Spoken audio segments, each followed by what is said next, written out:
Good evening, ladies and gentlemen. Welcome everyone to another tournament stream, this time with a working camera, and hopefully the microphone is also working as intended. Yeah, this doesn't seem to be the delay that we've had yesterday occasionally. I hope everything's fine. I hope you're fine as well. You're having a good day so far. We are going to see the second day of the main tournament, the professional tournament of the Blitz Resistance Cup, no, Blitz Masters Resistance tournament here. The professional tournament for the top 16 teams at this point. And we are already having a couple of teams being out of the tournament. Before we are getting to see the room, I might quickly show you just that. Let me get that over here. So let me just jump over there real quick. We've already gotten a couple of teams eliminated. So let's see the brackets here. I think there you can see it. Show all groups.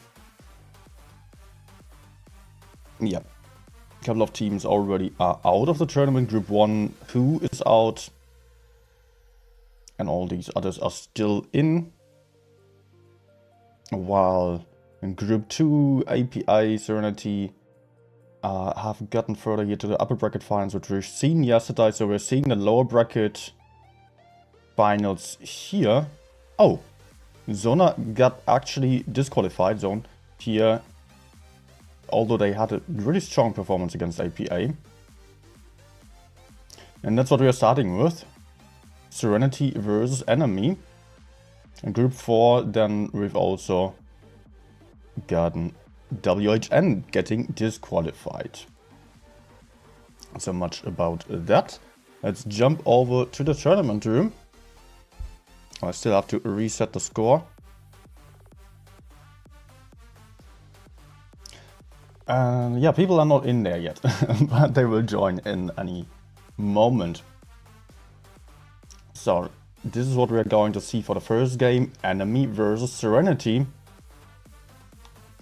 It is actually a little bit surprising to me that Enemy managed to defeat the other team, the Zona team. And despite them, the Enemy team having shown a worse performance on the games that I've seen, although I've not been streaming every game, and of course always some bad performance is possible. Surely that is a thing. It does not necessarily tell everything about the level of a team. Well, so we're going to see Serenity here versus Enemy on the Yukon map, fairly new map. And we are seeing a lot of WZTDs, the meta tank of the season. Again, some FE215B, VK90, VK72 mouse as well. No mediums or light tanks for Serenity at all. They're going very heavy here. Kind of slow as well. Enemy, on the other hand, is playing one batship, double batship so far. I still have to ready up with everyone, and you can still see my account being down there. It only means that the 7th guy is not in the team yet. Is still, yeah, I don't know where. I don't want to speculate about what he's doing at this point still. So we still have, or they still have to wait for him. I hope that we will have enough people within the next 90 seconds. We still need the 7th person to show up here. Because I'm a spectator, I'm not going to play here. So it will be interesting. It will be more interesting, definitely, if there are 7 people. And I really hope that it's going to be the case. Still 1 minute. It would be awful to start with only 6 here. People are readying up though. Ah, there's the 7th. Good. Like this, it is looking a lot better.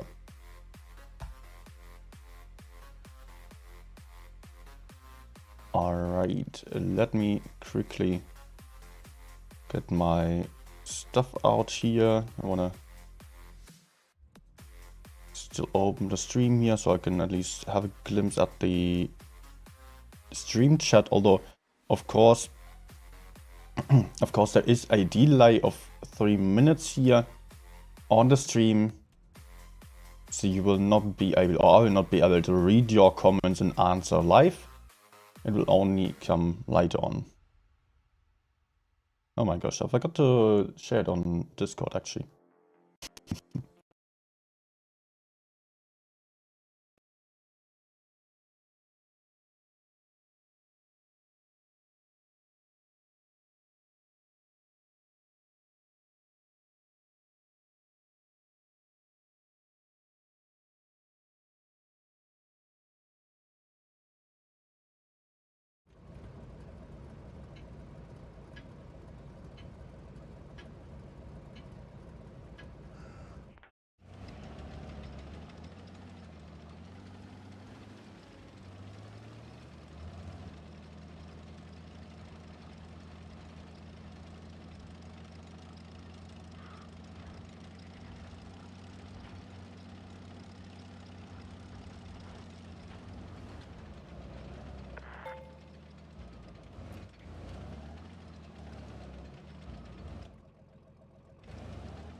Test.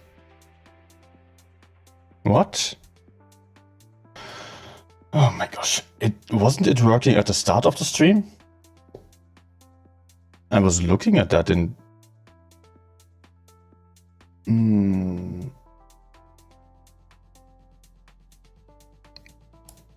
I think it might be because of restreaming. Yeah. That could be the case.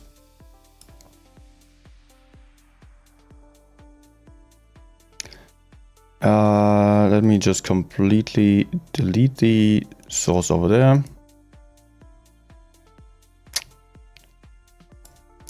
Ah, man, unfortunate. I'm sorry, guys. Apologies for that. Some little issues because I'm having to restream for another streamer as well, and that means I'm having to run 2 streams at the same time, so programs are conflicting with each other. Ah, man, that's yeah, stressing. But yeah. I hope you could hear me at the start already. Welcome, everyone. I'm glad to have you here, even though stuff was not working as intended at the start. Again, sadly, I'm not used to restreaming or streaming 2 streams at the same time. So apologies for that, trying to get everything working for everyone. Also the other streamers who cannot stream at the same time because of limited space here, limited spots. And let's get into it. So second game here. Second game after Serenity won the first one with a good push onto the B cap and clearing some guns over there. This time Serenity is playing for the outer side, but not playing any mediums or light tanks here, immediately taking the corner with some WZTDs. 3 of them in total. They're also having a lot of very heavy tanks here, surprisingly also an IMX M4, but that tank still has a lot of hit points, still is a very good super heavy tank. On the other side there is enemy right now, with a slight cap advantage. Or, yeah, it's very close. No, it's actually Serenity with a cap advantage. Enemy this time only having 1 budget on the field here. And enemy is just in a corner, not really having a lot of options to push currently. Serenity is lined up really well here for defending the spawn and the B cap. The AF215B Rongedet will be able to spot everyone like the budget here. But it is Alpha from over there putting in a big shot into the budget. The FV immediately falling back into cover, avoiding to take any hits from this corner here. But no, now there is a shot into him as well. And Serenity pulling their forces all the way around enemy. Enemy kind of lost their chance of pushing back into their own spawn towards the D cap, I would say. They are very cornered here. All standing in a very small part of the map, very close together, hard to kill, but it will be fairly easy for the enemies to hold their points and also push into base C. So enemy has to make some move now, but they are not in position to really go for some move here. They are very spread out for the position that they are in still, not having their forces close together, so that they could go for a push. Base B would be the most obvious thing for them, but that is very well covered here. Any push into that would be doomed to fail, with the WZTDs right behind, having their shots available to shoot into that and punish anyone going forwards.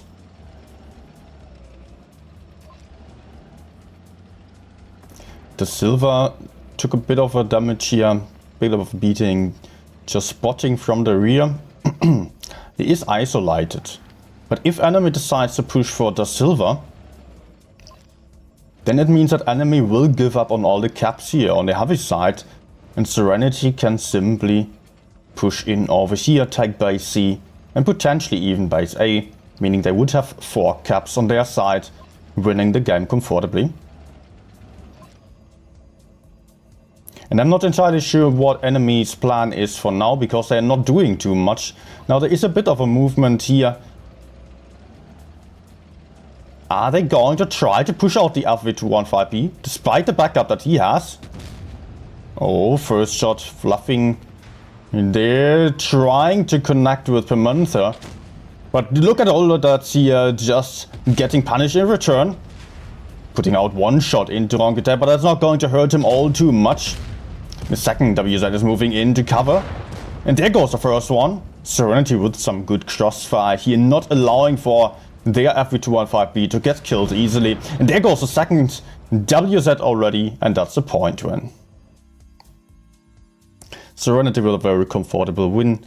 I've got to say that enemy definitely has to work on their rotations here, as they are just all allowing the enemies to just surround them that much and coming up with the ideas for pushing back very, very late only, not leaving much room for rotations or counter rotations and the like.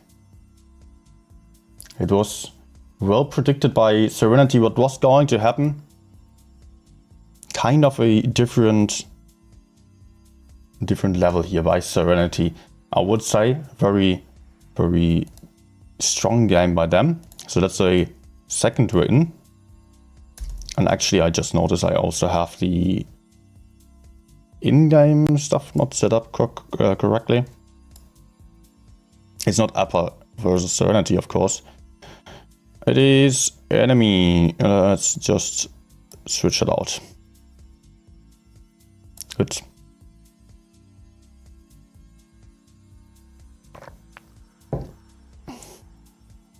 So map number 2. Game number 3. Winter Malinovka is this time. With the enemy team flying Maus VK72 triple VZ heavy tank, TD, kind of a heavy tank, but it is a TD, yes. Also one WZ121, a medium tank that is barely ever played in tournaments, if at all. And a Batchet for spotting. Kind of already looks like an A strategy for them. Medium-sided strategy. That's where I imagine the the medium tank to work best. On side of Serenity, we're seeing a kind of similar lineup. They prefer the mouse over the VK. Or they actually have the VK90 over the mouse here. And no medium tank for them, but an IS-7 instead, which can fulfill a very similar role. Let's get this show on the road.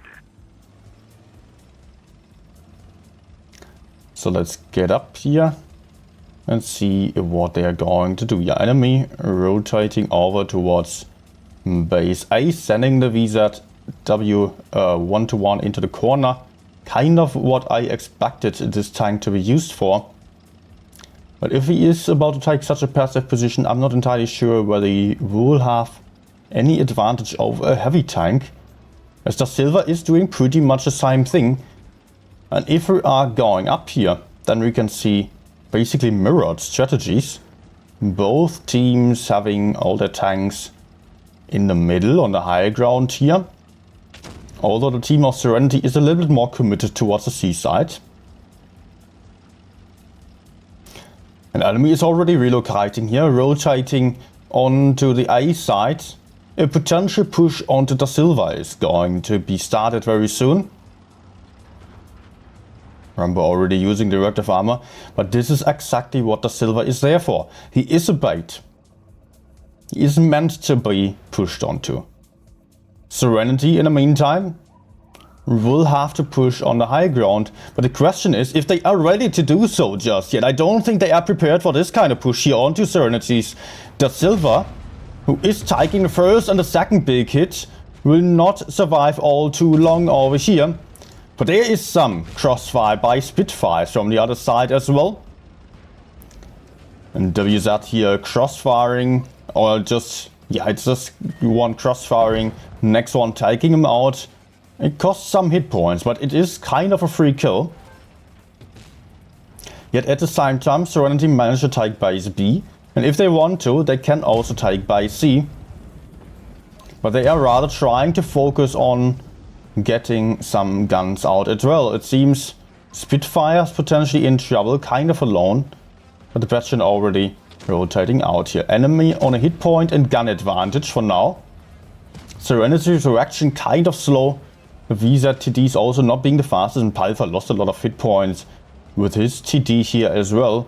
Might be a one-shot at 641 hit points. Jesus trying to get the shot and bounces off of the front there. Vambon in Faisak blocking the VK back behind the house. There comes Panmansa now with a fully loaded clip, putting out 1, 2, 3 shots into Jesus, taking him out of the fight. So that is 1 kill for Serenity. While they lost 2 guns already, they lost Spitfires, who was isolated in spawn. The question is whether Serenity can come back from this, but I don't think they are really doing what they had to do here. Are not fast enough, and there's some nice crossfire onto the Batchet. A very important kill here for Serenity, but Nikolite also goes down. So it is a 5 versus 4 here. Enemy will lose the cap advantage though, and it is very important for Serenity to still have Permantha on the field. The Batchet player currently on a C cap, delivering some extra mobility, clipping potential, spotting potential, and also, yeah, just that's another kill here. Actually, very nice crossfire here. The Visa over there just overcommitting a little bit for a shot onto the Batchet, and suddenly it looks like Serenity might have the advantage here on the hit points and also on the cap points. They turned things around in their favor with a nicely placed clip, and the Batchet still being alive, taking the cap advantage, while the team of enemy doesn't have any mobility apart from this 1-to-1 here, but he is kind of vulnerable and not as dangerous as a Batchet light tank. Vaboron taking out the mouse here with a good shot from behind, supporting his teammate. Satisfaction struggling against the VK Knight. This turret also getting pushed onto Norbert. Vaboron also takes some hit from behind. And there goes the medium tank, and that is the 3rd win for Serenity.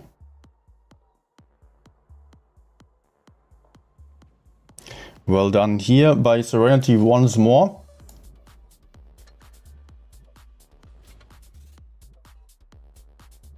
And that means match point for Serenity.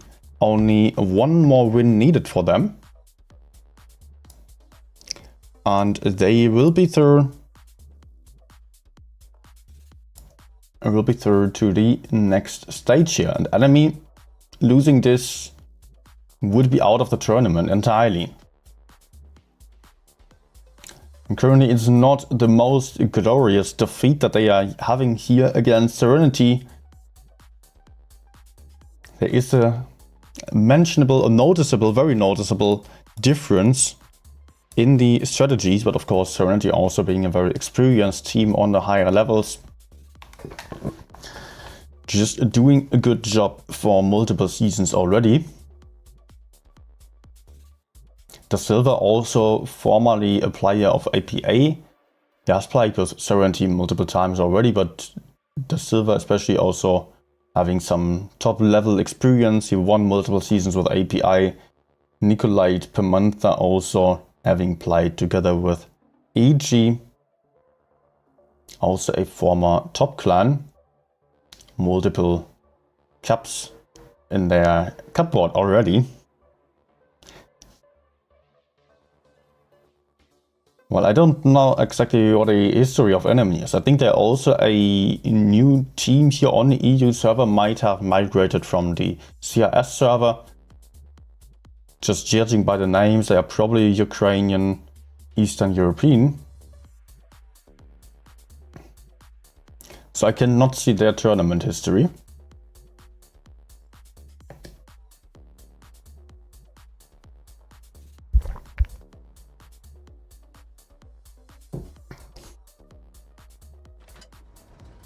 And they will have to try it all now. And not having many chances left. Actually, just one. And then they have to win 4 games in a row. Oh, it disappeared.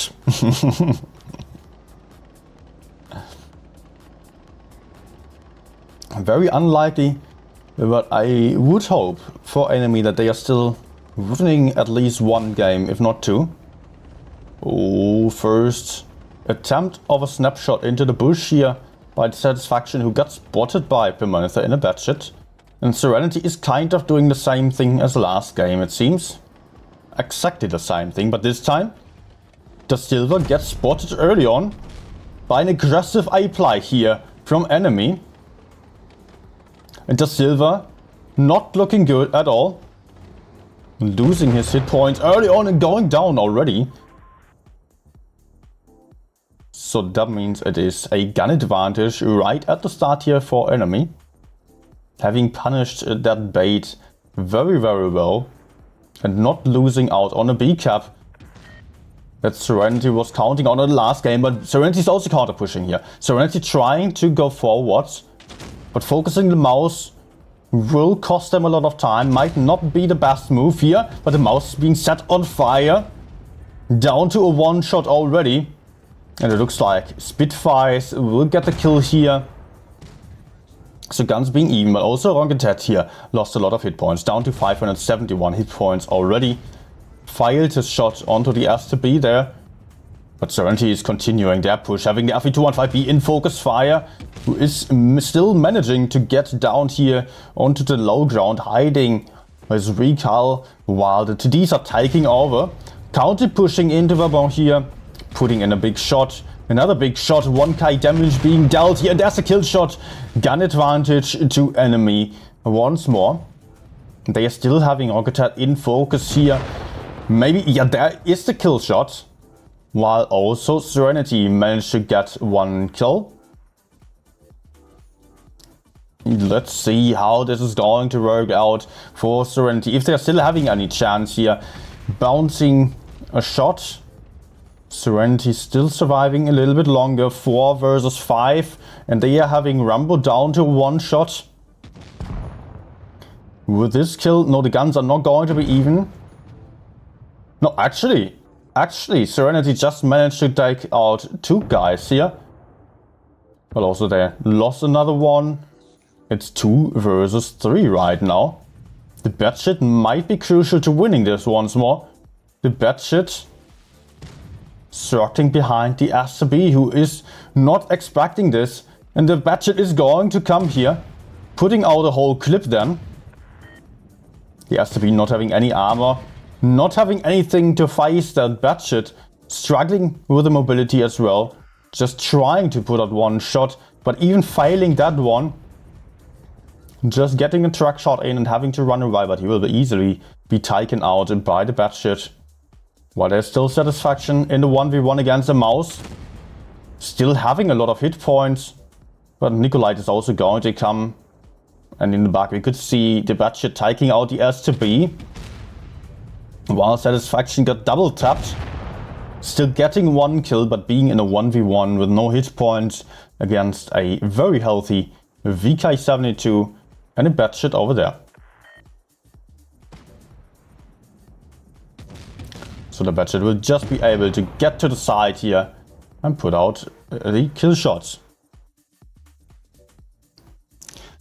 Serenity taking home the 4th win against enemy. So that is sadly it for enemy in this tournament. Despite having this early gun advantage here, the Silver not even putting out a single shot. And yet enemy just not being able to capitalize on that, not being able to come back from that kind of, or just actually not being able to build up on that advantage. That was the issue.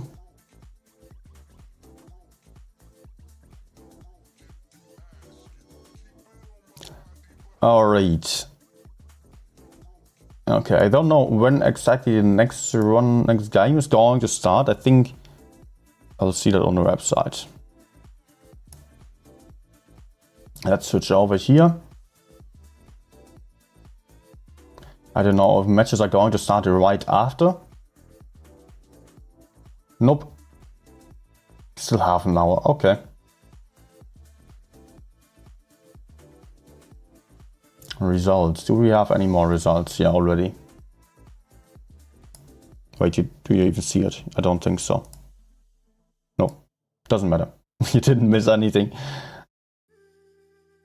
Let me show you the other results if I can see some. I don't think so. Oh, actually, yes. What? Okay. It's been all the good teams getting down into the lower bracket. Just seeing it here. Look at this.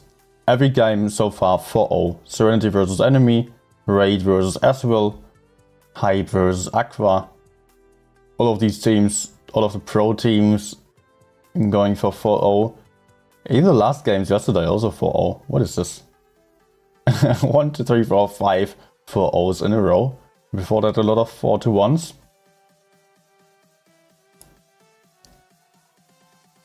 So the next one will be, wait, I'll see here. I will see APA versus Serenity then. Again. We've seen that game yesterday already. So it will be a rematch.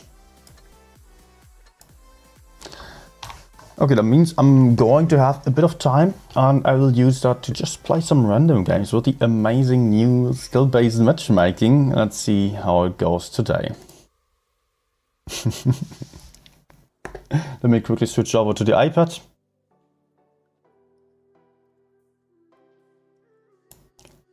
Yesterday it was really no pleasure to play. Today I managed to get some damage in, but yeah.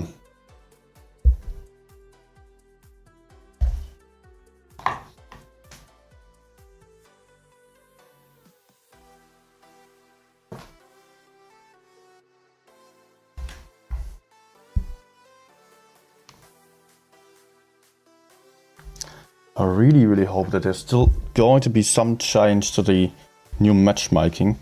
It might be good for the average player, but for experienced players like me, it is horrific.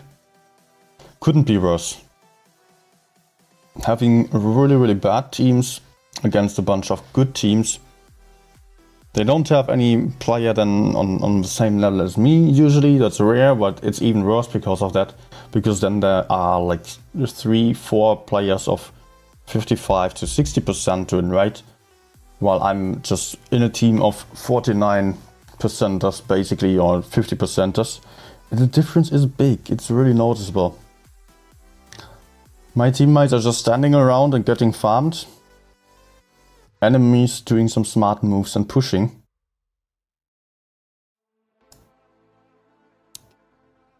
I mean, I can even show you here on the result right now before I reset the stat tracker. Give me a second, I'm trying to connect the iPad.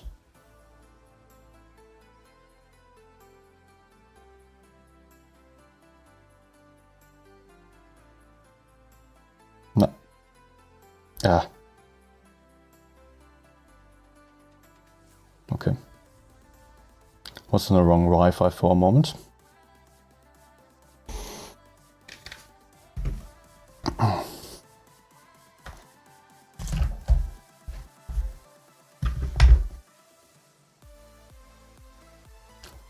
Alright, so check this out.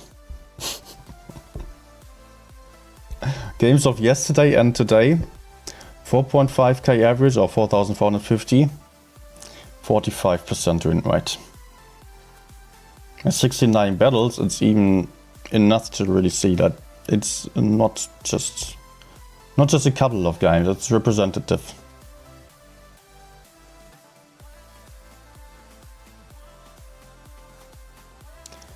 But hey, I will reset the stats now. Today was actually kind of good. I had like... Okay. I had about a 3.7k average with just... What was it? 58% or so.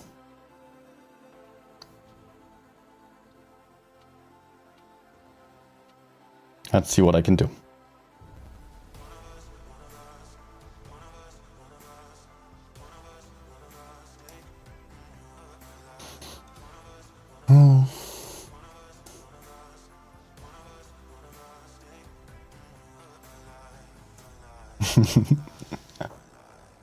You can see the chat there. Yeah, a lot of people here right now. Still, welcome everyone. If you're watching over the portal, you will obviously not be able to write in the chat. But still, happy to have you all here. By the way, if you're enjoying the stream, I would be happy if you left a like as well. Although maybe I don't deserve it with all the errors that I've had so far here. All the little mistakes. I mean, status just again without a microphone. Yeah, amazing. On tournament streams, it's always a little bit tricky. No one?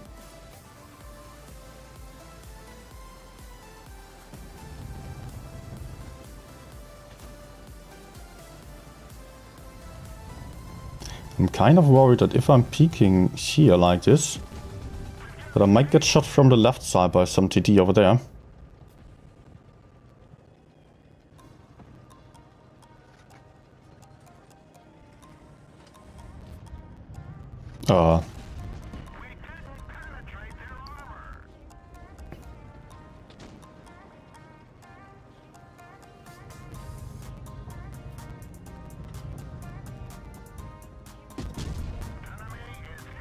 Okay, it took an eternity to aim in.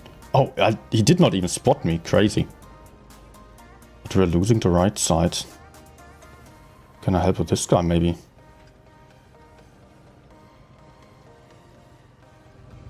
The E5 isn't all too important. Good, big roll.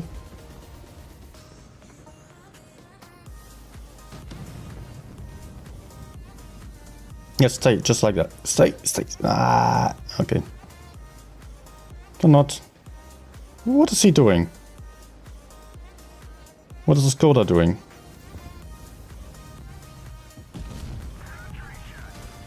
Ah, I get some car.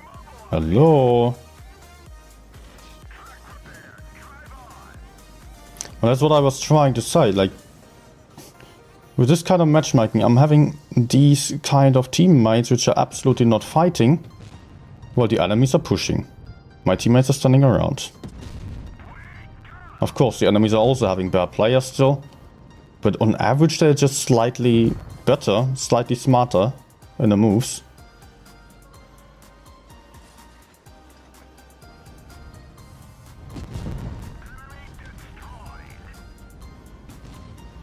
That makes a difference. Oh, that might be a good option. Nice. Actually not at a disadvantage anymore, but I'm the only one fighting of all of us. Not Jack shot, nice.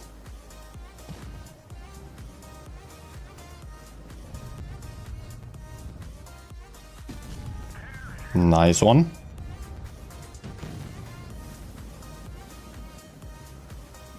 And he has a big gun, so really horrible DPM for him.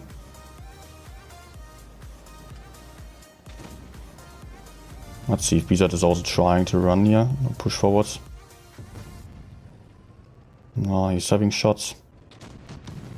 Can I do something? There's a Jack to the left side, so I cannot really be pushing in.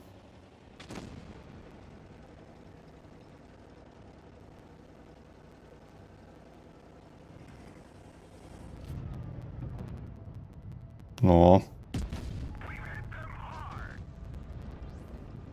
I mean, I cannot push the BZ. That's what I would have liked to do.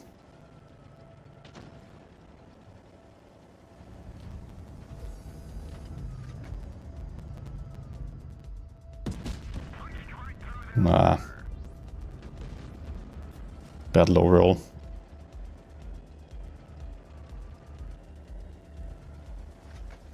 Let's just go. Oh, really? Shit. The commander is hurt. He can't focus. He's gone. Find us another target.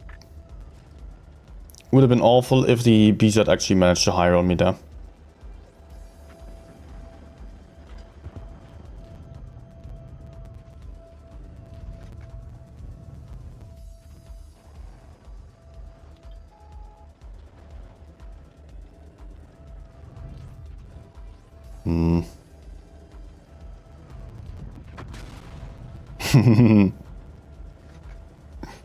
But that's why this tank is also so freaking good.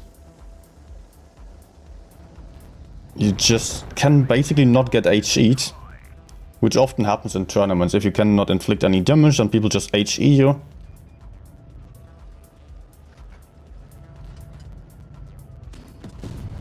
But with this tank, you're actually pretty good against that kind of stuff. Barely any damage target. Oh, it's a nice game actually. First class only. Good that I had a scooter with me.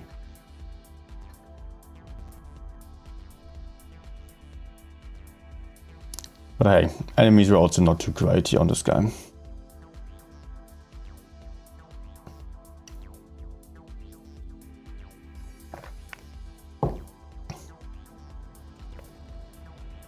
Cinco's asking, what's my opinion on the new matchmaking? I've been struggling a lot. I've not been enjoying it. I don't think that it is unfixable potentially, but in the current state, it is horrible. It's not playable for a player like me. I think for the majority of the players, according to a poll that I did yesterday, it's fine, because for everyone around 50-55% still or lower, you just, in matches where you do not lose more than previously, you actually win more and are having a better time. Ugh. But if you're on a higher level like me, then it's not fun.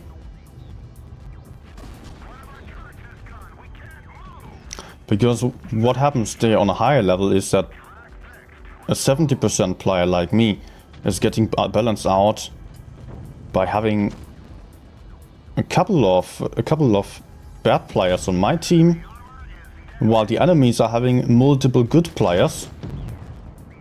Because there is not one 70%er balancing me out, but it's just like 3 55 to 60% players. So as a result, I'm having to fight 3 good players, or my teammates have to fight 3 good players.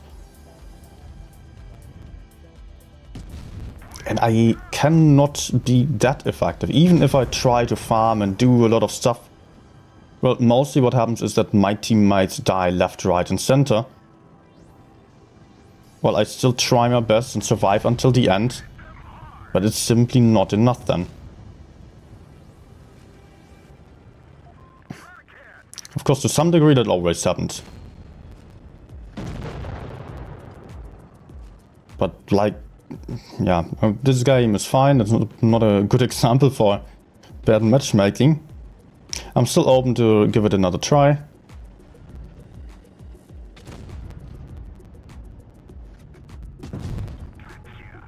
I'm not going to stop Blitz.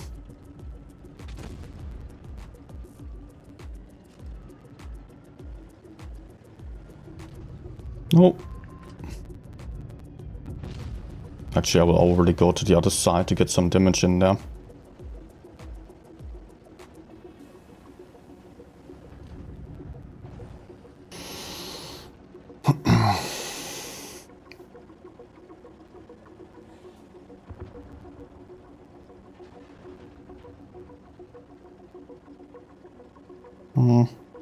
I need the kill first.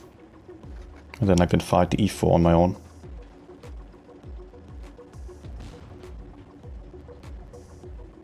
No way, E100 still surviving.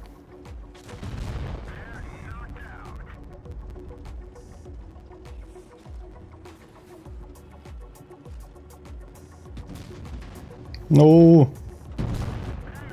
Okay. I would have actually gotten more damage if I just killed the E100. But just, yeah, 2 kills less.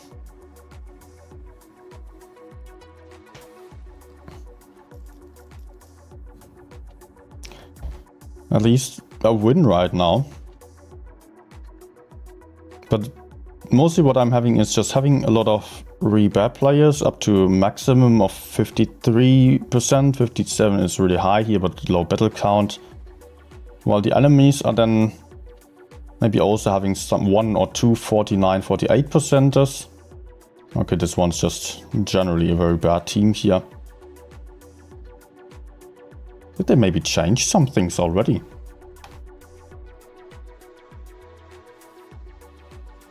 I don't think so. Because yesterday I was not having any player beneath 47% in any of the teams actually.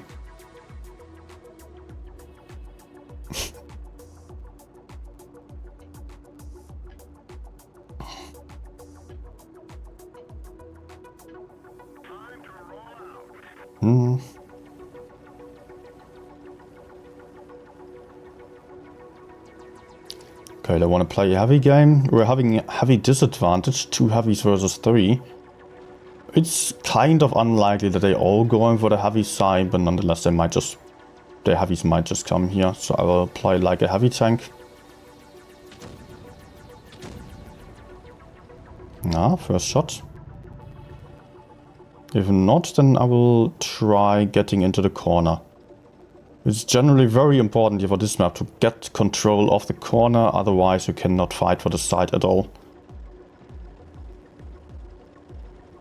Because it's a high ground and it's much easier to shoot down from over there.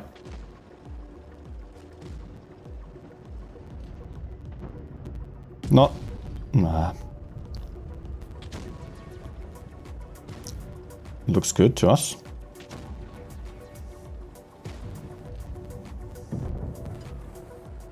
Can you leave some to me, please?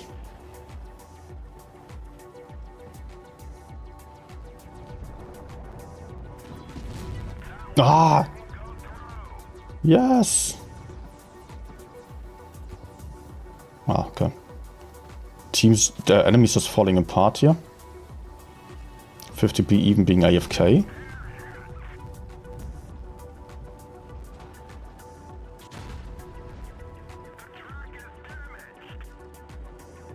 I hope he's not working up now.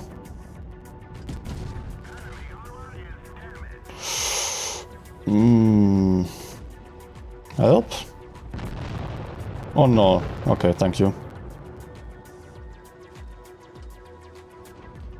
No! No! Oh, that timing.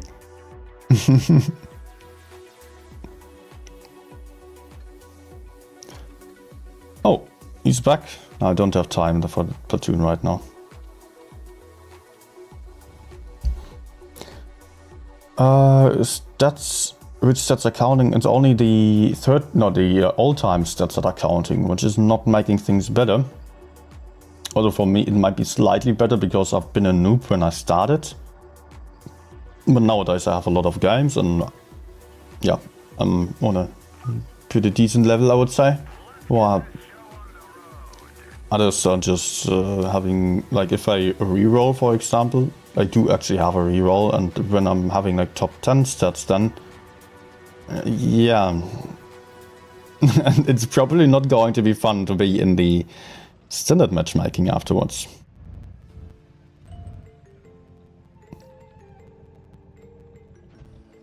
Nah. Let's try track shot. Oh, nice. Ah, there's a freaking tree to my front. Whoop. Yeah, it got me spotted.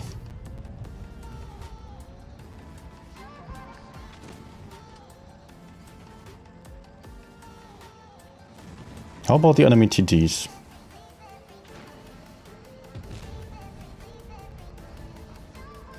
Ah. Track, please.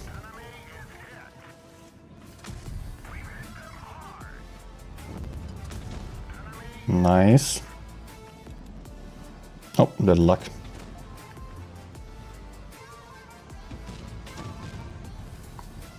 Surprisingly, right now the games I played feel more like the standard matchmaking, not the skill-based matchmaking that we've had before. Yeah, sadly I cannot peek again.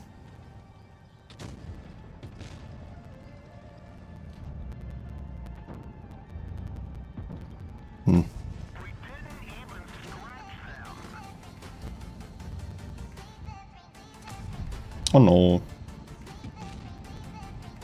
What? Let's get back, he's coming for me. Can we just kill this flank finally?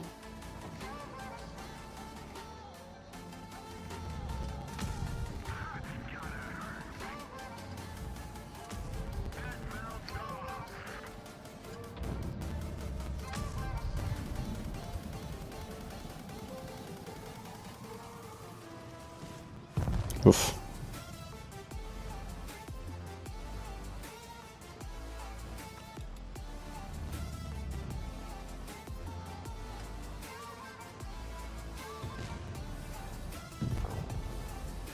Mm-hmm.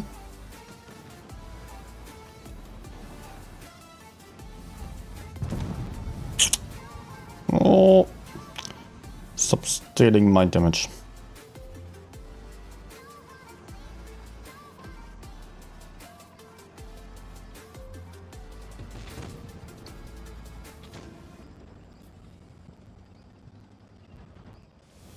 Need to pick up some kills now.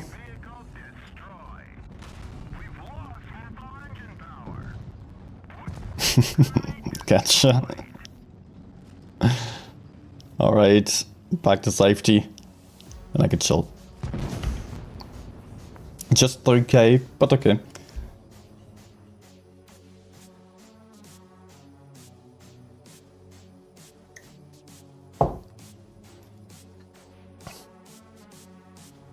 Still another 2 battles and then we will get back to the tournament.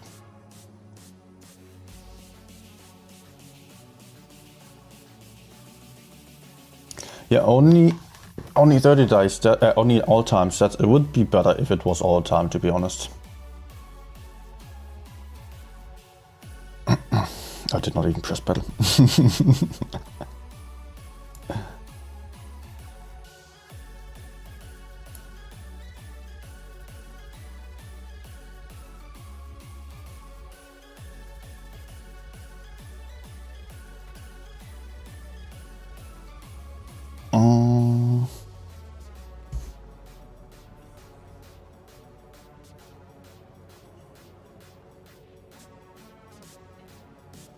So many encounter games. I noticed this yesterday as well. I don't know, maybe a lot of people actually do have supremacy turned off. So if it wants to balance correctly, then it leads you into more encounter games. It could be the case. I wonder what happens if I turn it off. Will I get totally unbalanced teams?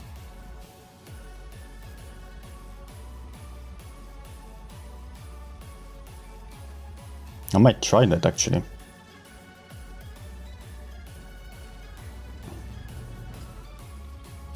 Mm-hmm.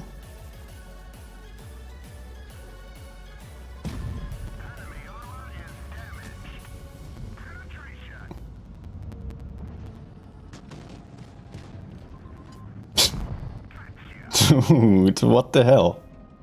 Punchetto is also in the middle.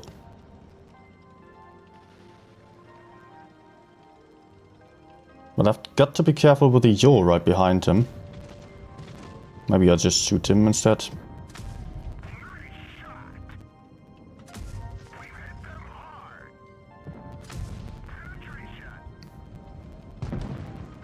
Good. It is a standard farming now. Yeah, there's nothing special about this matchmaking here.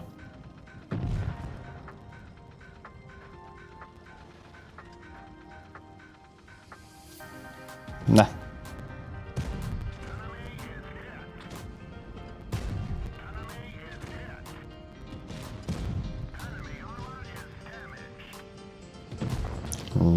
Let's reload and go back in.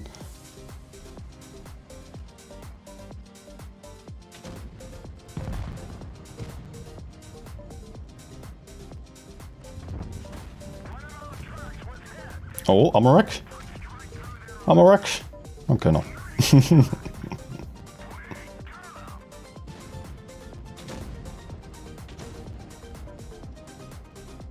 Okay, my teammates will take this guy out. Let's go in over there. Although they're already coming for me.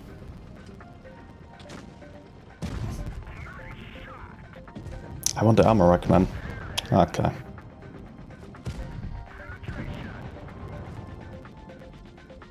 Yeah, there was no skill-based matchmaking here at all. I can tell you. That was just...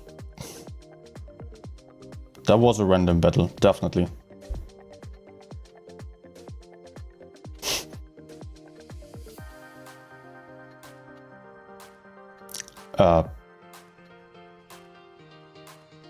Yeah.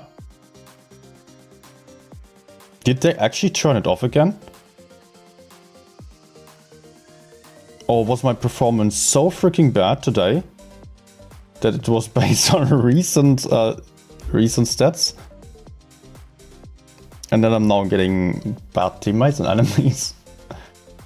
I mean, I was playing in the afternoon still, and it was definitely still the same awful stuff as yesterday.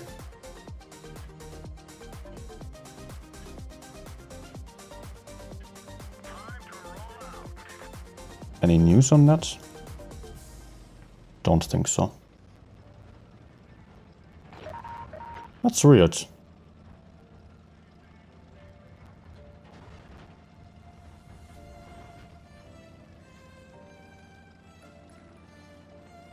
But on the other hand, if it is really turned off again, I would be very happy about that, because it was... Maybe there were good aspects about it, but it was absolutely not done. It was not fine, and you could also see lots and lots of people complaining about it. Still, my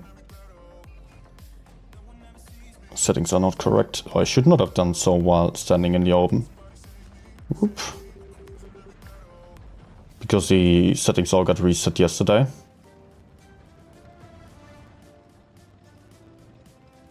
This again seems very random here.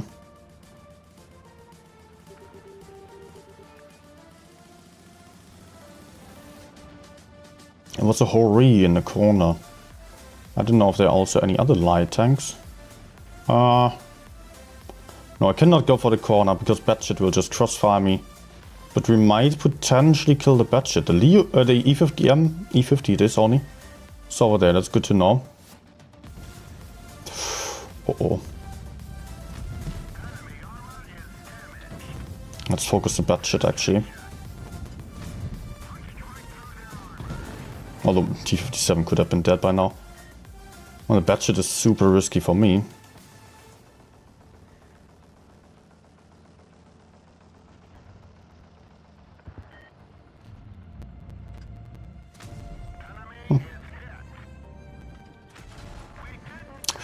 Oh no, come on. No! Any rose moment to get some better RNG.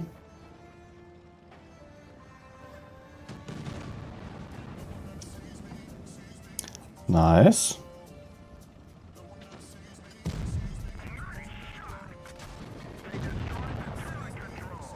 I actually tried to avoid that, but well.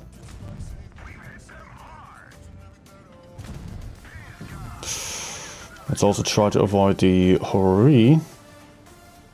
I hope I'm not a one-shot to him. I mean, 550 is his average damage, so I could be a one-shot definitely. But I'm not necessarily one. I think he just shots the FE as well. Good.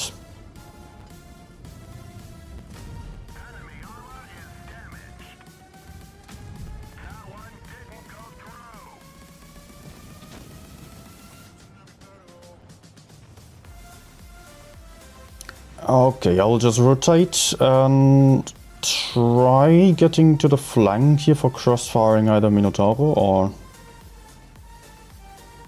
even the 60 TP, although 60 TP is a big of a risk to me since I'm a one-shot to him. But if he's getting back there, I will have a clip. Come out. I know you want to get back.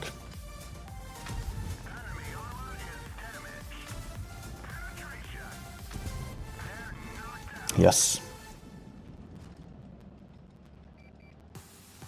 Okay, he's not going for me. It would have made sense to go for me, for him.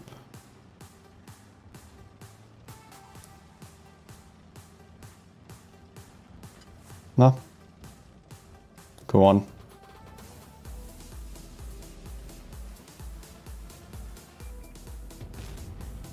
There is shot.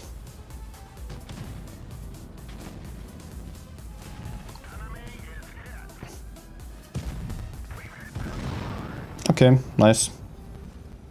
We've got the old matchmaking back. I'm 99% sure right now.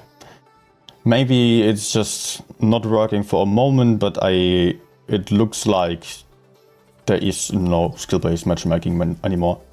So we can forget about the discussion for now, but I'm sure it will come back in one or the other form. Just, yeah. Yep, it's gone again.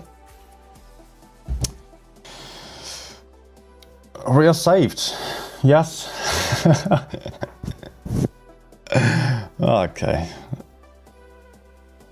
A relief.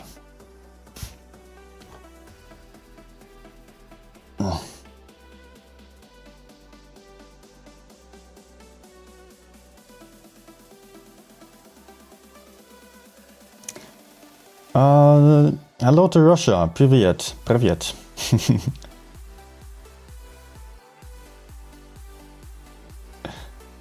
Maybe it needed to calibrate. Dansko is saying, no, it didn't. Here, there is no skill-based matchmaking on this one. Otherwise, I would have at least a 170% or a couple of 55%ers against me again. But my team cannot be that bad that enemies don't have anyone above 53% here. Doesn't work.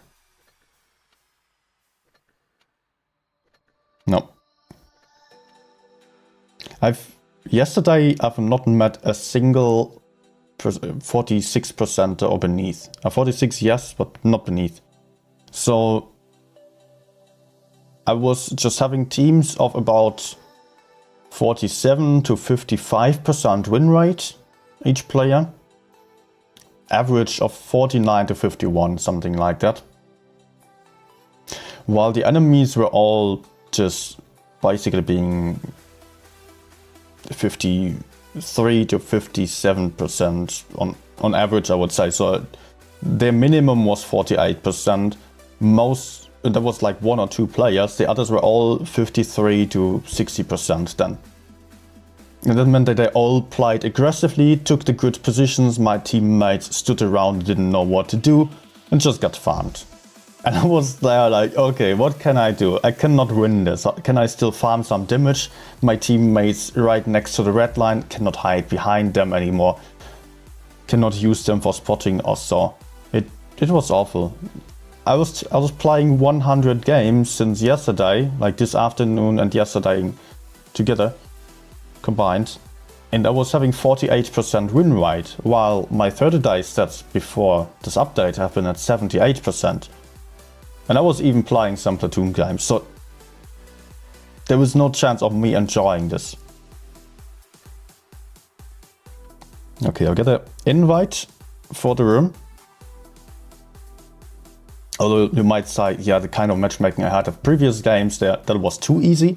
There was definitely on the lower side of possible teams, really a lot of guys, like the average player here was around 48-49%.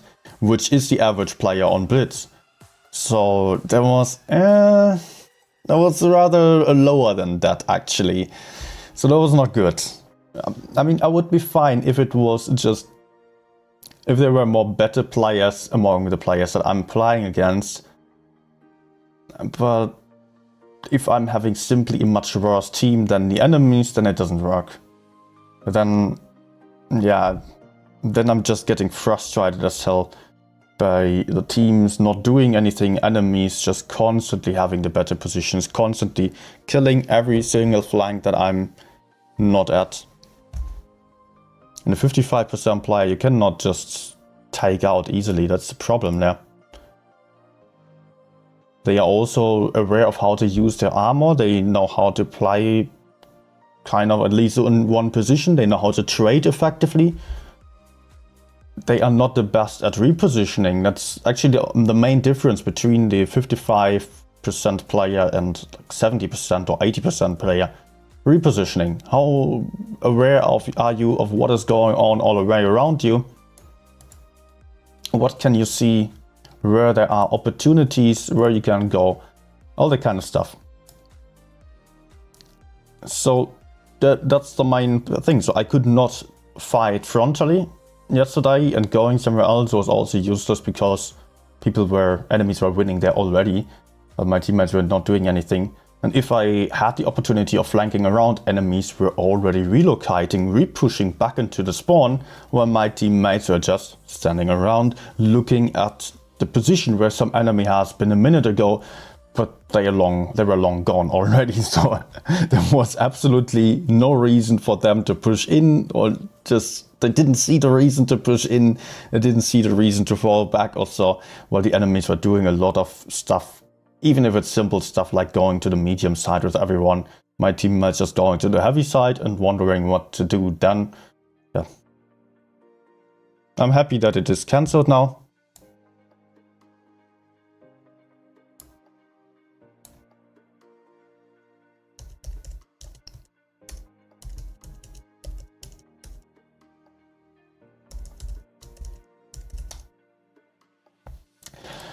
Let's get back to the tournament.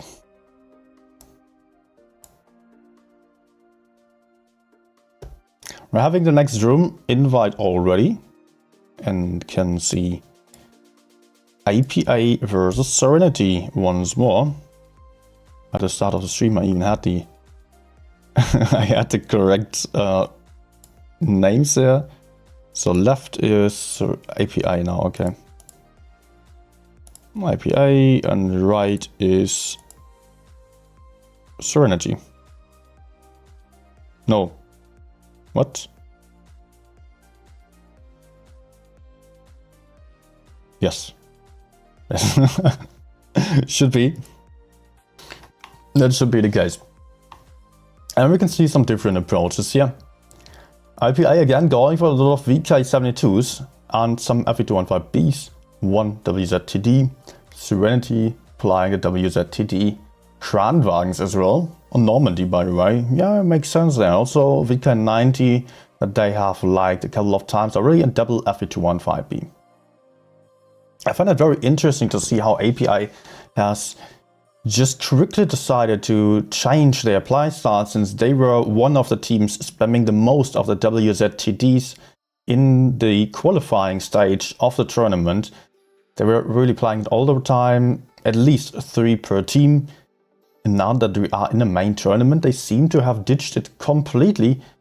Apart from one or the other occasionally. The maximum I've seen from API was 2 of the WZs. While they were really playing a lot of those before. So they seem to go for some surprising counter now and sticking to it here for the entirety of the tournament, of the main tournament. So it makes things a little bit more interesting, and we are already getting started with the game.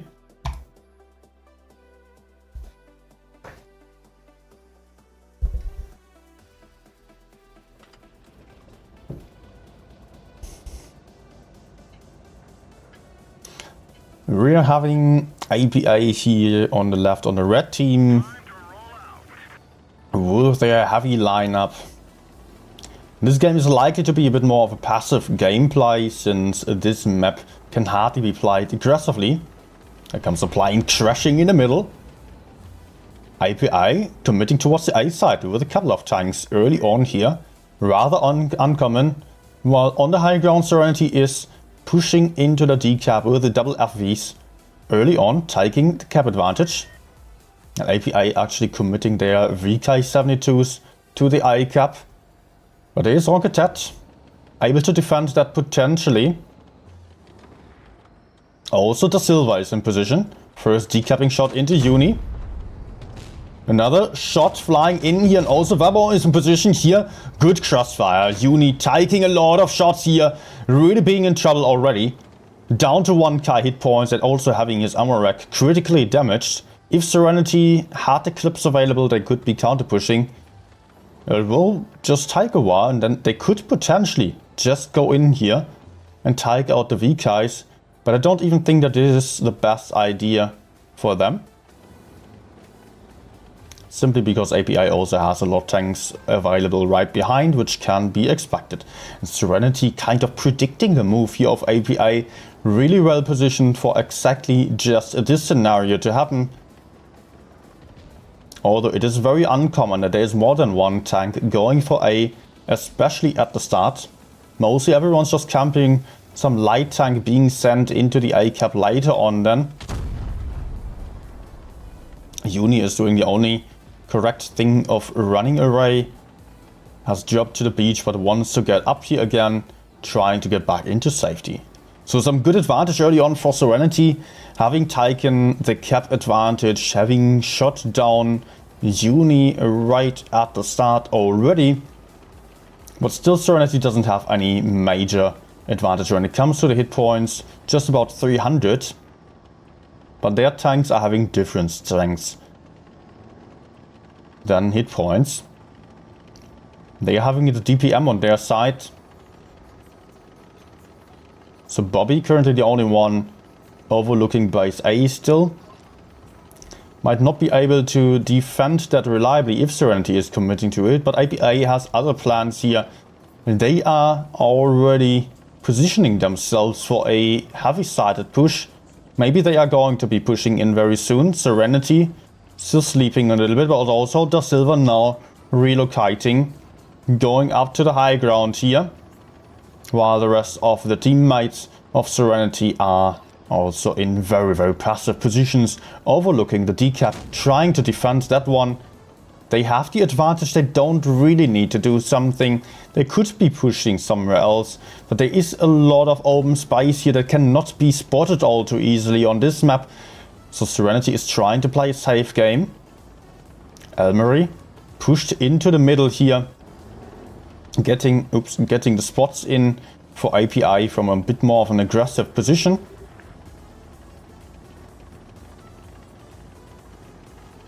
And it looks like Jennifer is going to lead the charge here, going to drop into base D, and it might hurt him a lot. Spitfire's not even getting spotted for this shot. Interestingly, it was because Jennifer was still behind the rock with his turret. There is another big crossfire here from the side into Jennifer, but also API is pushing forwards with their 3 tanks over here, going for Alpha, who still does have the reactive armor and is going to survive for a while, but API having a lot of tanks shooting him. But Serenity pushing back into Winterlight going down. Alpha still alive. The FV not being able to take him out in one shot. So that is gun advantage times 2 for the Serenity guys, as Alpha only now gets killed, but ASDF is also going to go down here still, with Spitfire also being a one shot over here. But Uni got taken out. Object 3 got taken out very, very quickly. So we've got only API with 2 players left alive here, which is Bobby Fischer in the 1v1 here against the Kranwagen on the A cap, which will not matter too much in Elmery, against 4 tanks up on the high ground, desperately trying to run away, still losing all the hit points he had, trying to get behind the house to put out the last shot, but it is not possible, since there is Da Silva taking him out, only leaving Bobby Fischer left alive here, still having 2 caps, but being 1v4, 1 versus 9,000 hit points, puts the last shot into Bamantha, not giving up yet, but there is no chance for him at all. Good game by Serenity. API just overcommitting here at the start. Serenity playing a bit more like the team of API did yesterday against Serenity. API set up a lot of traps there. A lot of baits. I will quickly have to do something. Turn off the auto mute. In the settings. Because like this I cannot click array without the sound getting muted. So 1-0 for the Serenity team. We're having double VZ, 113 GFT for Serenity again. A lot of VKs here for them as well. And one Batchet this time. API not going for any TDs apart from one Object 3, the main TD player for ages already. For all the teams he has been in. Then we've got no mediums or light tanks here for API, but an IS-4 with a special speed boost that it gained only 2 days ago on a big update. It wasn't actually that big of an update, apart from the matchmaking, which seems like isn't a thing anymore. So actually only the IS-4 gets changed. And that change to the IS-4 was noticeable, very noticeable. Got the DPM buff. It also got the special speed boost, which makes to be surprisingly quickly. It does outrun many tanks now. Okay, so we are having the next game again on Normandy, of course. It's a rematch here. Best of 7, if I've seen that correctly, again, so that means that this is only the beginning. And a lot of stuff might still be happening. Oh, Winterlight even rocking the new camouflage here. Which kind of looks like a pack of mud that is glowing from the inside, not really like rock. But okay. Look at the speed here of the IS-4, who is getting towards the D-cap potentially, or maybe is leaving that to Jennifer over there. IS-4 dropping into the ditch early on. Oh, going to find a shot into Permanente already. Big shot here. Also securing the cap advantage to API. Nice D-cap by Winterlight. The mobility really working out, but at the same time Serenity is pressuring the low ground here and not going for the caps at all. Immediately pushing back onto Bobby Fischer, who has lost 1.6k hit points already, but he is still under pressure. Palfa going for him. Does have another big shot. The others are already going for the others. Palfa will have the kill, that's for sure. So it is already a big brawl scenario here with Spitfires also getting pushed onto by Uni and Almery. Also there's another shot by Winterlight from behind. Spitfires already being down to a one shot, getting taken out by Uni. So gun advantage to API. Bobby Fischer still alive back there. Not being taken out just yet. Palfa struggling to get the kill shot in, but there is the Silver still helping out from behind. Nikolite here also in trouble, but Permanente is there to secure his teammate with a couple of shots from the side. Nikolite having a shot loaded again. Will probably not be able to take that one anymore. It is just Winterlight sitting behind him and putting out the shot into the rear. Jennifer not peeking out anymore. API with a gun advantage, with a cap advantage as well.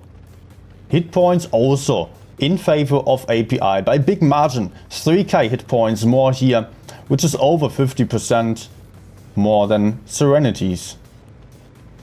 So API can just comfortably take the middle again. Winterlight doing the same thing as he has done right at the start of the battle. Taking the plane area for some aggressive position.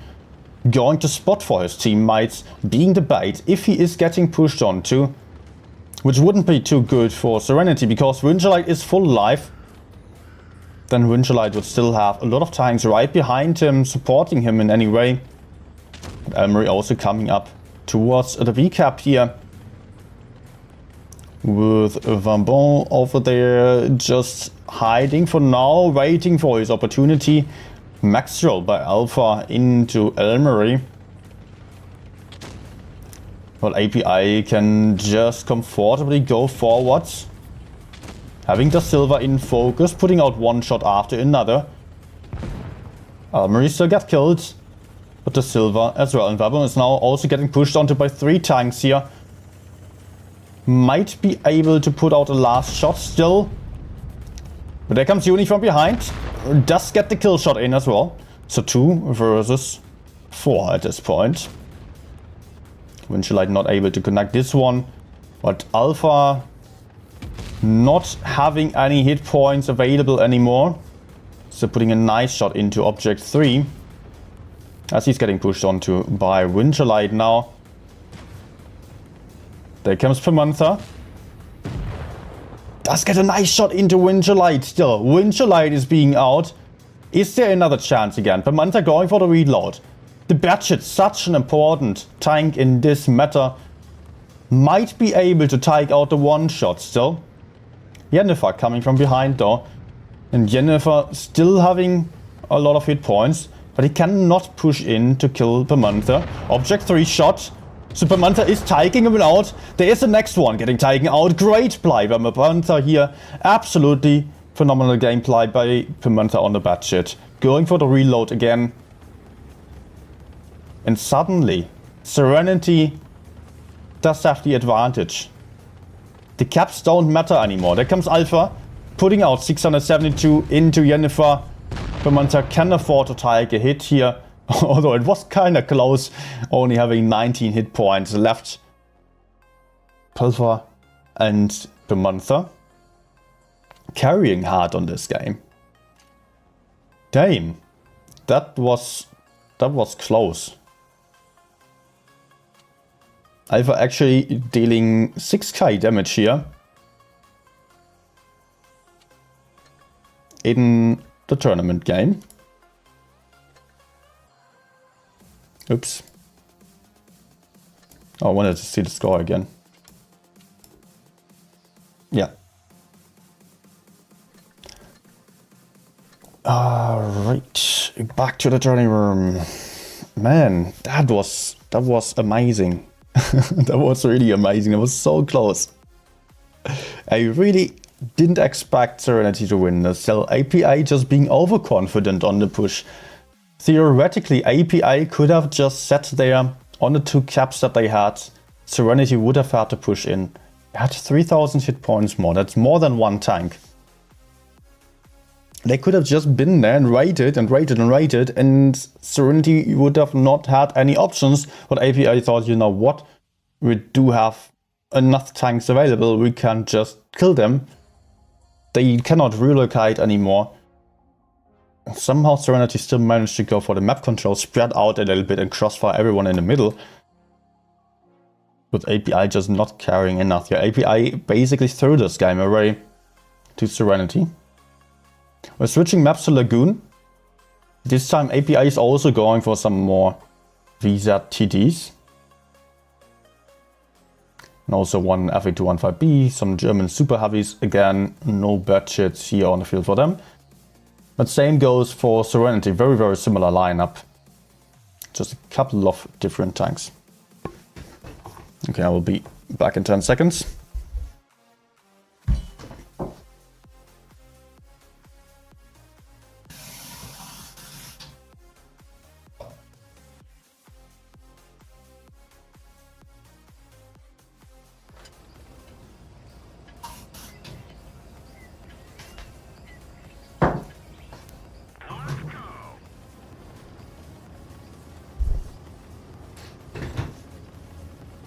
Let's go up and see what's going to happen. Mostly teams are committing towards the middle here.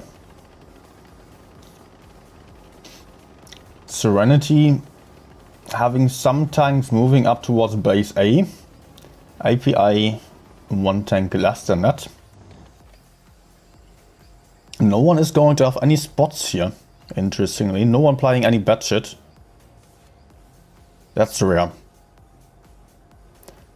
Nicolite and Elmery going to face each other in the middle, but Nikolite is already in position.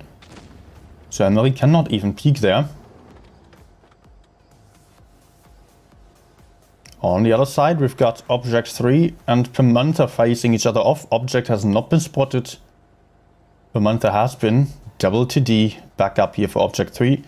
It's pretty much the mirrored strategy to what's happening here on this side. Da Silva taking first little hit. 300 damage only. A Winchellite, not too much. Here we are also having this kind of bait. 1 TD spotting a bit more aggressively, going into the A cap now. Having backup by double TDs over there. And API is relocating here, preparing a push onto the A side. Little decapping shot without any damage. Only the track potentially got hit or so.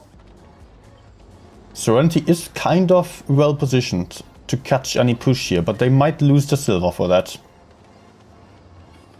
IPI is not fully aware of what's going on here, that this is a bait, just counting on having the advantage, but also Rocket is using the speed boost. Now the push is spotted. The silver still falling back. Moving forwards here, trying to run away. Still having time to get back into cover here, where he will be turning and holding again. They're going to lose the A cap. But at the same time, now the silver is safe. Spitfires is not though. The silver putting out a nice shot into Winchellite, but Spitfires is struggling here, having lost a lot of hit points. Same as the FE215B. Object 3 has held position over there on the hill, on the bridge, which might be very important now for API, since they're having great crossfire. Also the heavies here in the middle. These heavies not having any advantage anymore, having lost a lot of hit points. API is ahead 2k hit points already. But there comes Nikolai trying to push in here to help his teammates. But Object 3 will also not be camping around. He's also going to come to help out here, getting to the back of Ronketet. Or maybe it is just Nikolai he's going for, putting in a big shot into him. Let's check out what's happening over here. Counter push by Serenity. Jennifer is about to go down very soon as well. Same as Bobby Fischer. Also being a one-shot already. APA has the gun advantage for now. The hit point difference isn't that big anymore, but 2 guns got killed there. So gun advantage for the moment for Serenity. But they are going to lose Spitfires over there as well. And there is another kill here. So gun advantage for API again. I would say though that Serenity does have better positions on the high ground. But they are having a few more hit points against them.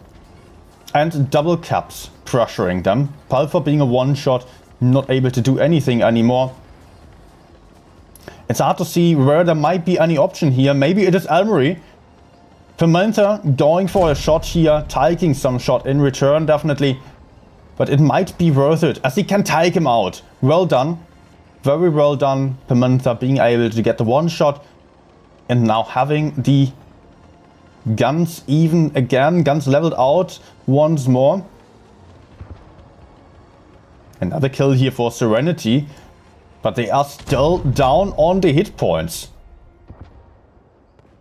3-2, 3 versus 2, but 800 hit points against 3k hit points. I don't think that Serenity can do this. Pimenta not going down just yet, still having a shot into ASDF. ASDF being a one-shot, but Pimenta also rotating down. Here's Object 3 is approaching. Object bouncing the shot, not getting it, or rather missing him completely. Alpha failing to get the VK though. 2v2. Verbon on this side, putting a big shot into Object 3. Pimenta being reloaded, but so is Object 3. He cannot peek anymore. ASDF coming from above. Object will be taken out. Great job here by Verbon coming from behind, and ASDF not able to connect his shot into the top of Pimenta, potentially not having the gun depression, not being able to get the so important kill shot that he would have needed to get to a 1v1 so he could sit it out on the caps. ASDF is still trying to get closer to the side here in order to spot Pimenta. Verbon moving up here, has to be very careful. Oh, Vabo overcommitting, just getting killed by the VK90. So it's a 1v1 right now. Worthy cap points also in favor of APA. I think Vabo might have just thrown away the game here for Serenity. Permantha will not be able to peek safely at the VK. Permantha is on 37 hit points. So he will just be a HE one shot. And ASDF can just sit there. Has a great side scraping tank. Can just sit here and wait for Permantha to make a move. ASDF also getting closer again to the side here to keep Permantha spotted so he cannot get surprised from anywhere. But Permantha is relocating again. Might have an opportunity there. Oh, that's very, very close here. Maybe. Maybe there's the opportunity here. No, it's a miss. Permantha not getting the kill shot. And I guess that was the last chance of winning this game for Serenity. As APA is now winning on the caps here. Permantha is going to be breaking his iPad right now. Or whatever device he's playing on. Hopefully not, so he can still play another few games. I can barely imagine the rage that is going on in the voice chat right now over the RNG of the last shot. And Vambon also dying a bit too early there. While there was still 2v1 and Permantha still needed to move up. So 2-1 for a... No, 2-1 for Serenity actually. What? What? Have I missed something? Were the points on side of... Huh? Have I gotten things wrong? Were the sides on the points on side of Serenity? It kind of seems like that was the case. Oh my gosh. Yeah, I'm not colorblind, I can assure you, but I was thinking that API was having the points. I was dead sure of that. The points are red, so Serenity won. I'm just seeing it on the score. Huh? Oh, what a fail. Let me check out the colors again. Can this be true? Serenity is blue? And what? Did they win the previous one? Oh man. Oh man. Which game did they win before? Or was my score just wrong on the game before then?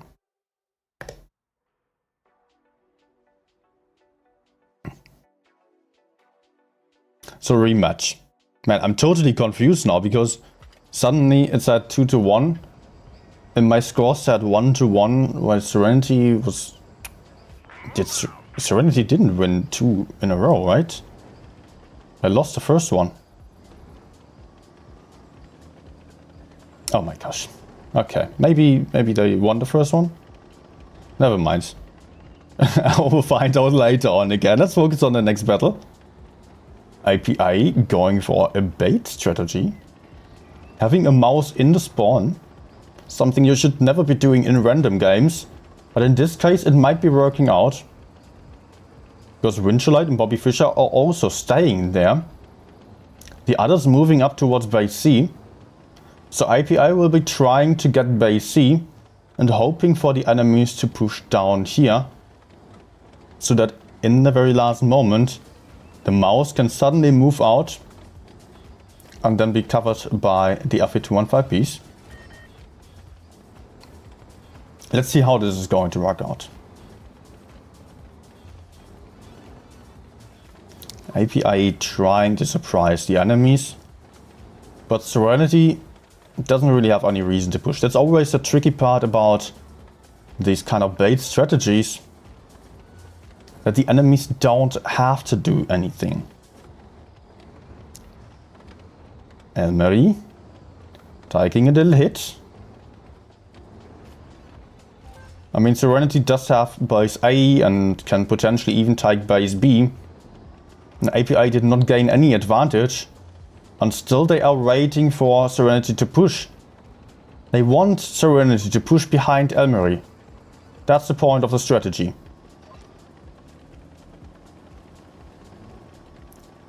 But for that, Serenity needs to commit to it. Maybe they are falling for it.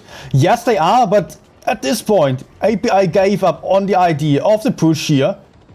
Just the wrong time to do so. Elmery taking a few more shots.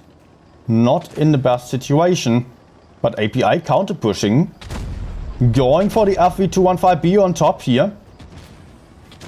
With Bobby Fischer and Winterlight going in there. ASDF.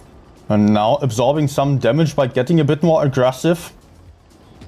The hit point difference is not too big just yet. 14,500 to 14,600 as I was reading it. Great counter push here. Palfa in trouble, being down to a one-shot. Elmery aiming for him from behind. As the tanks are continuing their push onto the FV215Bs. But ASDF may have overcommitted a little bit with his mouse. Is being taken out already. While the remaining tanks did not manage to find their focus fire onto the FVs.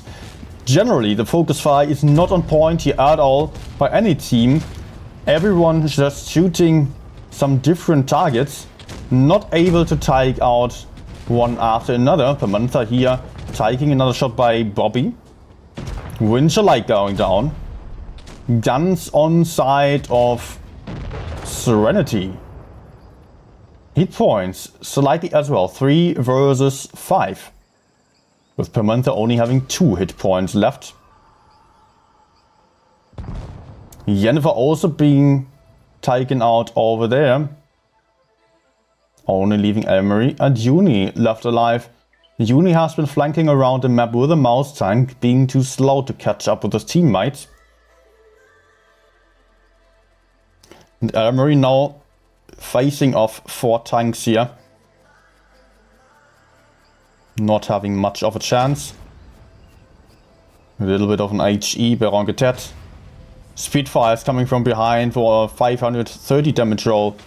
And Da Silva is going to finish the job with an HE just before, just after his teammate got killed actually. But that's another win for Serenity. I will have to check the chat right now.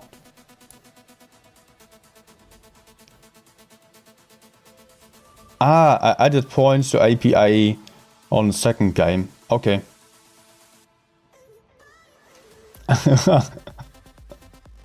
Thank you. Man, Serenity suddenly being strong. On the games yesterday, Serenity was just not having the best time ever. Yesterday they were just quite decisively defeated by the API team. API setting up a lot of baits there, and Serenity constantly running into it. Today, Serenity shows a much stronger performance. They definitely do have a chance against API. That can be said.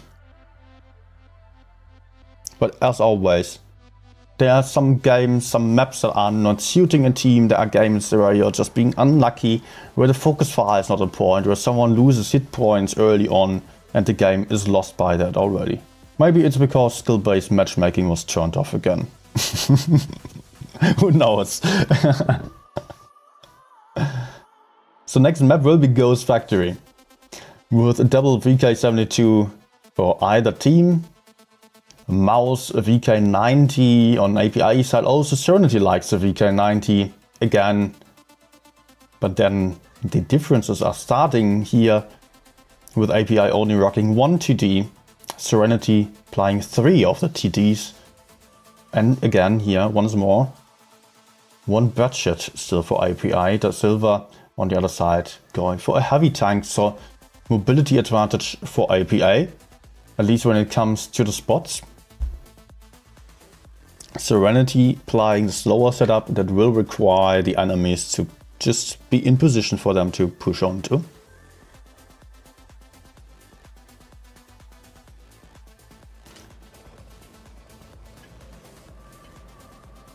So Yen Elmery is going to be able to spot the A side a bit more aggressively here, not having to fear anyone facing him there.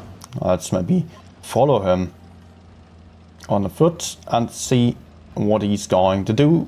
Might probably not spot anything here. Talking about baits. There we are again, there we go. Pamantha Ronketat sitting in spawn, waiting for anyone to push over there. But they will have to make sure that they can hide there without getting spotted by the batshit, because the batshit, with the insane view range that it has, will be able to outspot anyone.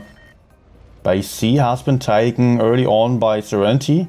They remained unharmed. API did not even consider to go for base B. Often on this map we are seeing teams plying for the middle, for the factory part, aggressively with everyone, or almost everyone. There has been one season where everyone was playing VK72s unless Da Silva taking some hits as he was crossing into the corner, but now he has some good position there on the hill to overlook large parts of this area from a strong position. There's still some campers behind here. But the Silver's turret is also pretty much HE resistant. On the IS-7, he could still drop into base D or could let someone else do that. But Serenity is currently relocating back to spawn, waiting for APA to do some mistake. And potentially that's going to happen. Let's check out Ronketat's position a little bit more closely here. He's hiding. He cannot get spotted like this. Only once an enemy is coming out, like right there, into this bush, that would be enough already to spot him. But from over there, yeah, I don't know. Is Elmery committing to it? No spots at all for API here. But they're not going for base B. Base D has also been taken. So Serenity still on the cap advantage and API will have to push. But API already having it in their guts here that there might be something in spawn and repositioning their tanks. That's the top level gameplay that we are used to see from API. Very strong at predicting enemy strategies. And moving over to the other side again, as they are afraid of running into anything unspotted there that could be painful to face. And they're absolutely right about it. No stream sniping also possible. We're running a delay here.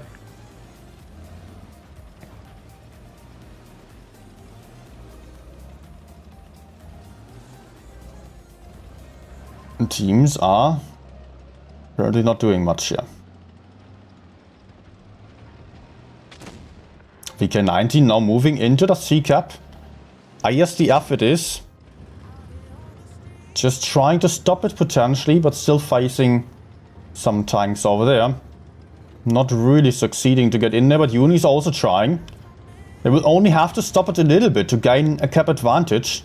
Of course they want to take the base completely, but do get decapped.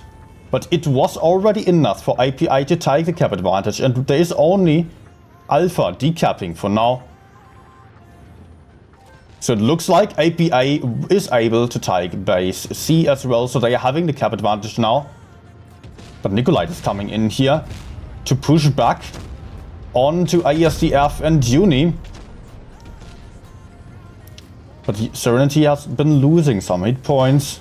I'm not too sure if they are in position to repush here. There comes Ronketat as well. Uni in trouble. Uni down to 28 hit points only.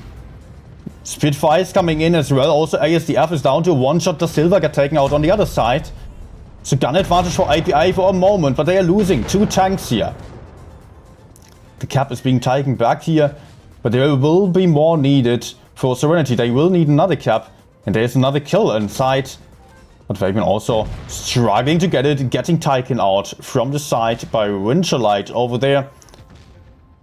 And Jennifer also a little bit in trouble here, not having too much backup and getting pushed onto by Alpha. But seeing the cap points, it's a win for APA. API just going for the bases and just getting another kill still in the end in order to secure their win here. So that is game number 2, a win for APA. Or win number 2 for APA. While we were on the match point for Serenity. Serenity needing only one more win here in the grand finals actually. Just to remind you where we are. We are seeing the grand finals of the group stage. So right now we're having 4 groups. So a total of 16 teams. 4 have been dropping out on the first day. As we're on the second day, another 4 have been dropping out already. And now we're seeing the grand finals here, or basically the top 8. The winner of each match is going to go straight into the top 4 then. That should be right, yeah? Should be. What this means is that the winning team of this one will be a top 4 team, will be able to play for the grand prize pool. That's the main point of it. Only the top 4 receive some prize, or I don't know if the 4th also receives something, but if you're losing today, you're out. And if you are winning, you're still having 2 lives again to fight against all the other top 4 teams until reaching the potential first prize there. I'm not entirely sure what the prize amount is. $30,000 $30,000 is the entire amount of the prize pool. And I think for a winning team, it would be something like 14k or so, 15k. That's not nothing. Next game. Again, match point for Serenity. It might be the last one. They are not having to win many more. No, any more, actually. Not many more. Just one game will still have to be won by Serenity. Let's get this show on the road. This time APA is playing a budget again. Serenity not playing any budget. Again playing a rather heavy lineup with a couple of TDs. Elmery moving into A. Nope, not moving in there. But getting aggressive, having some crossfire onto Spitfires already.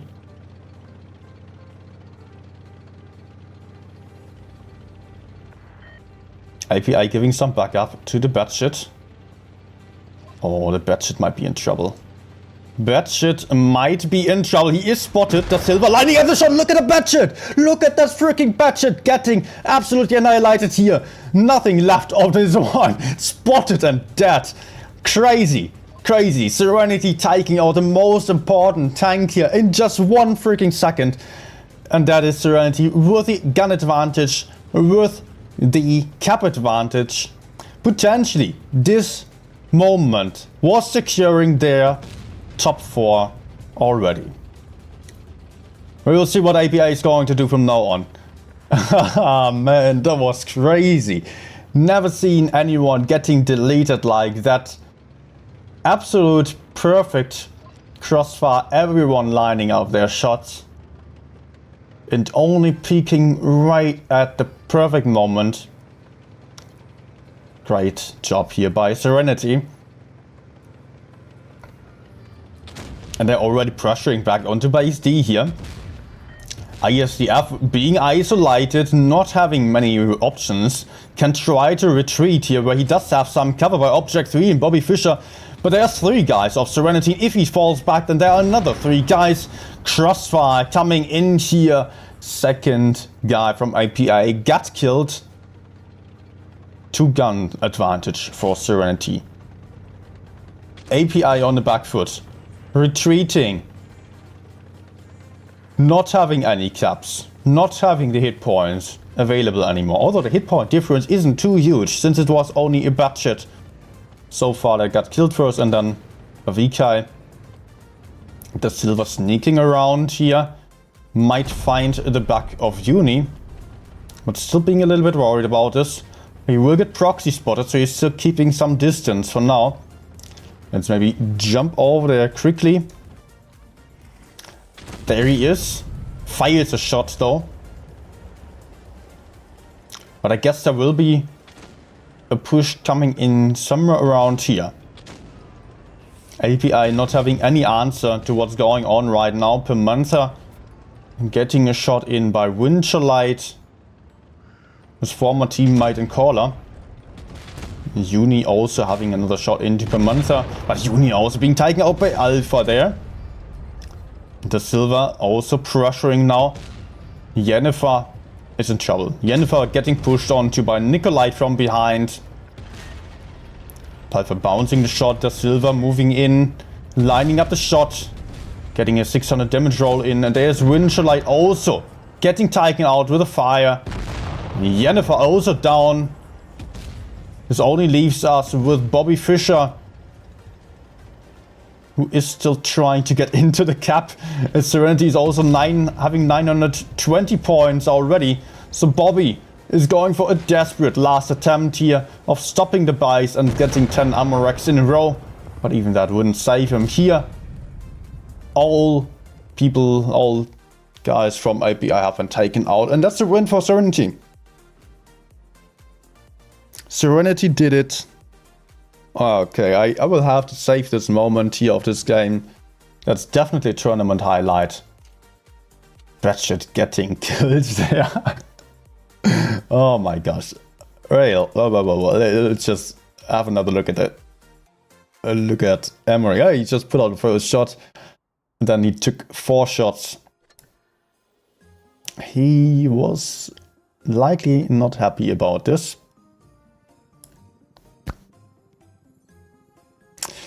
Oh my gosh. What a moment there. We've got our top 4 potentially done. Let me see if the other games are still going on. Yeah, QQ versus Aqua is still playing. It seems to be close. I will quickly show you the other results then.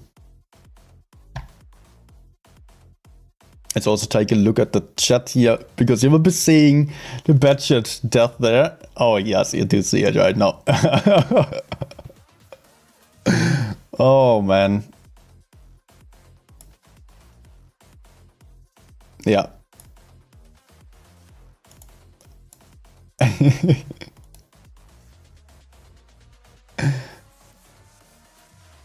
Oh, Access, don't be rude. Don't say it was a stupid move there. Absolutely not. The Batchet was collecting information first and not spotting anyone. Does have the best view range in the game. And yeah, those guys are absolutely top level. API has won 4 seasons already, if I can count correctly, which I wouldn't count on. Elmer has been a top 1 player multiple times already, so he knows what he's doing, and that was not a stupid move. There was no one inside. He was spotting carefully, getting closer, and then finally moving into the base, as he was sure to have enough information of the enemy being on the other side. And it's really unprecedented that we are seeing that many tanks there lined up to crossfire into base A, mostly if there is someone, and it might be just 1-2 people shooting into the A cap. Still, it would hurt, but it's a calculated risk there. Oh, I'm seeing a surprise here. 1984 beating Crick. So Crick is out as well. if you were asking me before the tournament who I'm expecting to get into the top 4, or who the top 4 is going to be, I would have said B-Love number 1, Quick number 2. I had no idea 1984 even existed, but they were also top 8 candidate then. As soon as I've seen them, QQ won against Aqua here. Won against them 2 times in a row, so actually well deserved to get their spot as well. APA versus Serenity is what we've seen.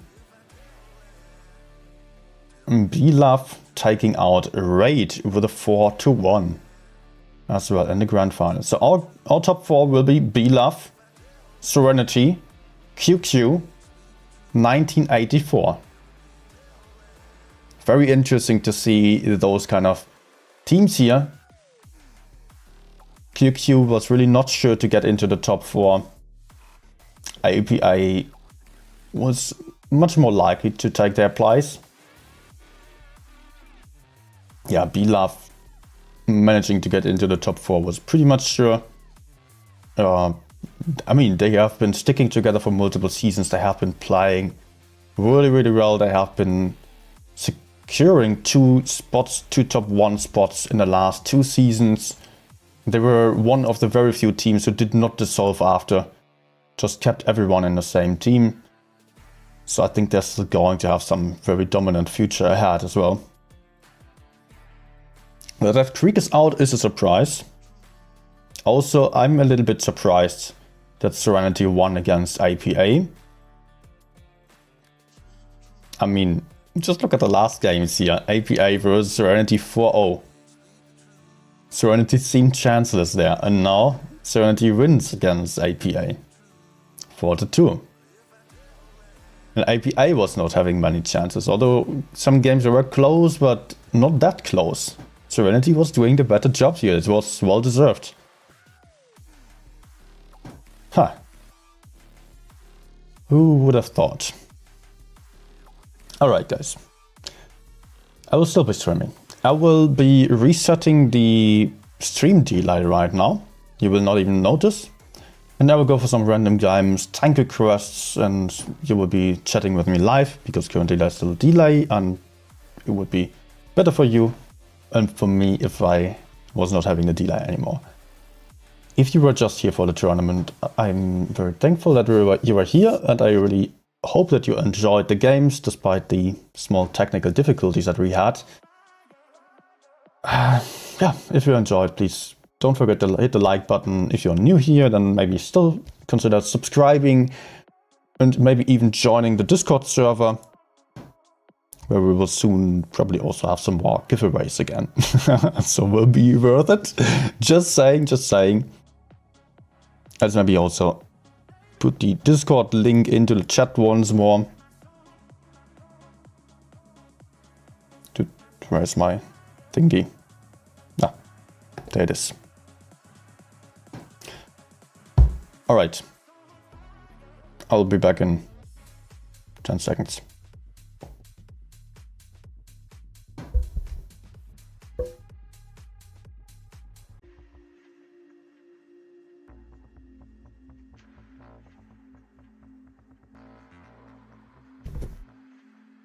And back we are. I just took a 3-minute break. We're live again.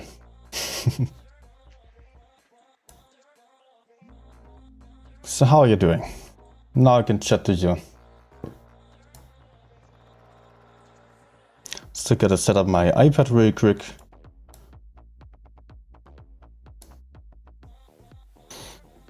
Alright, if you're watching on the portal, I think you still have like 2 minutes of rewards.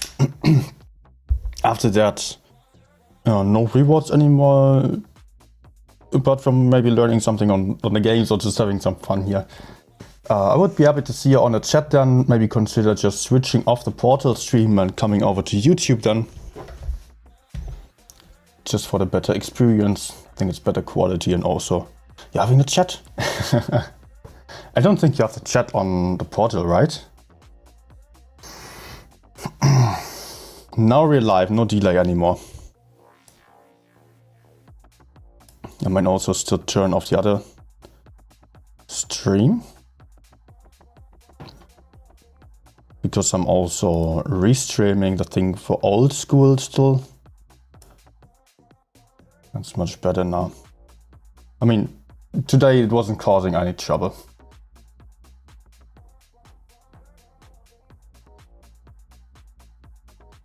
"20 minutes edit? Okay. That's fine with me. I will be streaming for an hour or so anyway still.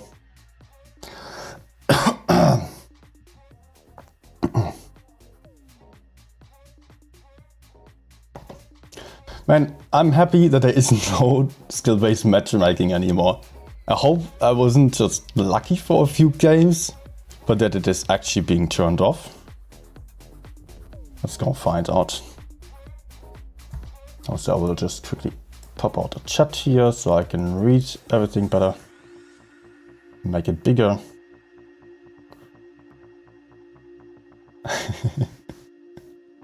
Hey, Nico as well, Cougar, Fusselie, Wild Ones Helper. Hobajtnik. Nie, Hobajtnik. Ejal, Hippo, Cam, Florian, and everyone else. Nice to see you all on the chat. I've been reading the chat occasionally. And just, of course, it doesn't make sense to answer with 3 minutes of delay. Bonsoir Alpha. Très bien, très bien. Congratulations. Well done, really. Was not really expected to see that. And now, no skill-based matchmaking. I will be happy. Oh, not happy. Okay. Nope. Nico, I'm not going to platoon right now. I don't know, later on maybe. But I wanted to enjoy the matchmaking again. After it has been so horrible for the last days.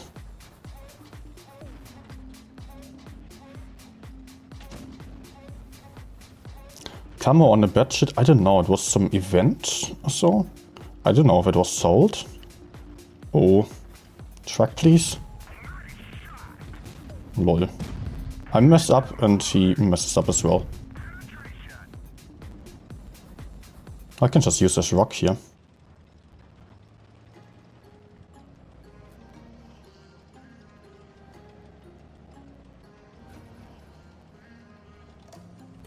Are we four coming to help me?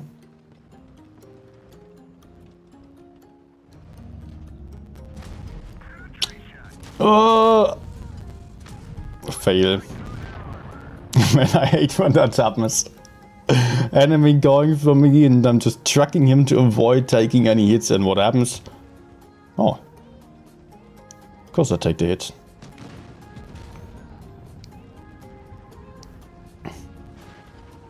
Nope. Didn't see that one.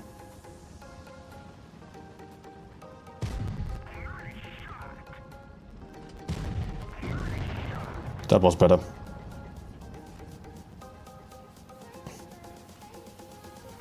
Oh, free farming here. Yay! Can enjoy the game again. Oh, hello. Let's maybe try tracking him here. Oh, luck. Nice.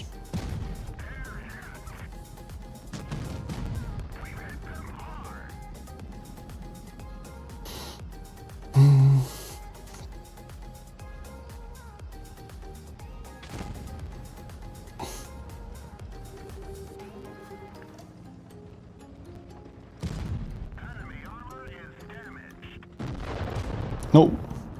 Maybe I can still put that one out. Over there? No. Over there? No. Fail. Need to go back to TQ to team. TQ to team. You're not playing tournaments at the moment. Hey Vabo, well done. Congratulations on top 4. Really nice game. So when that budget moment, I was screaming. You will have to see that. That was so nice to see. On the last game when he killed the bad shit with a bait.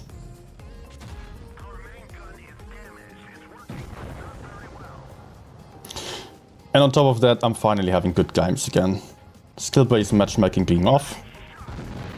I'm enjoying my time. That was actually nice. Again, all 6k. Oliver Nightmare, good night. Oh, yes, your name is Nightmare and you're saying good night. That's a bad combination. Good night, I guess. Hi, Tankist. Ah, Nabi Amkai, Federico Fellini. Oh man, these damn renames. I don't even know who is who there.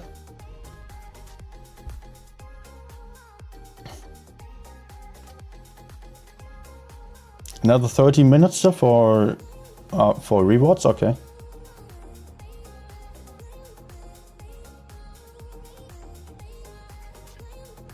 He trained it a lot and didn't work and then until it works. Okay. So before then no one was moving in there. Elmer was really being careful. It was not just YOLOing around. But yeah, nice moment. Beautiful tournament highlights. Nice. Did the lights just run away completely? What the heck?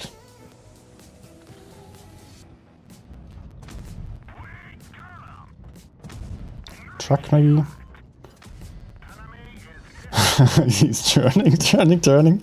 Oh, what's happening? I just woke up.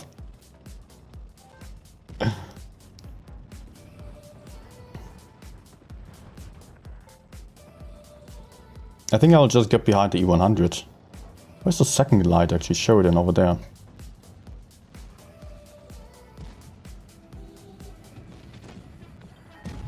Give me a fire, please.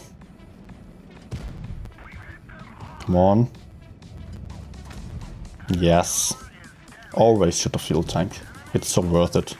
You're not going to get any ammo wrecks, but fire. Yes. Oh man, that's not good. That shit is coming for me from behind. We're not having any advantage yet, surprisingly.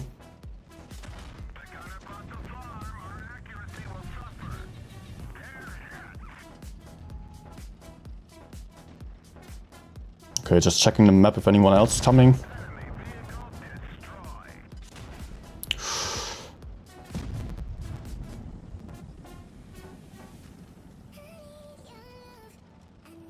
Hi, hi, hi.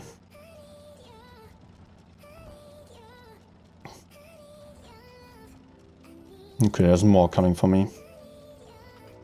But it was worth taking out the bad shit, definitely. Very important. Sheridan also 2-shot. Would have been nice if it was a 1-shot. I mean, he can potentially kill me in 1 hit. Let's shoot the front where the fuel tank sits. Fail. But he did not even spot me.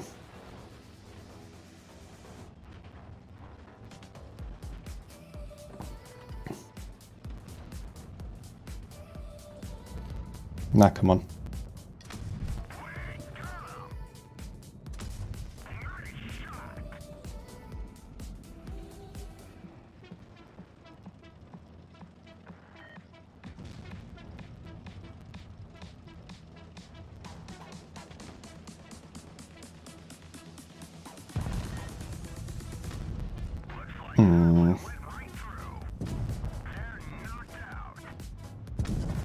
Okay. This will be freaking close to get around the corner. Oh my gosh, he shot.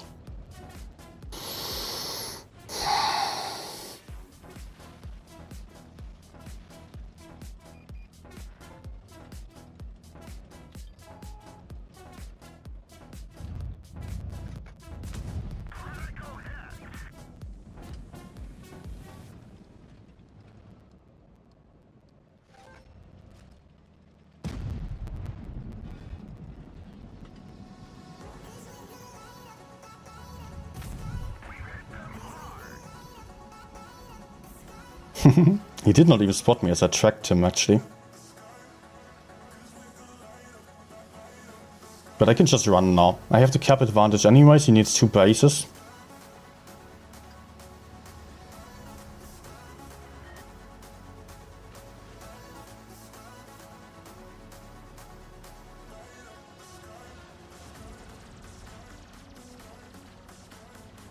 Let's not mess up here. No.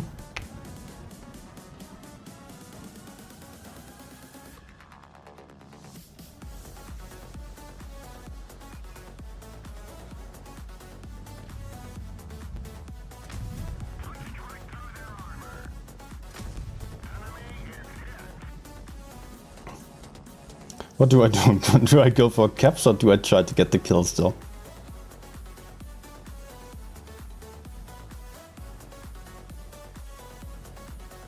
I want a damage. So I'm waiting a little bit. Expect him to come out there again.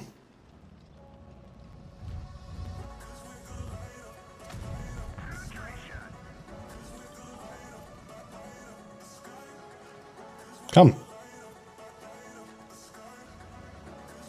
He has to go for the base.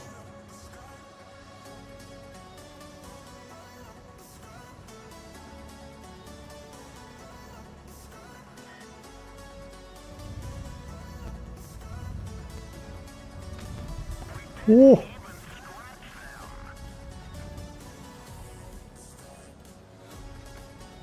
Oh, actually I'm losing now.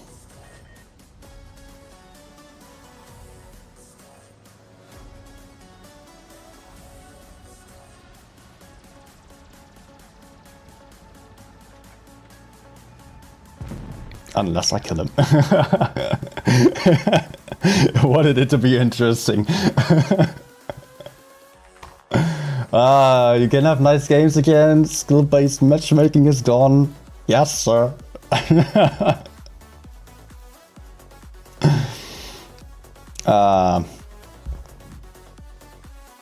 So the camo was being asked for. Vesuvio.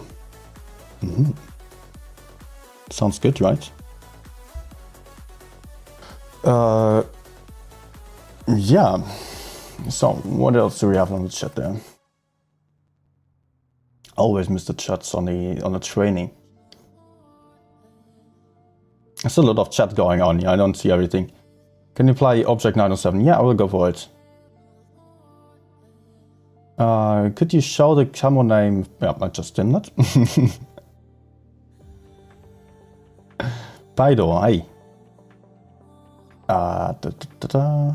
It's not a carbon camo. The carbon camo I would also love, but I got this already before the animated camos were even existing, and I just loved it.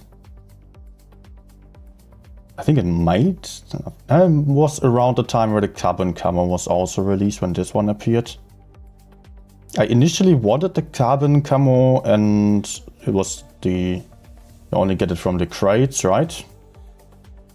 But I never got it for tier 10, or only for tier 6 and tier 7. I would have loved the carbon camo and the bats flying around on top.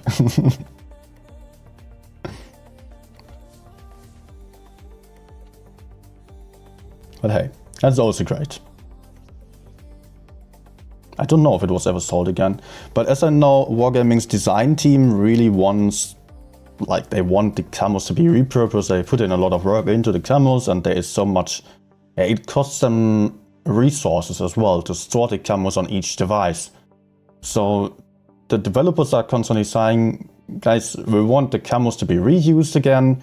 Can you please just put them out just for sale again, while then the marketing sales department is saying, hey, we want to bring out some new stuff for the people to grind for, and some new stuff that they can buy then to make more money. And the others are like, hey, we already did something, just use what we have. Conflicting opinions about that. So we're seeing some older stuff being reused again, of course. So I guess this camo might also be in the shop at some point again. Yeah, Nico's leaving. Goodbye. Fosh 155. You really want me to play the worst tank of them all? Okay, missed a good opportunity there. And another one. But hey, got my spots in. And actually I can just push the left side.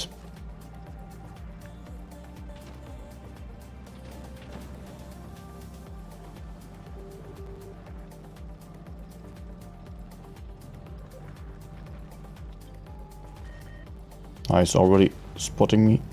Oh, fail. What's that? WT. Guys, why are you not moving? Whoa.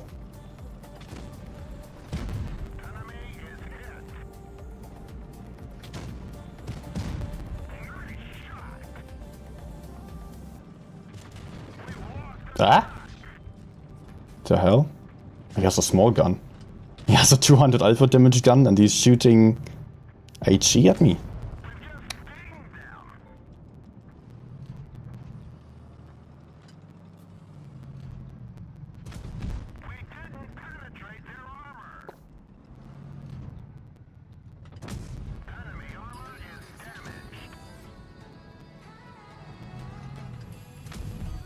Let's just go for heat on that one.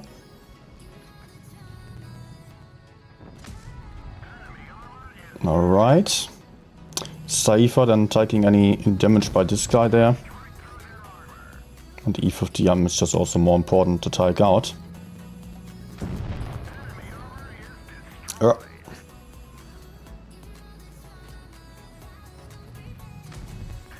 Nice. I can actually farm again.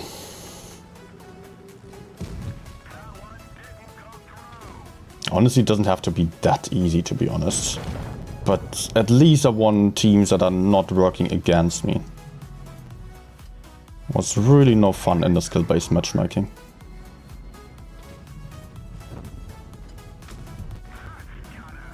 This is kind of like bot matchmaking right now. It's my reward for suffering that much yesterday.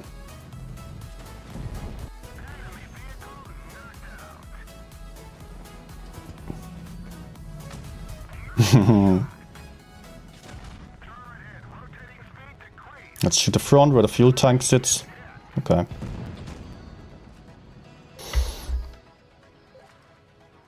James, I haven't done it for ages. Nice to see you back then.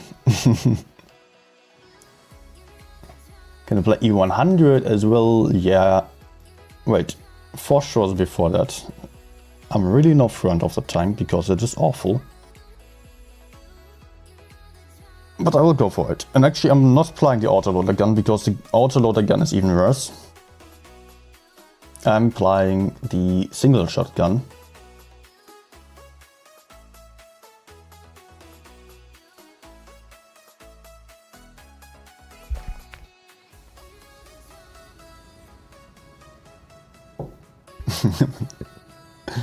VT waffle. Yeah, I know that term, but where does it even come from? Waffle? I don't get it. Sorry, I don't see the connection. It's more like, I don't know. Maybe it's funnier to people who don't know German because, you know, I'm German and I know it means Waffenträger. People maybe because people are saying waffle, Waffenträger, waffle. Yeah, it kind of makes sense there. Yeah. I understand that it means weapon.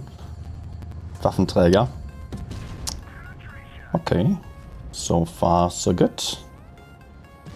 Wriggle, wriggle, wriggle. Can I get an IG to kill him? Nice! Good one. The big gun is just way more reliable. It does have the accuracy. Small gun is way too inaccurate. When they're all down, it's really bad positioning for them. Oh.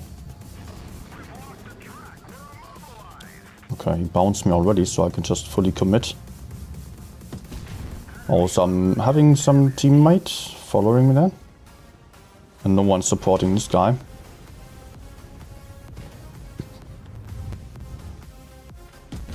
But I would also be very happy if my teammate also pushed in and... yeah, penetrated one shot at least so I could kill him.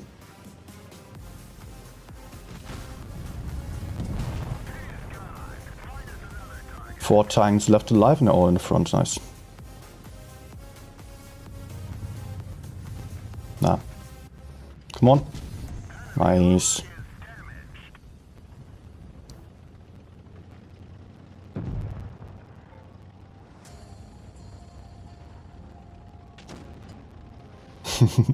People being confused about the single shot tank. Bro, that was a potential max roll.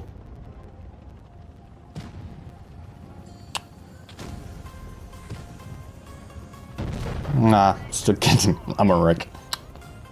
I would have preferred 400 damage more, but okay.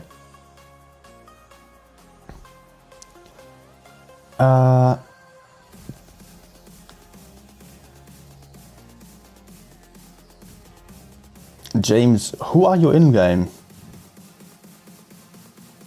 The new matchmaking seems to be turned off, as you can see on the stats here. In the afternoon and yesterday I was still playing it. I was playing about 100 games in the new matchmaking and I was having an average of 48% win rate at 3500 or 3450 average damage. So that was really no fun for me. But now that I turn on in the evening, it seems to be off.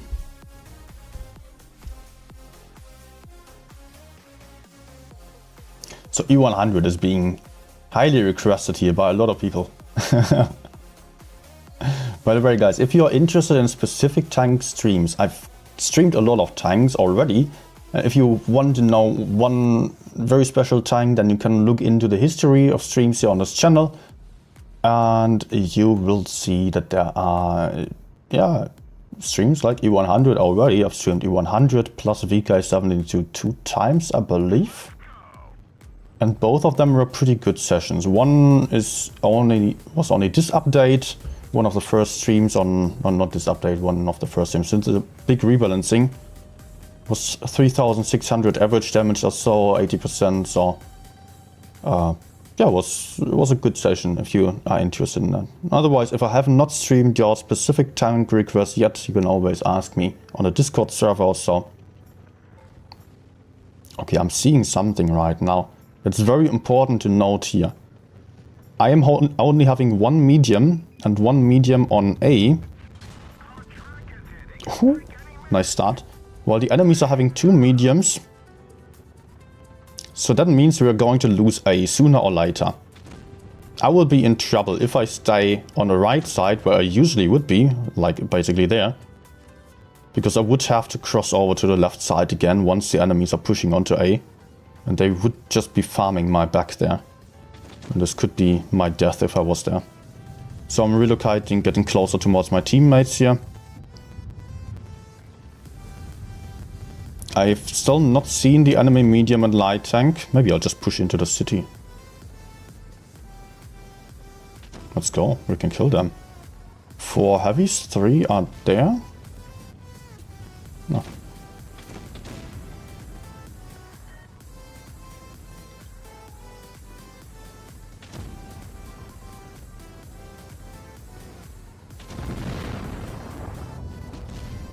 Alright. Can anyone else take him out, please?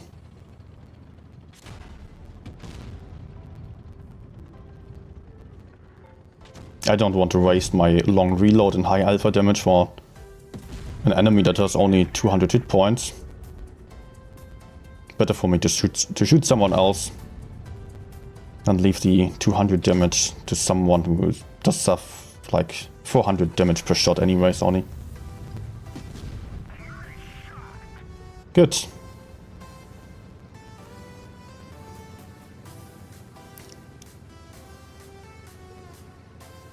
Visa at 114. Can you do medium 2 or 3 next? I would be very happy to do so. And not play heavies. I want some fast medium.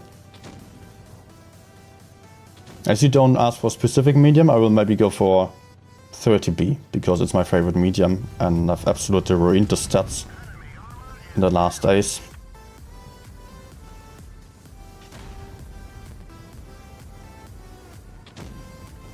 Yeah, ram me, good idea.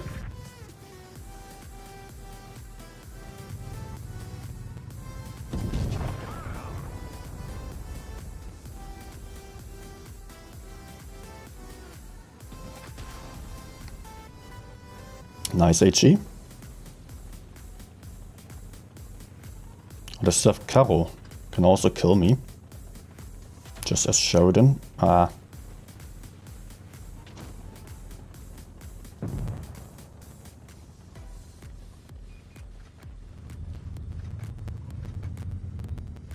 Okay. An HE into the lower plate would have been nice, but yeah.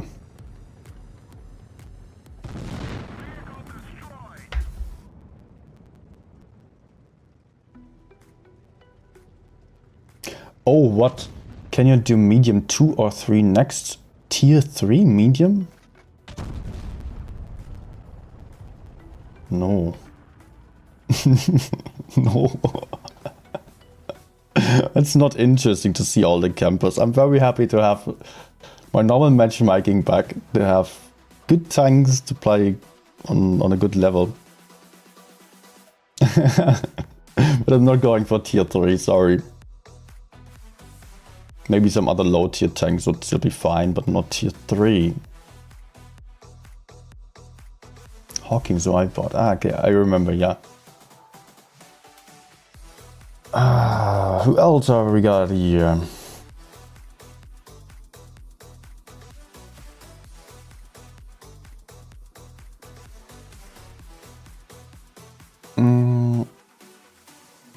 Well, 114, that's tier 9. Collector. This one. Or do you mean the 114 SP2? Because I don't have that one.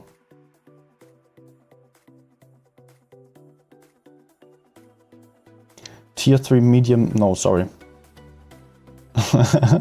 Sorry, nope.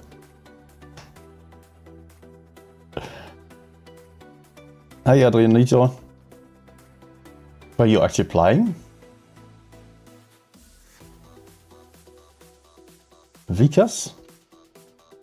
Well, I want to know if it. I will go for another one first then. That one, okay. Okay, then I play this one.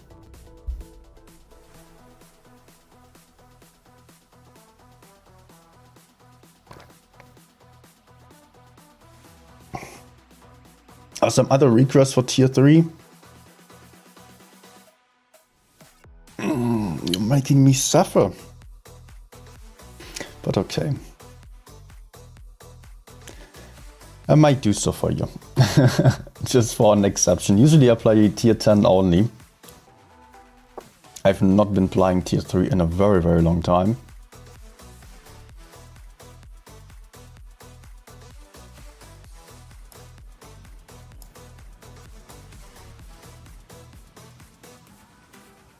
The problem is about tier 3 is that people don't have any clue what to do at that tier. And people do very random stuff. It is very unpredictable. While on higher tiers, people have some kind of clue. You have reliable tanks as well. You can move around and just read the lineups. You can use the information, make use of your tank strength. While at tier 3, tanks don't have specific strength all too much.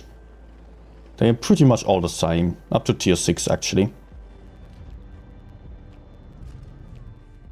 Hello. This tank actually is also a beast. Look at the hit points, by the way. Look at the other 114 and then look at my 114. Why does he only have, yeah, he doesn't know about consumables and stuff. Because actually, I'm having the hit points of a tier 10 tank, basically. Ouch, not anymore. 2,500 hit points with a sandbag provision.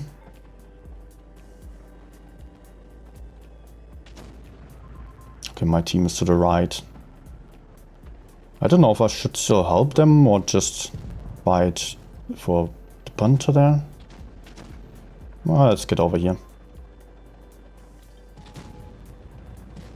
This guy is dead without me, so I can just try to go right in front of that Emil, or maybe shoot the Shark Tiger.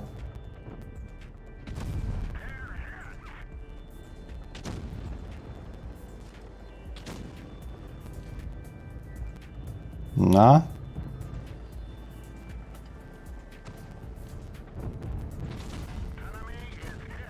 Oh, 366 only. Well, we also had a pretty bad low roll. 300 damage. But I feel like if I stay here, then I will sooner or later be in trouble with this guy coming from behind there. Nice one. 588. I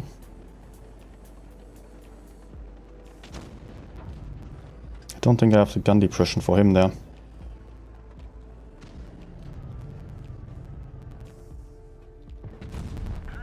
Good.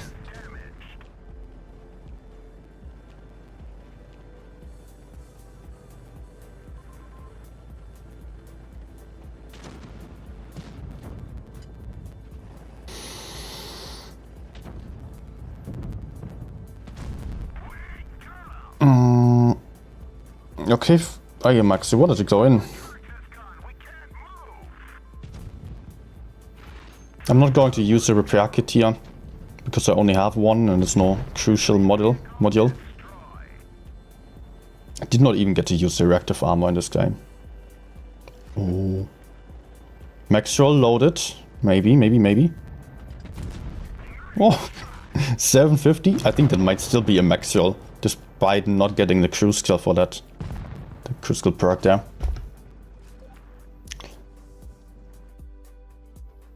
Okay, and now suffering. Now I've got to play tier 3 medium British. Ay.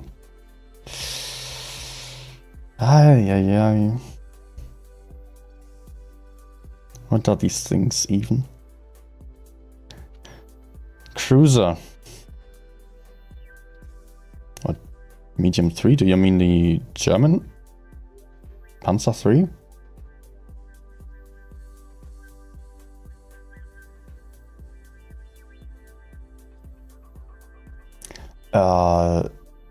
Wait, what did you say? Is that the medium 2 or 3? Do you mean this one? Panzer 3? No? British one? That's a medium that I was just showing you. That's also a medium here.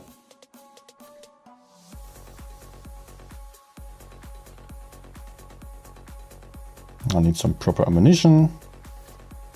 And I've not played this tank in so long. I don't even have the correct setup for it. Camo.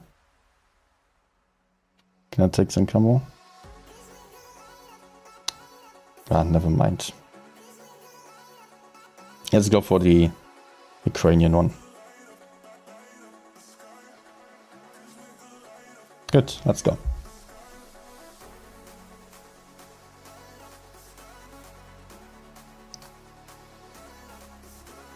It's golden or blue. I was just showing you my tier 3 mediums. I don't think I mean, it might be possible that I'm missing out on some.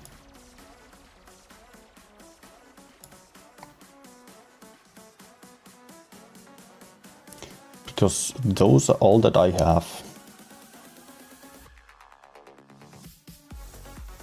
Nice cute time.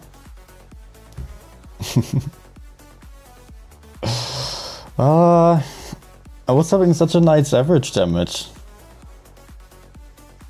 I'm not going to hold 4.6k tier 3.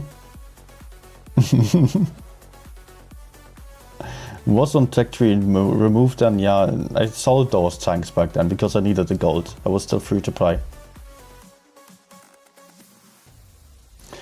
Detonator asking for VK72. Yeah, I can go for it next game.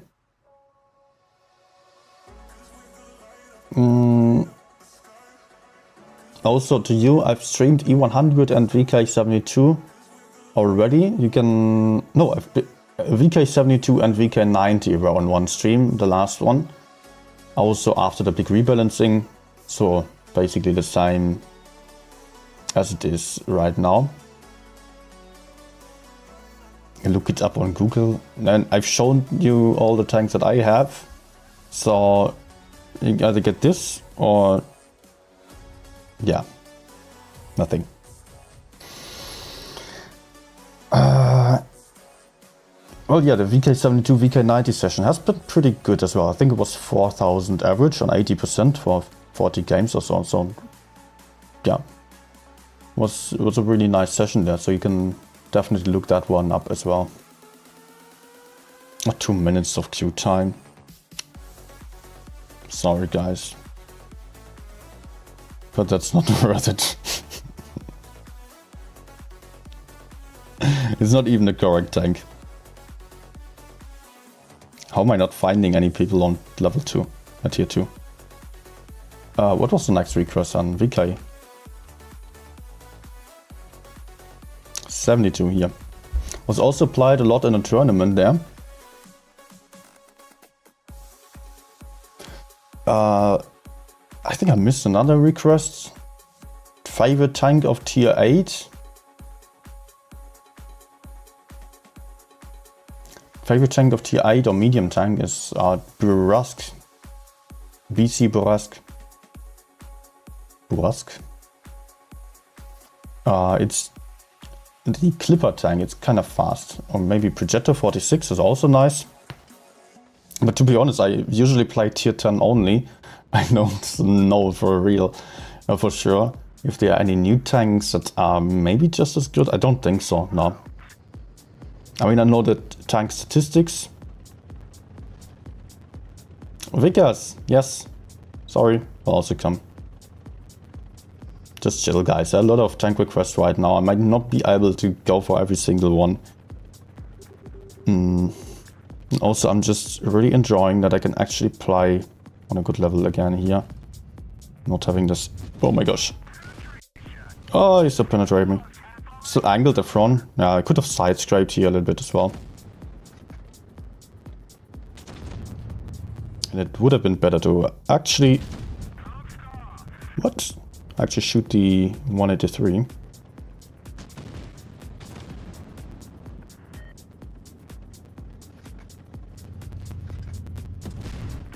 You know what?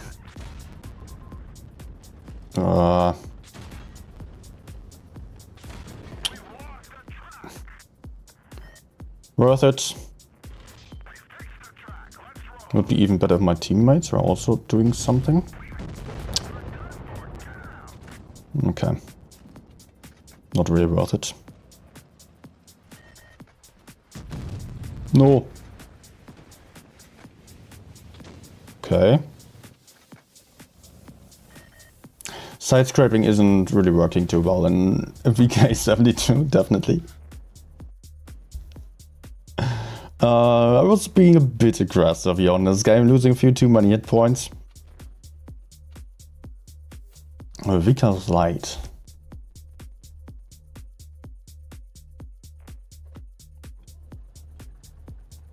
T8 and above are not really for you.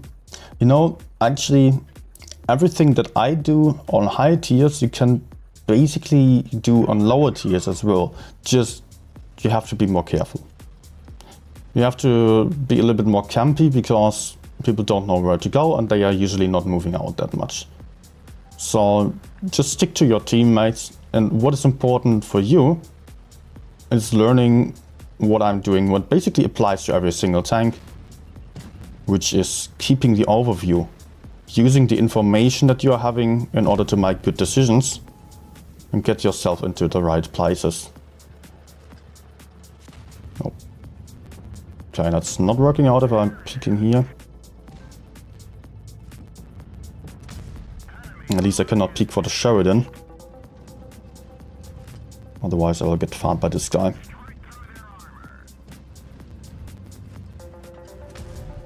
yes, tier 10 definitely is the hardest tank tier to play. But the gameplay is the same as in lower tiers. There is no big change there.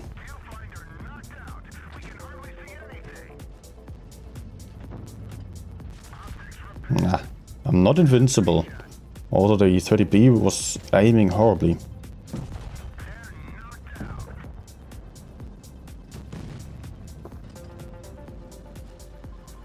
Go.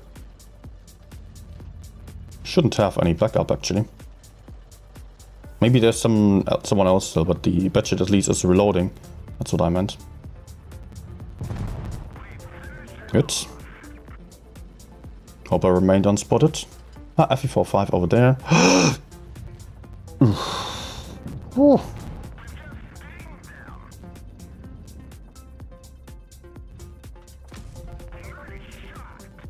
I should have one more.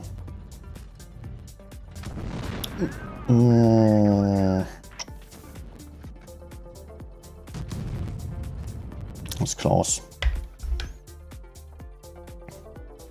Nice, we won. I wanna play budget. What else do you wanna see? FE42. How's the matchmaking? Matchmaking is actually fine now. You can see it on the stats because skill-based matchmaking was turned off again. Greatest news of the evening. Although there wasn't even any announcement about it. Yeah, small gun on E100. I was seeing that actually, but I thought I still had some time. Because actually he has like 12 seconds or so of reload time, or 11. Mostly longer because people with a stock gun don't even have full crew on E100.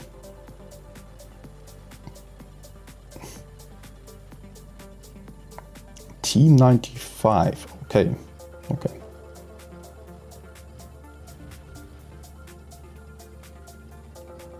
No one here.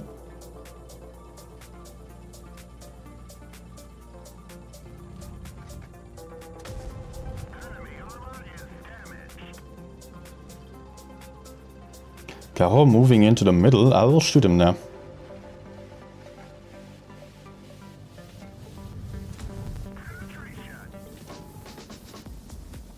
Okay, let's get behind him. Kill the AM Max Caro as well. Oh. Oh. Yeah, that's a bit too much for me to fight there. But actually...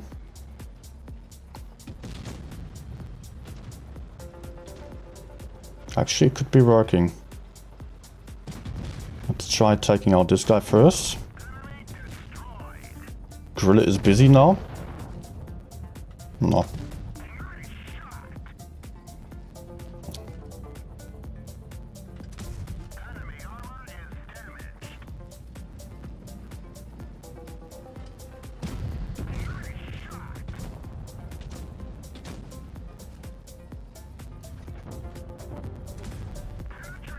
Nice.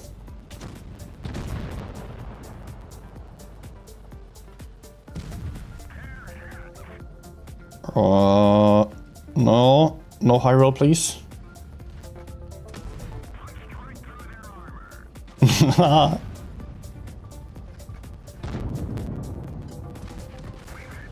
Okay, nice Ash.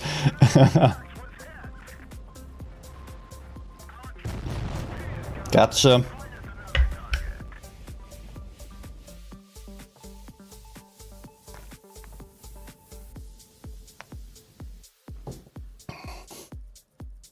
Nah, guys, this is not going to be a challenge stream. I was really suffering for the last days with just not being able to do anything with this freaking skill-based matchmaking because it was throwing me back so much. I don't really want to play any painful tanks right now, sorry. Maybe tomorrow, but today, man, I'm just so happy that I'm having my game back as it was before. I really want to enjoy it a little bit because it was really annoying. I was constantly having bad players on my teams, good players against me, and a lot of those. It was impossible to win for me.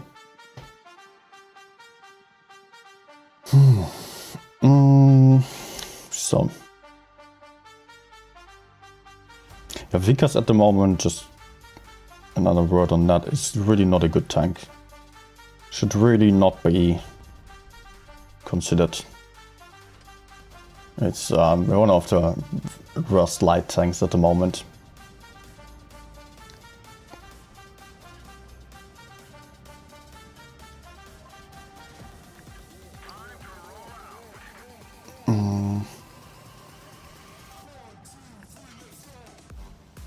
D95, D95. I don't know if I can have my fun with that one. Maybe I can go for it for one game.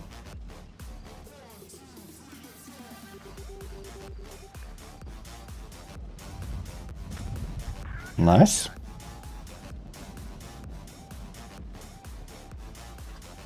Anyone else here?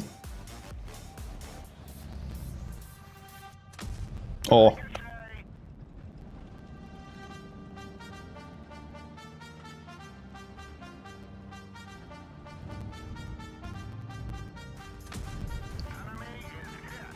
I guess I will be spotted, yeah.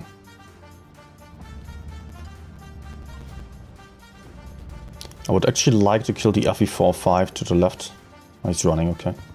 Thought he was maybe baiting me or so.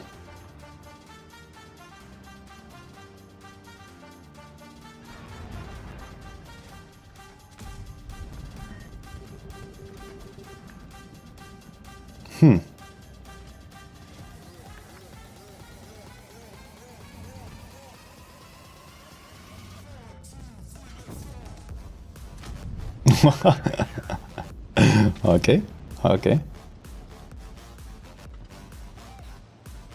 I think it's useless to keep fighting here. Against Chieftain, STB both being hull down. Better I get back. And...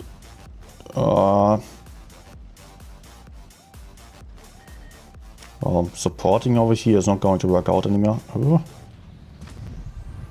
Too late. I still wanna cross over here.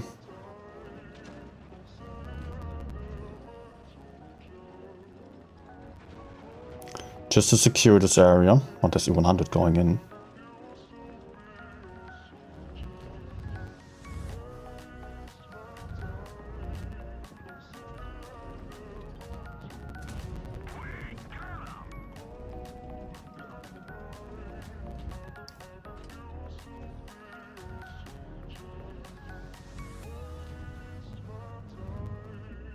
Na, come out.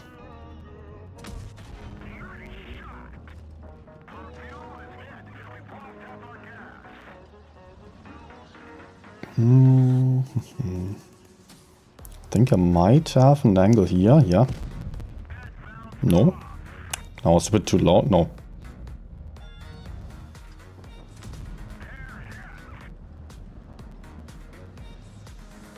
Did not spot me, okay.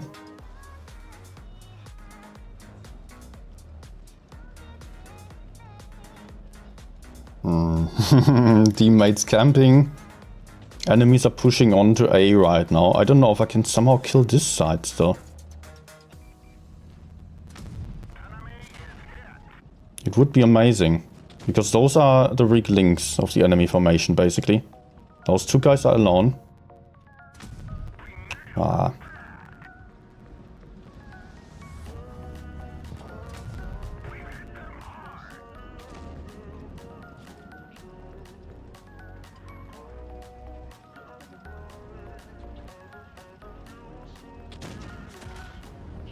Nah. Good.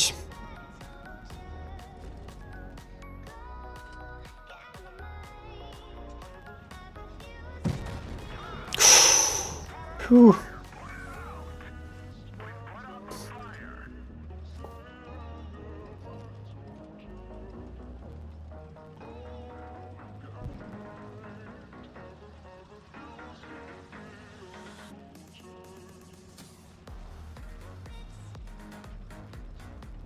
Let's see, nice, we got him, finally.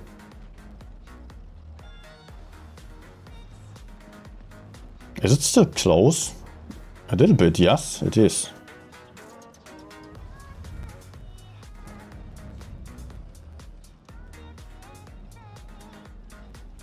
Oh, no, no, no, no, no.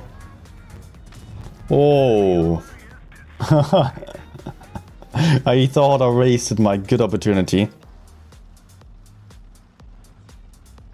I guess Badger is just moving into base A now.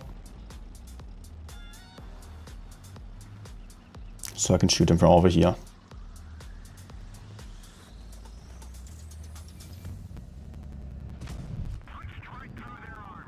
Don't you dare killing me.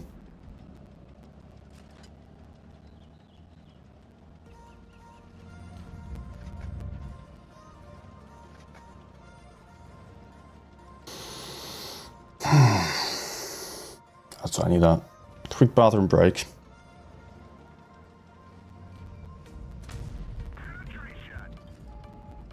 I cannot sit still anymore. Okay.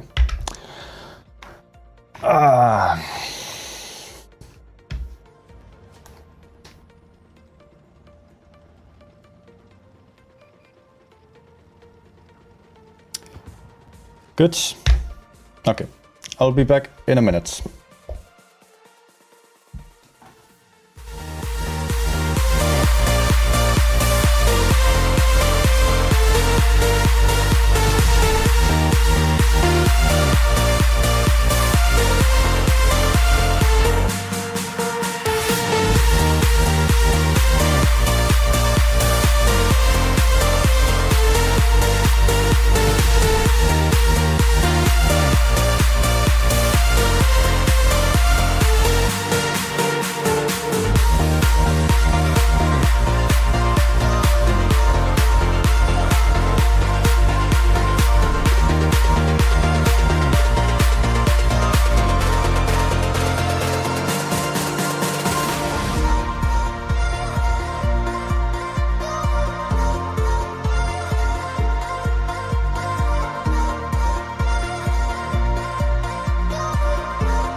What do I think about T62? I don't think I've even played it. I played it the last time right before the gun depression nerf and the PBR model. Was actually close to 4K average also on stream. I don't know, I don't think it... I mean, it was kind of strong. Will feel a bit weird now. Let's see what I can do with it, so. Might need some extra DPM then again. I don't think it will be that strong anymore, of course not.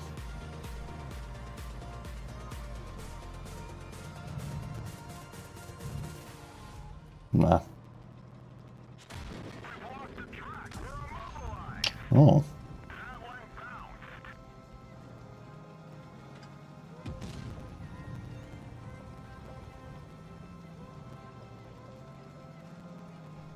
So what's the team doing? What can I do to support them?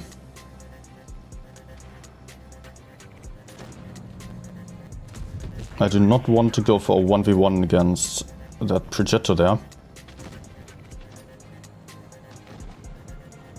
Nah. Nice.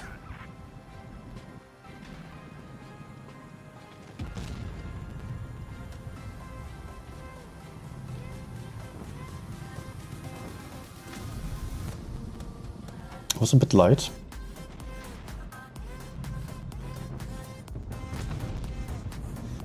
I didn't even hit, okay. Oh, we got one kill over there.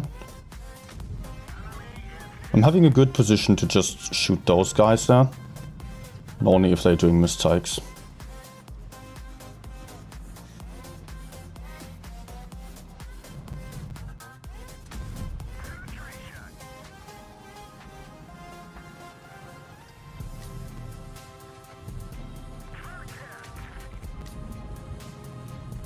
Nah. Not sure if I'm actually having the reload before him. Yeah.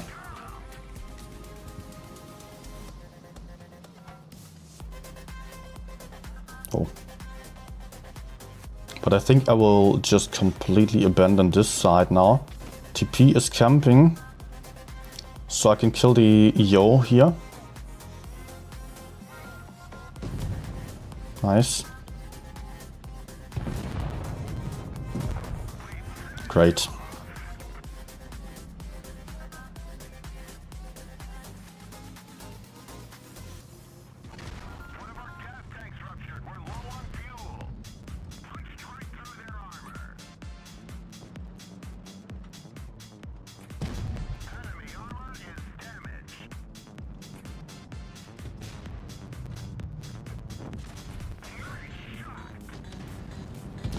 Let's move so the projector doesn't hit me. Good.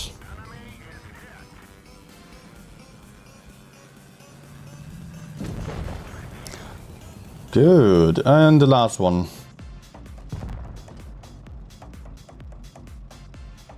Where are you coming out? Mine.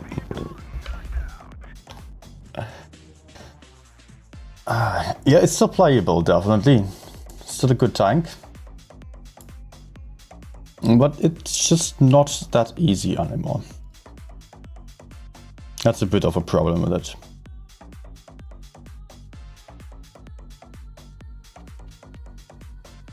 Someone wanted to see Team 95, let's actually go for T123 then.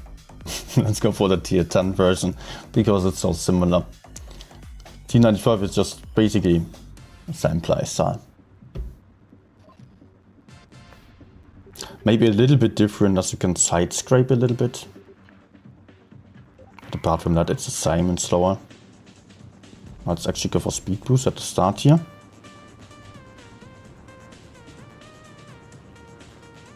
Sheridan I can also play. Nah, too late. But I think it's fine. Nice.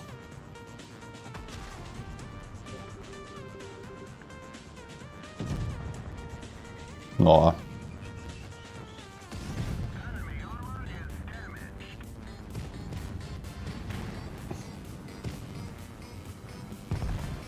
Okay.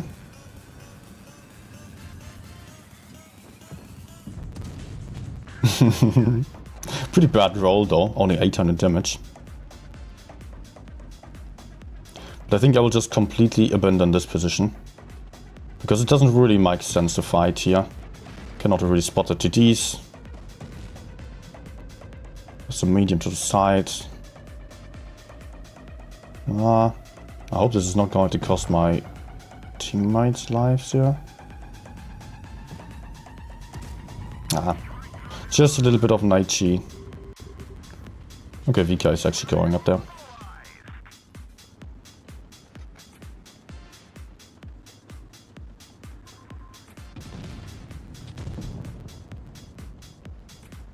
Oh, T57 relocated and got killed.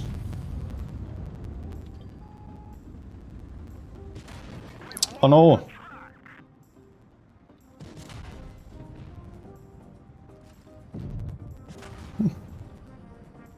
Good job.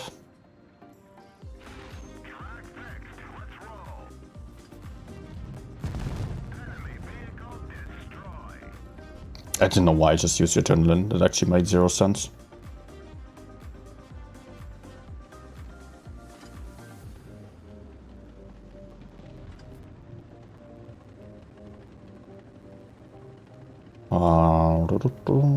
They had a projector on top then.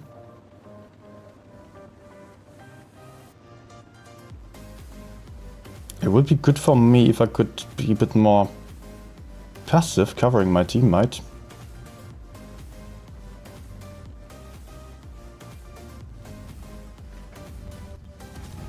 Please don't kill me. Too slow to get back into cover.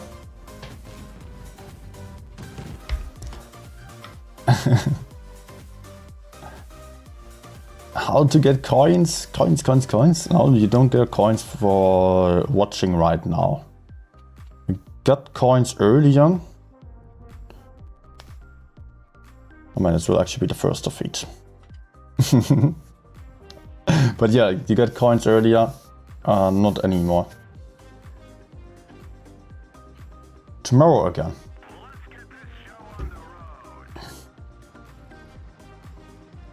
I have to root for you now? No, not sure. Best team might win.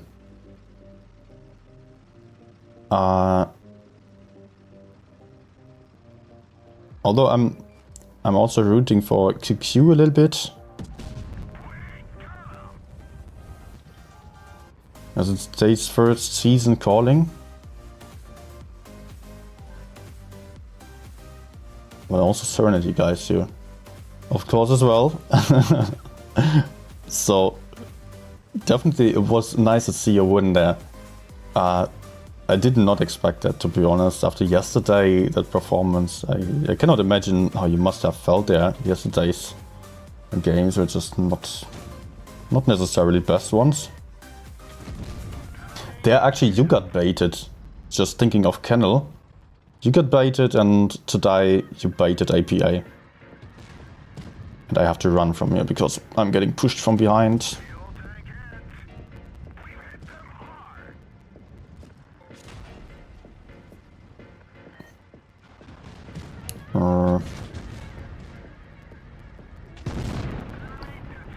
Alright, I'm fine. Who am I going for? WT. Seeing the minimap. Let's go for the caps, so. No, anyone. Ah!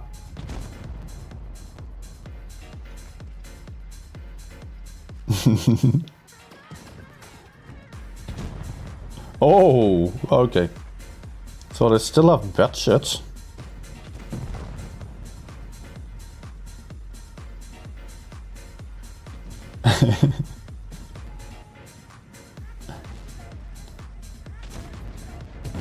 Yes. Bye, Nick. See ya next time. Gotta go because I'm going to play rooms for chilling. Okay.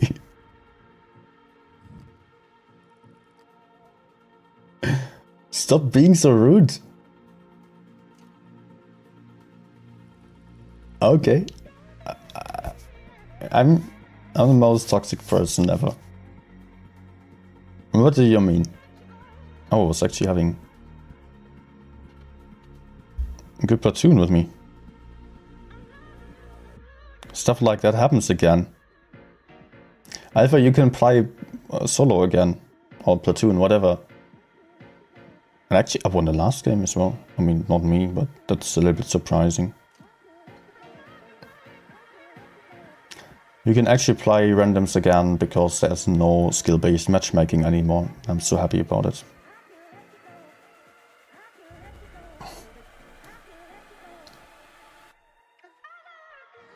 Hiya to us.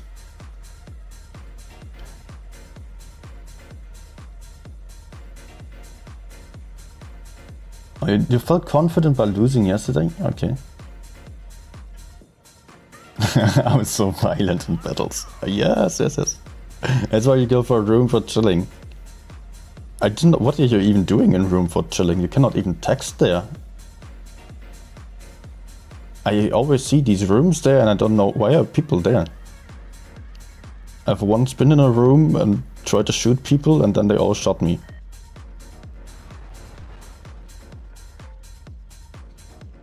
And that was it.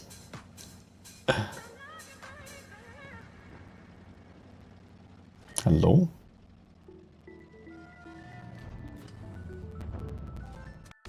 Hello, enemies. Up. No! Had the wrong repair kit. Hey, Timo.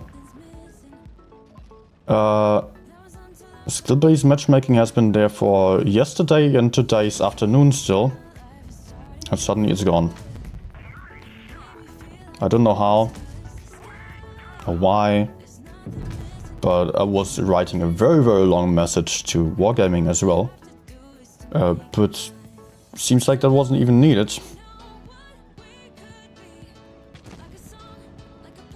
Maybe it was. Maybe it was helping in the decision to turn it off.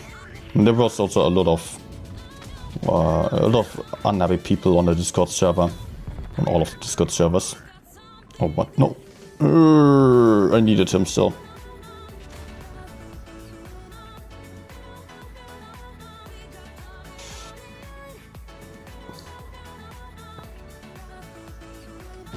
Nah.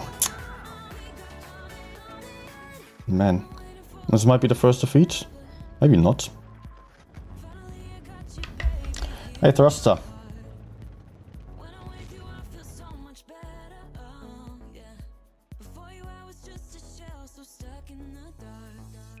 So, what else can I play? Man, I need to just farm up the stats that I ruined yesterday.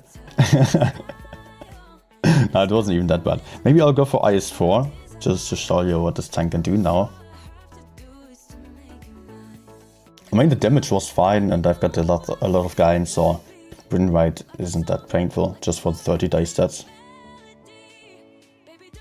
But that's okay.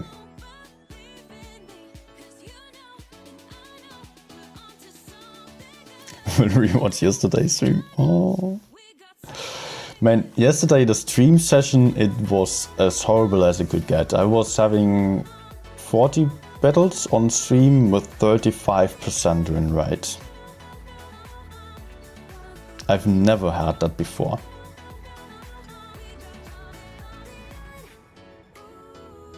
I don't know if Wargaming is actually now going to rework the system or if they are just completely going to abandon it.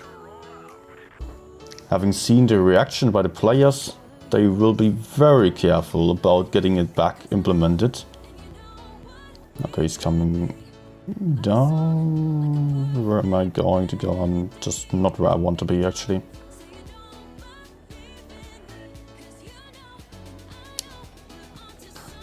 Yeah, I'm not going to use the speed boost too much down here.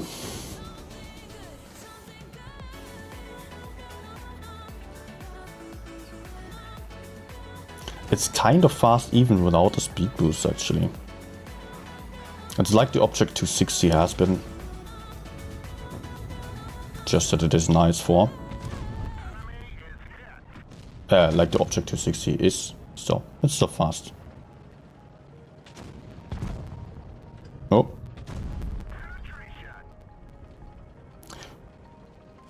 I often feel kind of limited by the turret traverse speed. Especially with a speed boost.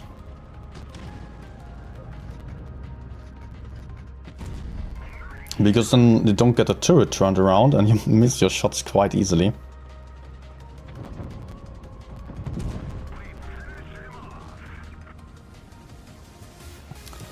Farmer armor. Next, please.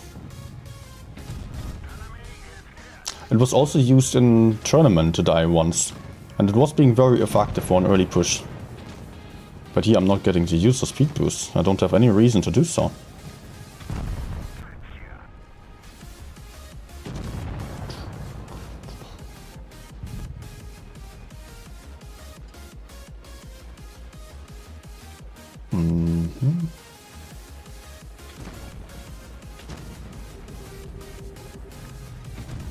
No! Let's go. Now's the time. Time for the speed boost to shine.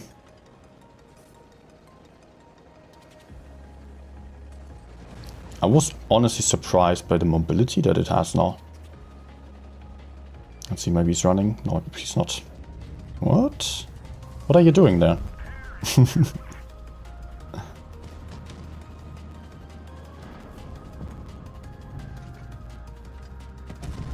No.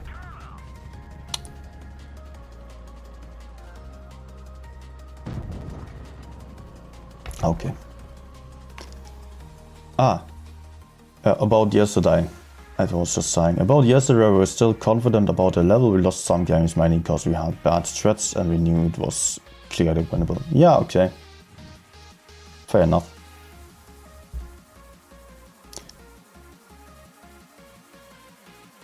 And also, APA had some weird bait strategies there. Stuff that I've not seen, and I don't know, stuff that I've not seen at all.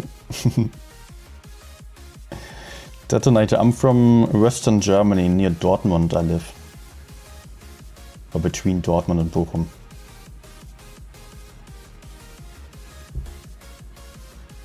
Sold K91, a lot of other tanks. Just after the update.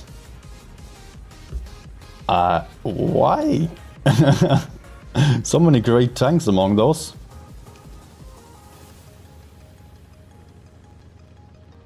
Man, don't sell your tanks. Unless there's one specific tank that you need to buy. That wasn't the case. Oh. XM is not going to be an easy opponent. But if he moves out like that, I will be very happy about it.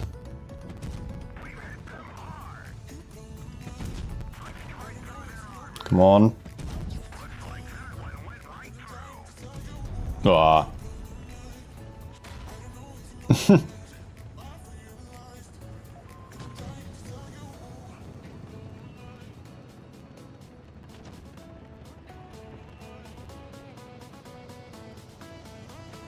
You wanted the gold, but what were you doing with the gold? Anything useful?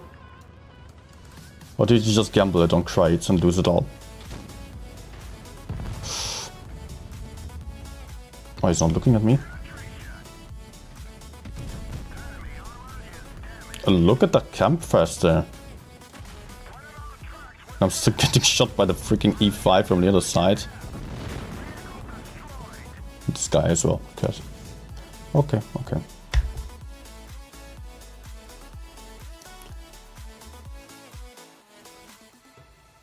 You sold it for credits? Okay.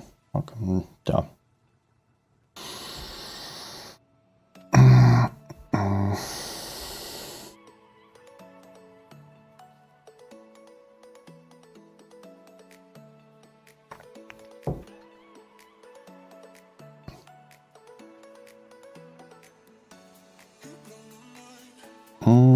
What am I going to play?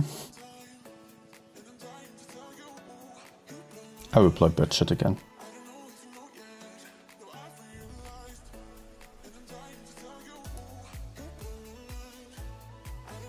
Kran? Okay.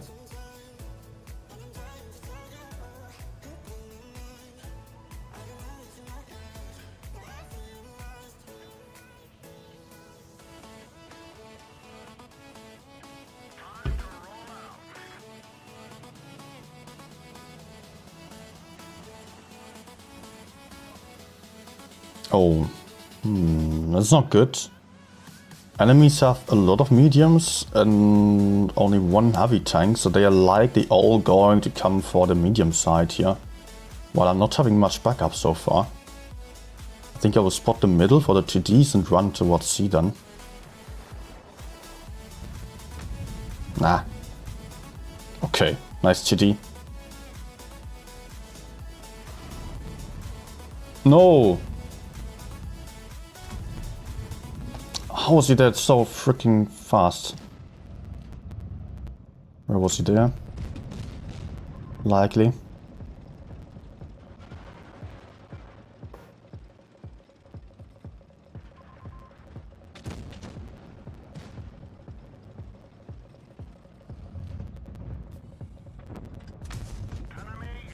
Amorak, come on. No.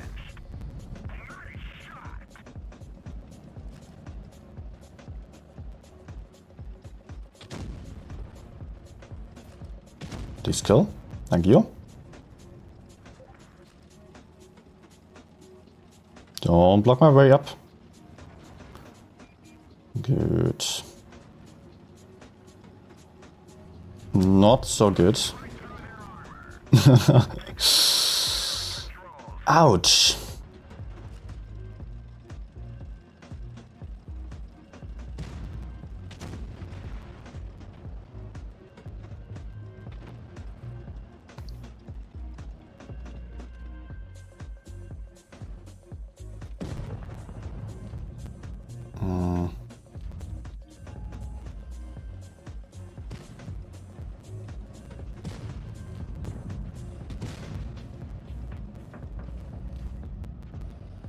Maybe now is my time to run away, so I hope I didn't miss it.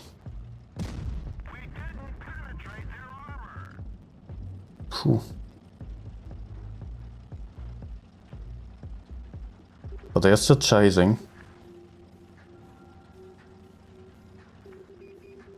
And I cannot push forwards. Let's see if they're going to peek out over there.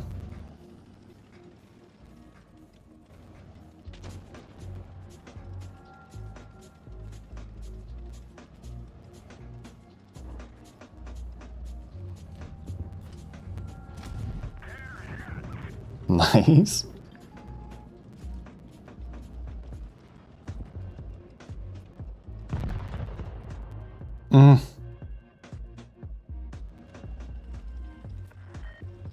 No, the timing. Wait, how did he miss me?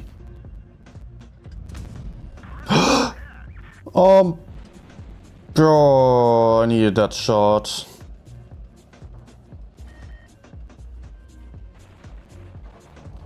Miss me. Oh man, I was just hoping I would just tracking him and he would maybe miss, but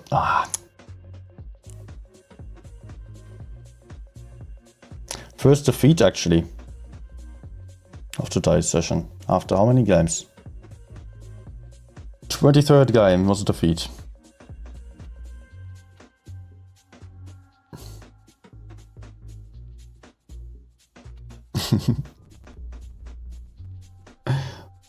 I took some vacations just to watch the stream, 2-5.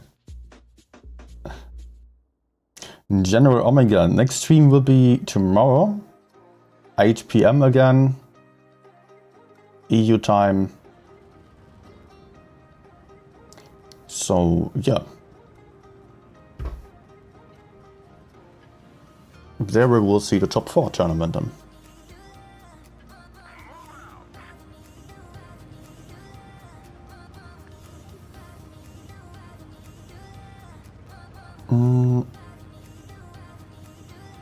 Detonator leaving for now. Okay, goodbye.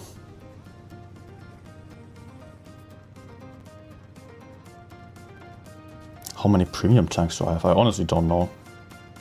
We'll have to look it up.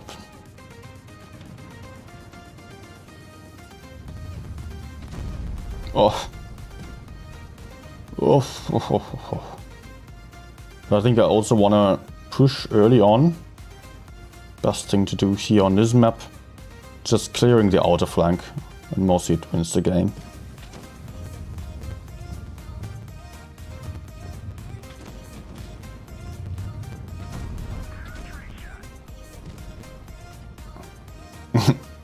How's the jack completely red?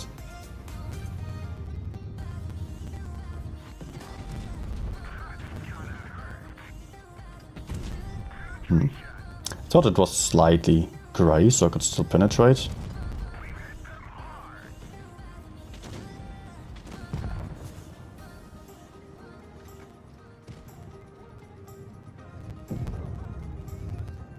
The fuck?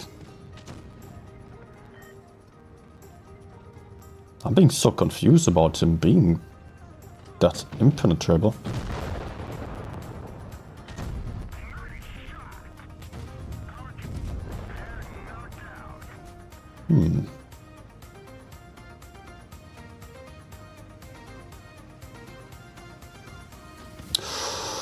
Not good, not good, not good.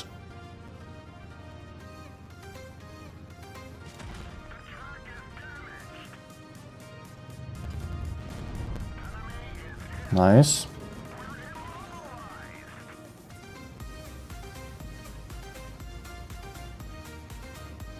the other one went for base A.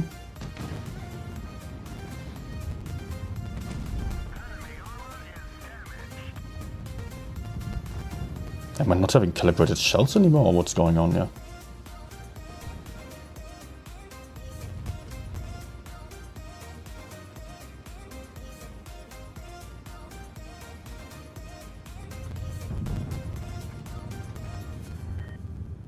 Oh.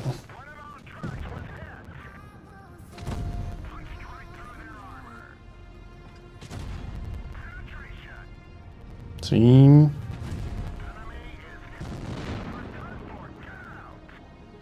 We've had this. Suddenly they all died.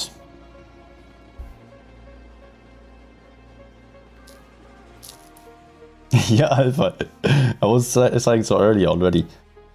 It was deactivated, definitely. No way it's still active. I was checking the teams as well, and it seems to be absolutely fine. I mean, it is like normal matchmaking.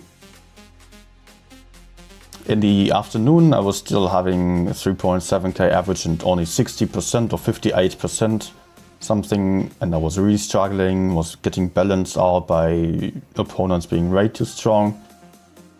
I was still writing like a really long message and analysis basically to Wargaming. And yeah, I guess they mostly have seen how much negative feedback there has been on the Discord server mainly, and decided to turn it off completely. Not because of the Discord server, but they will have been looking at their statistics as well, and will have noticed that it's not working out for the better players. I also made the proposal that maybe their system might be working, but there is some flaw in it, in that they are just giving too much weight to the better players. They're thinking like the 70% players were way stronger than they actually are. So they are balancing them out to be really weak effectively, which is just, yeah, or having really weak teams while facing against facing another team that has a lot of 55 to 60% players, a lot of them. So if they were changing the parameters a little bit so that it wasn't like 170% player equals 3 55% players, maybe it could be working, but I would prefer it if it wasn't that case, if it was just like this, just random games. But I think for the majority of players, for the average players, it is better with the skill-based matchmaking. So, I don't know. I cannot just do it like this and just say everyone who has played a lot and is already on a good level will be rebalanced. It's just taking every single goal from you, right? If you're on an average level, still 55% maximum, then you're having a good time. But once you increase from there on, you will only get worse teams. And that cannot be the goal of it. It needs to be, yeah, it takes a reward from you, basically. You want to be rewarded for improving in your level. You want the good games. You don't want to be punished for it by having better, worse and worse teams and better opponents.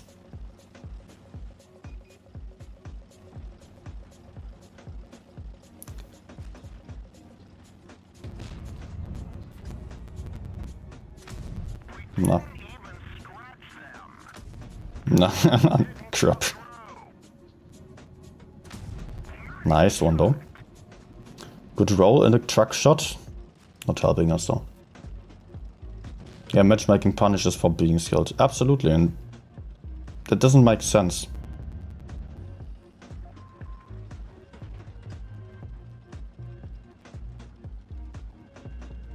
Let's try spotting here a little bit, but I'm not planning on shooting from this position, because if I get spotted, then I will just get wrecked. Truck shot, please. But he has cover there.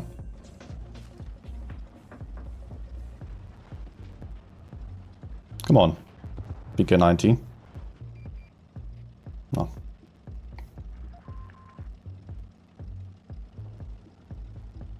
Many teams that don't even leave the base. Yeah, that's also been the case for me.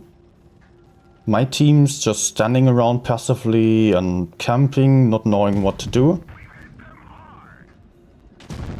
At the same time, the enemies taking aggressive positions, the good positions early on.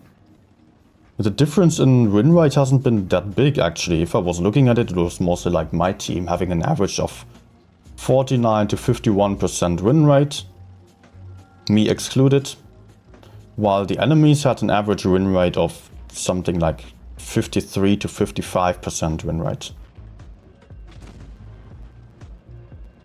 Of course, I exclude me, but that means that there was only one person beneath 50% there on the enemy teams mostly. More like just one guy at 49% or so, 48%, and the others all above 50%. But there's a big difference at that level. When I just recall how I played when I was a 50%er, at that point I only started to learn about positions that are working out nicely. I was not just going to some random places and hoping to be lucky there. Okay, this is going to hurt. Oh. But I have to run. Once you get above 50%, you really learn where you should be going, what kind of equipment or ammunition is better. And that makes a big difference.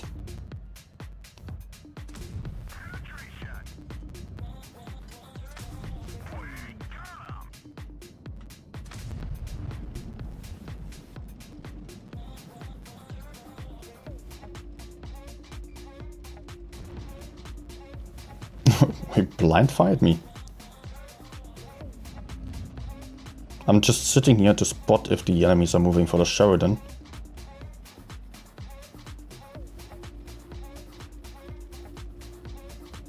Trying to stay further behind the bush to not get spotted.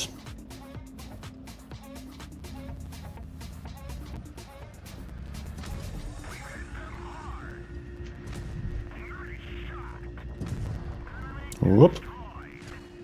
Oh.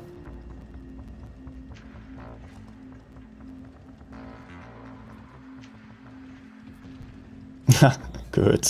Important kill. Thanks to the camper.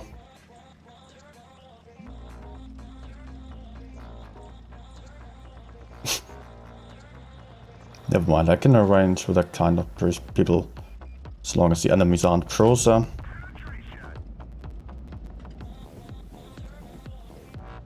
I did not even get spotted.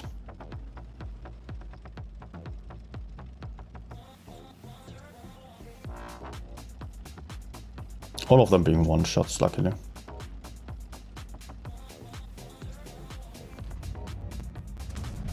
I don't know if I cannot spot him at that distance.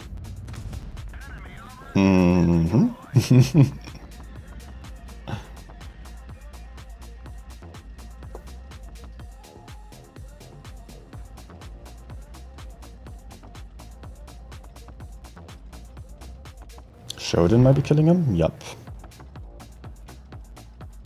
Of course I was getting greedy, but at the same time I noticed if I take this hit and then a shot from the Hori, then I'm dead.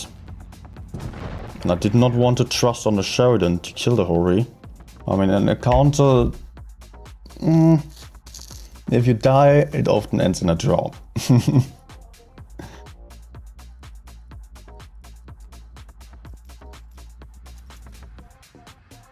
Oh, actually, ace, low one.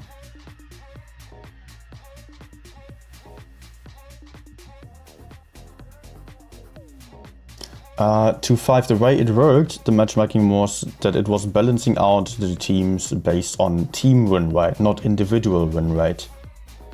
So, therefore, if you have 70% win rate, then everyone else on the team was being like 48 or so, just to get to the average of whatever, 55 something.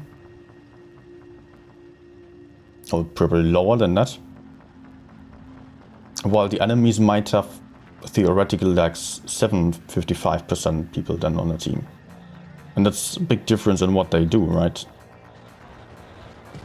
Because it was not only the damage, not only the win rate, it was also damage, kills, spots included there.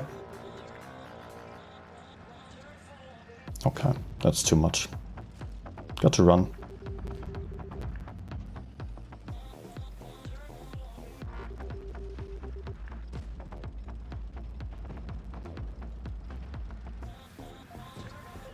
Oh, I wanted to attack C actually. Oops. Maybe I can still put out a clip here. Okay.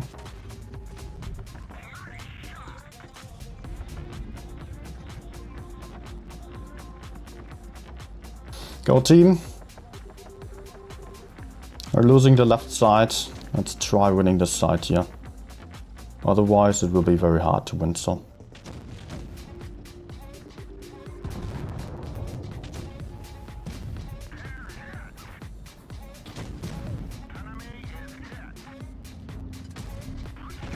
Nice. Yep, still got a tank advantage.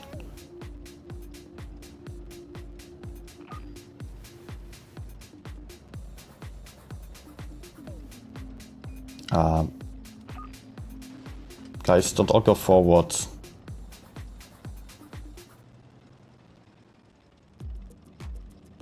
Yeah, also with the difference between 51 and 55% win rate, or 50% and 55, you can see like, oh crap. I think I have to commit to it now. I hope no one else is killing me from behind. Ooh. Okay, I could not stay because I was getting crossfired then.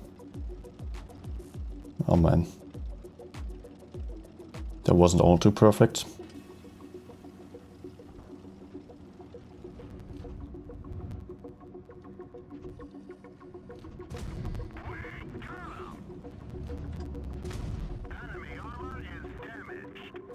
No.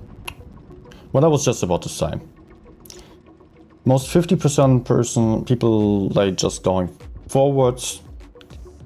Players, that's the word I was missing. They're just going forwards at all times.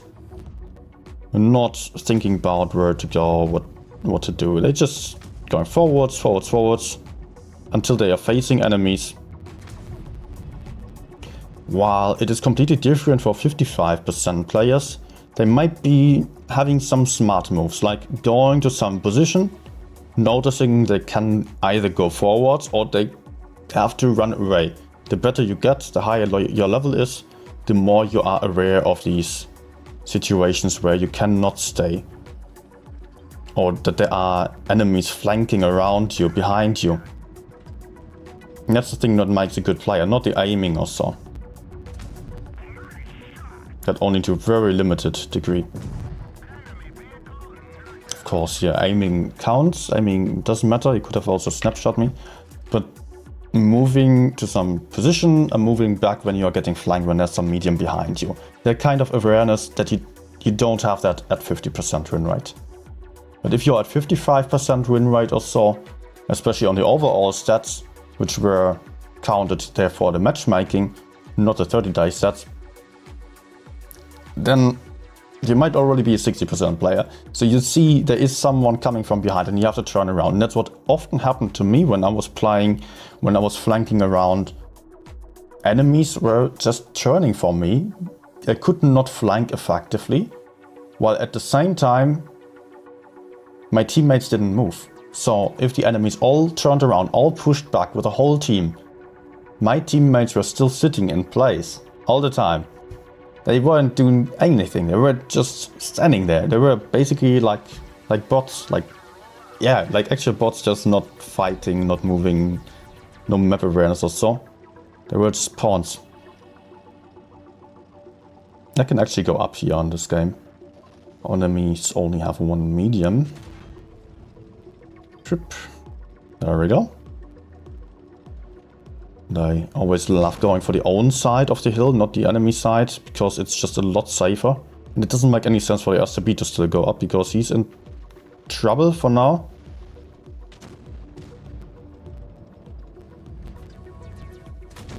Nah.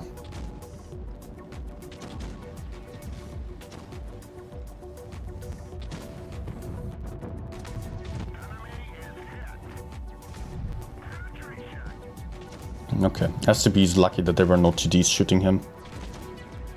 But if you're going for the opposite side, like the SCP, then people can just push you and kill you, you cannot run away.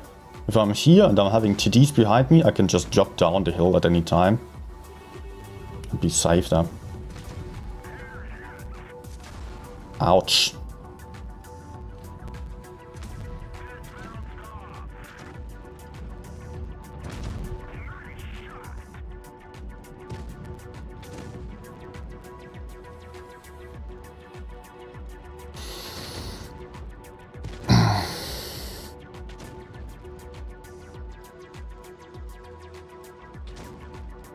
Driller? Where did he end up? Oh, what?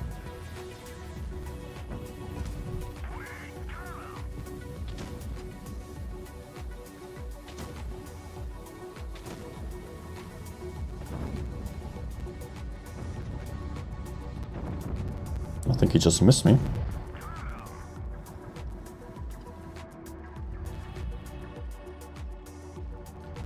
Can I somehow get the cupola?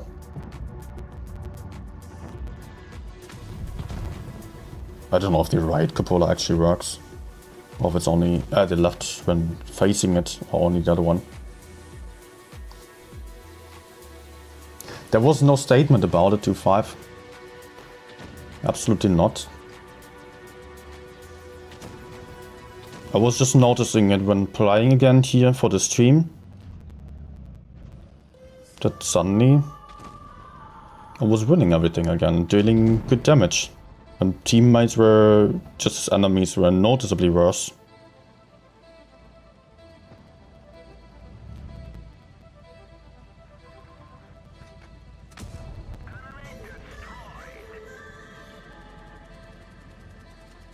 I think T62 turret also got nerfed. Ah, team's going in, okay. Then I don't have to circle. Was just about to do so.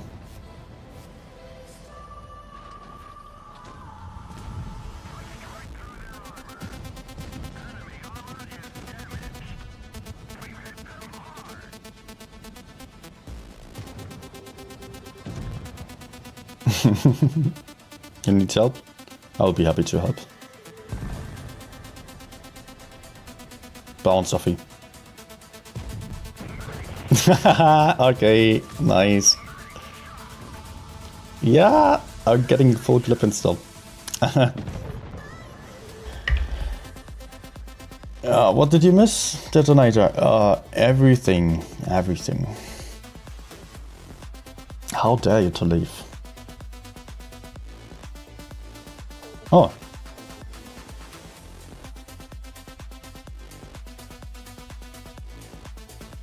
Ah, he was on the enemy team, okay. Oh.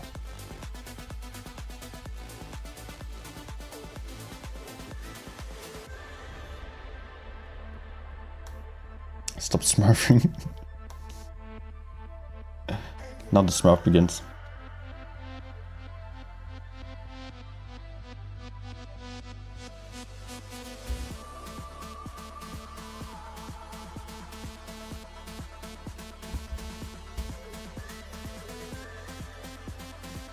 Go. Let's farm run rate up. I actually lost win rate yesterday and the day before. No, yeah, yesterday. I lost win rate, which is rare in my battle count. I mean, I'm not having the best overall win rate with just 68.12 I had. And my 30-day win rate is like 78, or has been, before the update. Oh, mate, I don't want to go for the corner. Okay, don't go there, please. We're being 2v3 mediums. No.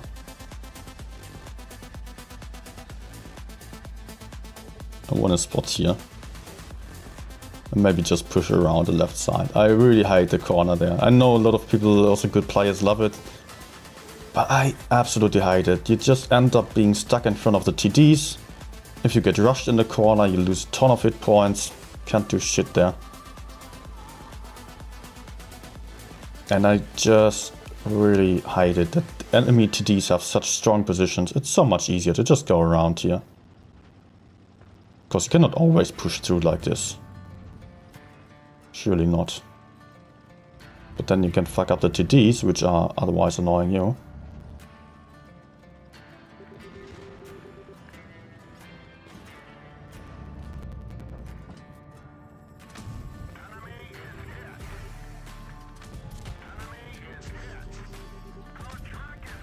Oops.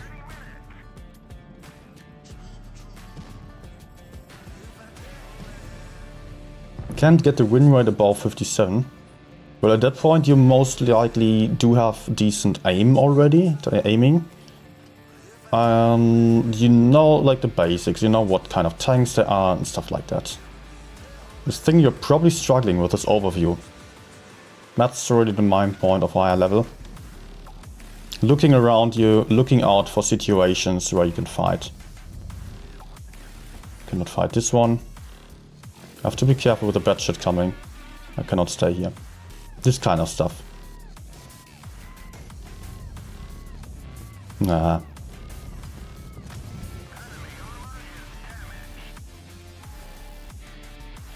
I have to run. Oh. Oh. It's not lost yet. But it's going to be tricky. I think it is lost, most likely.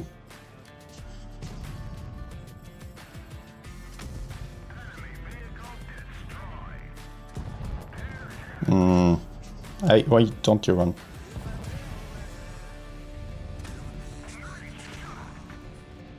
Okay. Might be lost. Oh.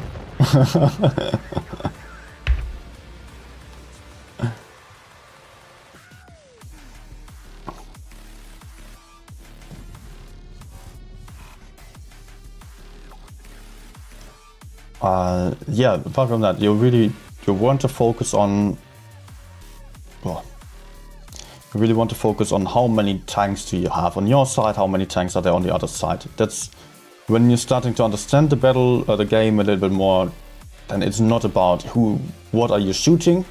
You're not only fighting the tank to your front and you're not going to your one standard position. You're seeing how many tanks are coming there, how many tanks are there on my side. Do I go forwards? Do I go backwards? And that decision you have to take basically intuitively almost every 30 seconds or so at least. You have to think about it. Can I go in? Can I not go in? Am I fighting here? That's like the third option. Am I going forwards or am I going backwards? Third option, I can stay. Yes, but does it make sense? You have to ask yourself, can I be effective here? Can I shoot enemies a lot? And if not, if the answer is no, can you shoot the enemy to the front? Answer is no, relocate. Go somewhere else.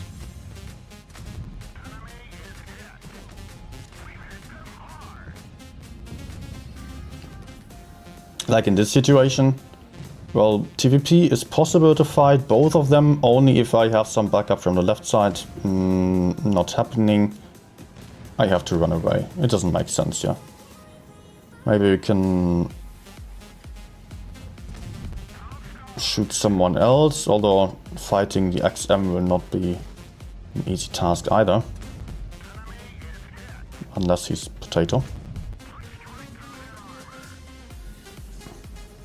But I can work together with this guy, I guess. Nicky has to escape there. He's going to die otherwise.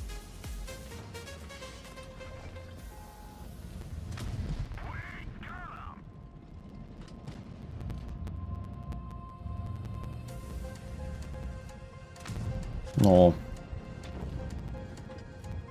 I should be unspotted, right? Give me some luck.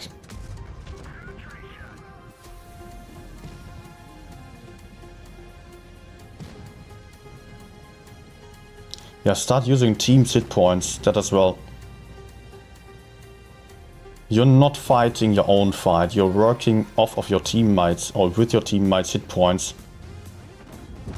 It's the entire amount of hit points that your team has versus the entire amount of hit points that the enemies have. And you're always fighting 1v7. You're trying to find opportunities everywhere.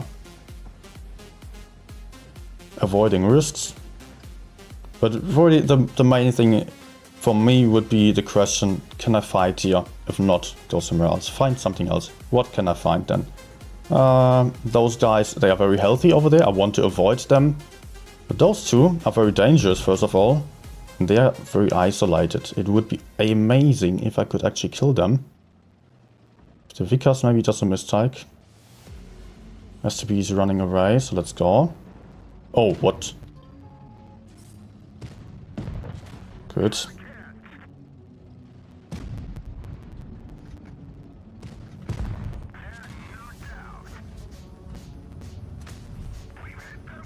Oh no, oh no.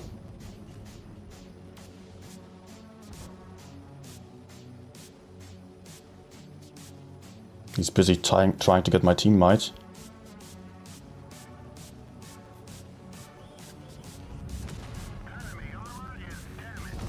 Nice.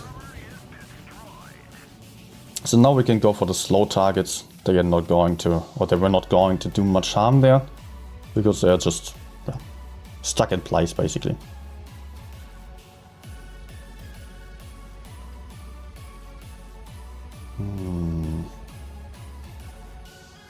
I want to get there, but in a safe way. Okay, now that they are spotted, this will help.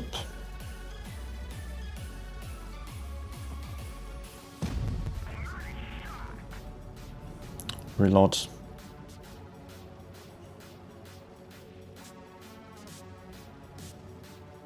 Okay, he's dead anyways.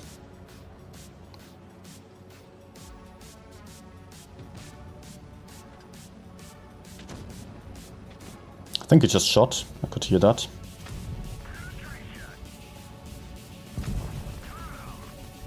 Nice.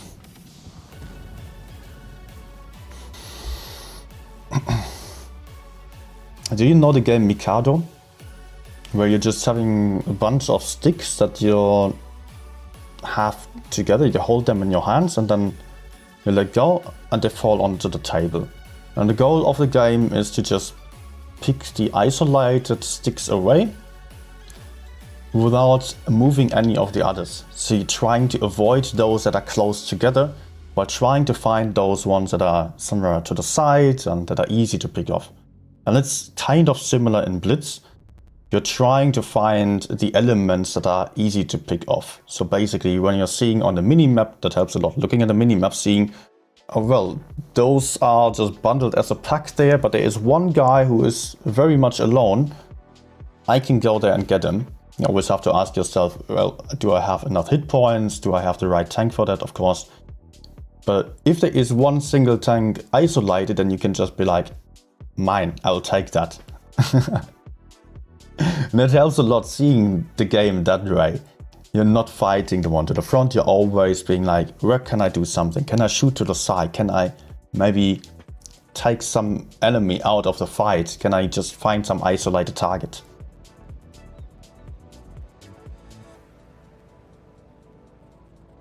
How do I avoid sticks in a T95? What do you mean?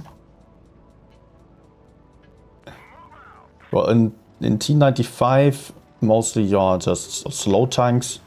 You cannot go for the isolated targets that much. But you have to be aware that if there are a lot of enemies flanking around, just being somewhere else, you have to notice that.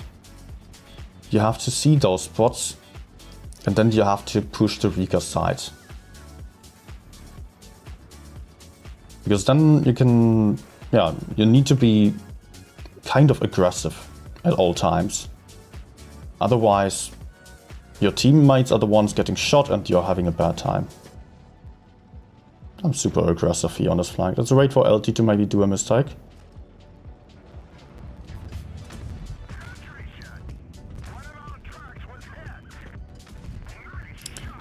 Take that.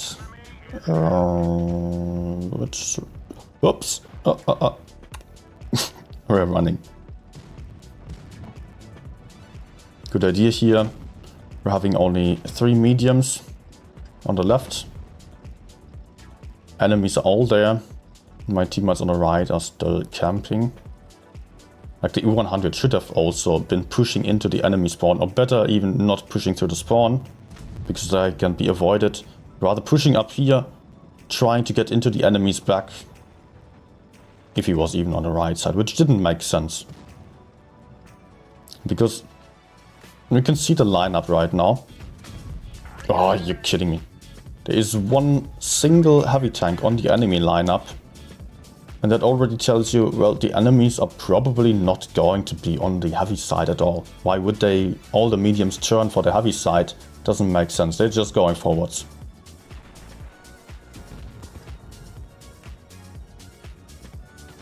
So our heavy should have also joined us on the medium side, just as the TDs.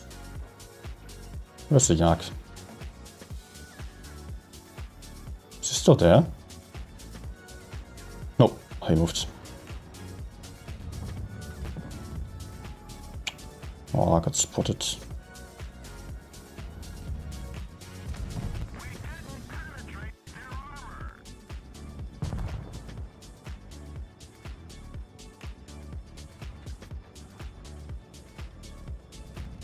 No.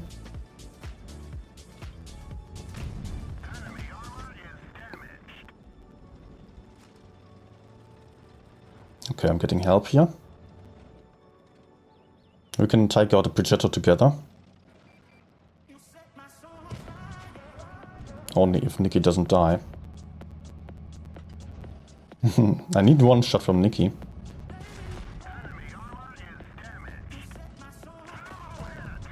Oh, I missed. Crap. No, oh man, we're both fucked up.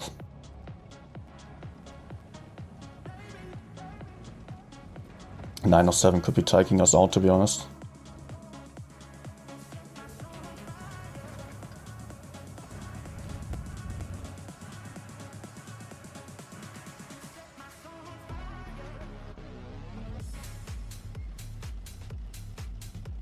Hey Alter, yep, yeah, it's turned off. Detonator, thanks a lot. I was actually meeting Fatness not too long ago, last week. 1 or 2 weeks ago. Yeah, it doesn't matter. No.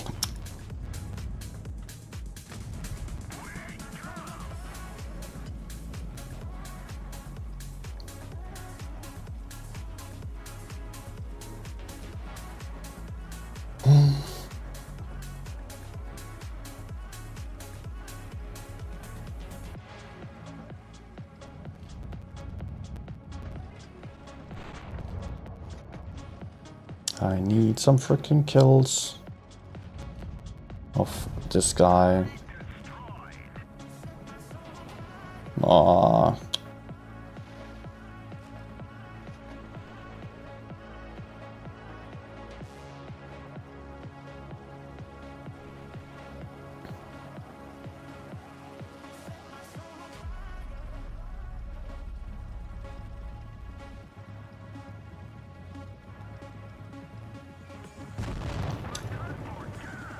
Oh, bro, man.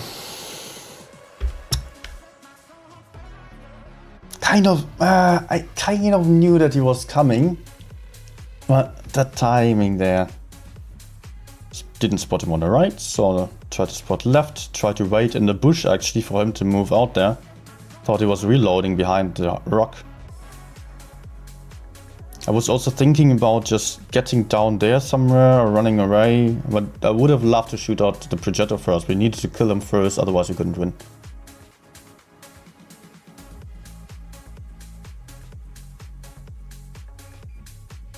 Do you purposefully angle the lower plate? Yeah, I do so, definitely. I do so with every tank. Doesn't matter what you're applying, if you're angling, you will get some bounces.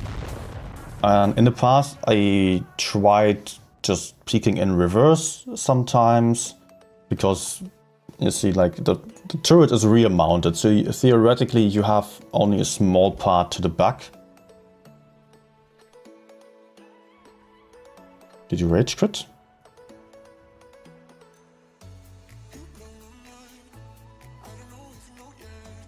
What happened? You only have a small part to the back, and so you might think it makes sense to just peek in reverse, but what I figured out with my 7,000 games on the batshit was that you're actually just getting penetrated quite often into the rear, while peeking with the front first often means that you are bouncing shots off of the frontal plate, because enemies are aiming for your turret and then you're moving back and you're just taking the bounce there. Also, just getting out in reverse takes a lot of time. And also, hi Envia. Galestia is also back again. Well, I was already answering to your messages.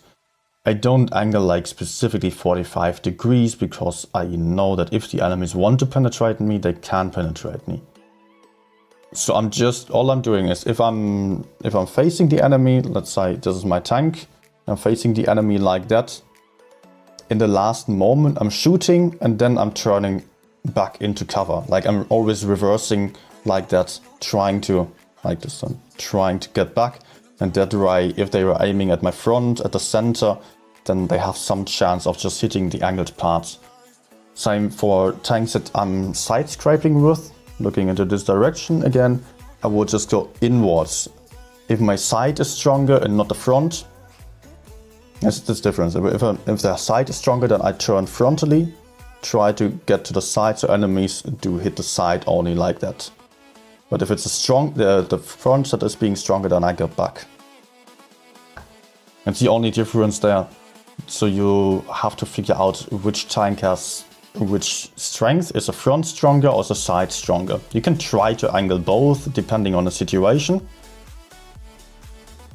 But at the same time, you just have mostly some way that it's best.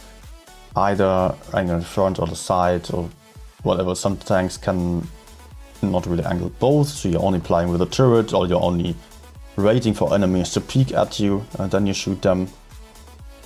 You cannot peek out at all. But even the 140 can side scrape a little bit.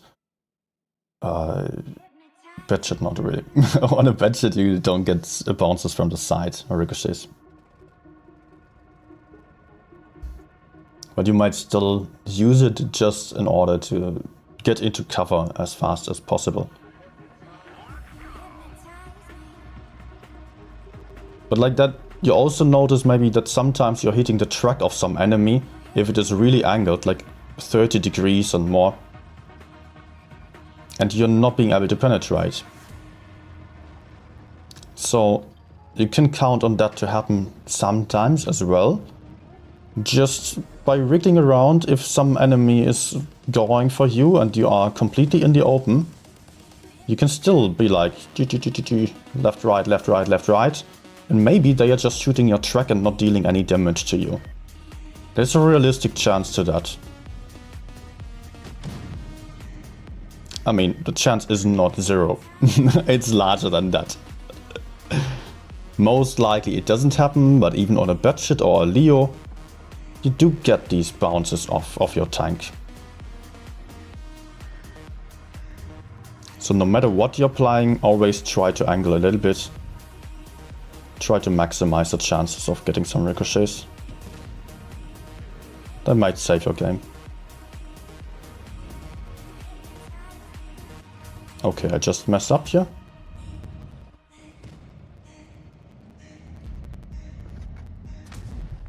And I'm also being stuck.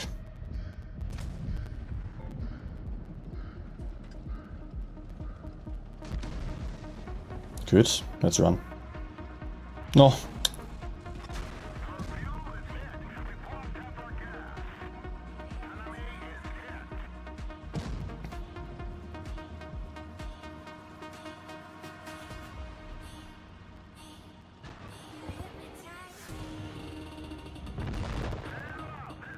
Was I spotted? For real?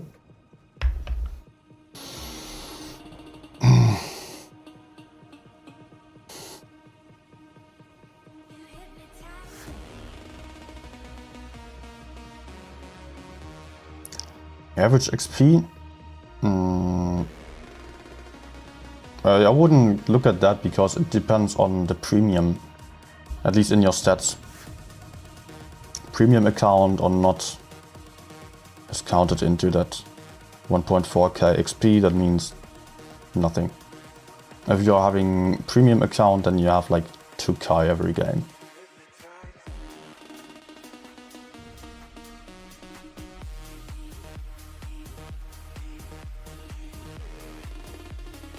Probably even on this one, let's see.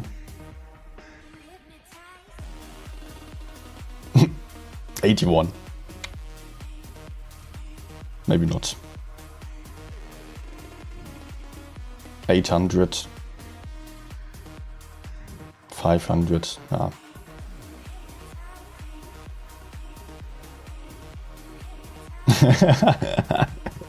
Funnily, he's still thinking that this would be the new matchmaking, but it's actually not. We were just having late night teams.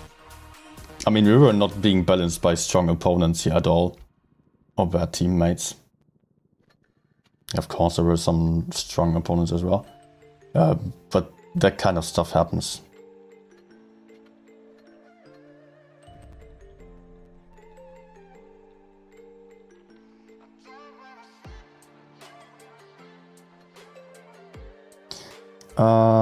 Grinding 113 heavy tank. I can play it for you.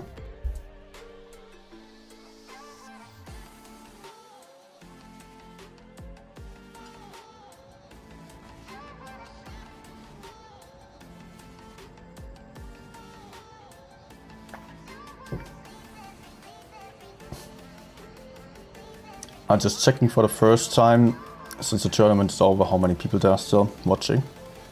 Actually still 30 people live. Chat died off a little bit. What I find weird that so many games are encounter now. Really. It's not a new matchmaking anymore, but still all the games being encounter, what the hell? Like 2 out of 3 games. Okay, let's go medium side then. Makes more sense anyways. Because of the lineup, yeah, I don't know what the team is doing. That's my main concern. I don't really pay attention to what I should be doing at all times. I want to know what can I do.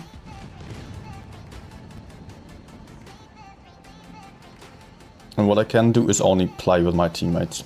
Cannot pick up without them. Let's see if I can take that one out. Okay.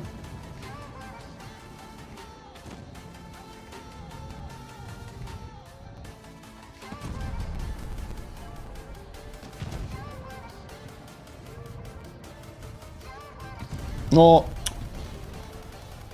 What is happening here? Am I having enough backup to fight here? And that was my first shot. We already lost 2 tanks.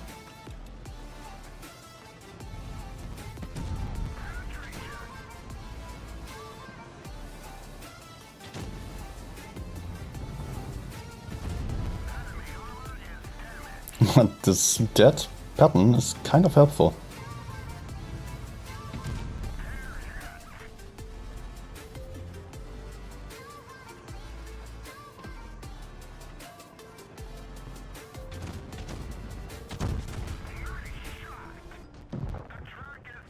Nice. Ah. Freaking hill. Find us another target.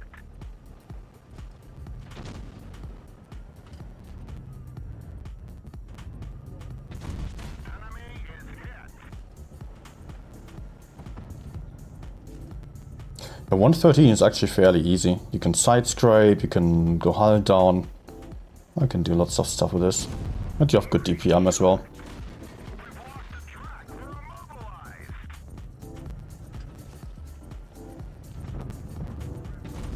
Enemy is hit.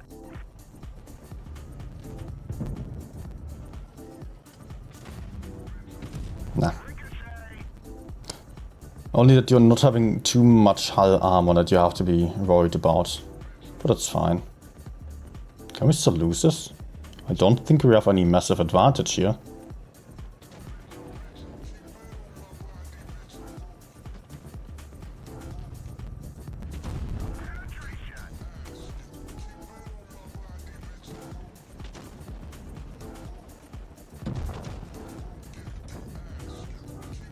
Yeah, come on. Nah. Yeah, you can penetrate the side of the chieftain pretty easily. Actually, it's a case for many tanks, especially the British ones. They have a turret that is larger than the hull. So that means they have some angled parts to the sides that are just looking out of the main hull, basically. And then sometimes it's hidden by some spaced armor, like on a chieftain or 183 as well. Of course, on the VK72, it's very obvious, right? You know, this huge turret there in the back. But just imagine it to be looking pretty much the same even for Sheridan. It's also the same. Although it doesn't matter. Not really. Well, let's go for British tanks. Hey, for example, for the chieftain, you also have that part here. If you're looking from above, you can see it a little bit, so that's becoming flat when it's angled. FE215B is like that as well. You can shoot those parts. That's because okay. For this one as well. Even for the S-Conk, there are also weak spots like to the sides there. Yeah, doesn't have armor. Yep. You don't play Supremacy? Usually I do, and I actually prefer Supremacy over Encounter, but I turned Encounter back on because I like long games. And in Supremacy, I mean, I don't necessarily like long games, that's not true. But in Supremacy you don't get these really long 1v3 situations, Kolobanov games with 7,000, 8,000 damage. You're getting high damage more often if you're good at it, but you're not getting the maximum damage then in the end for the games where your teammates are just dying. So you can basically have the same average damage in Supremacy or Encounter. It doesn't matter what you're applying. Just that in Supremacy you can be more aggressive because you're having more information and enemies are doing some weird stuff like moving into caps. But yeah, you're missing out on some fun games, huh?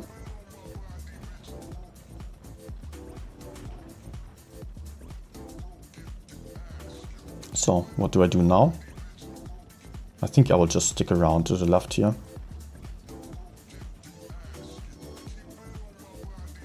Don't think, yeah, Sheridan ran away.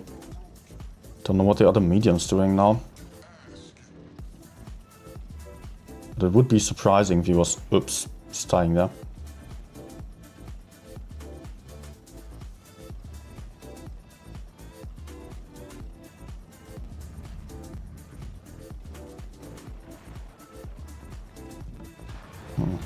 It's pretty ineffective, but oh no, now.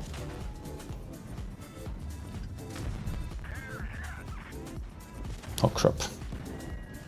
Ooh. Can I still win the DPM duel? Bounce! Oh no! I guess that means I'm dead.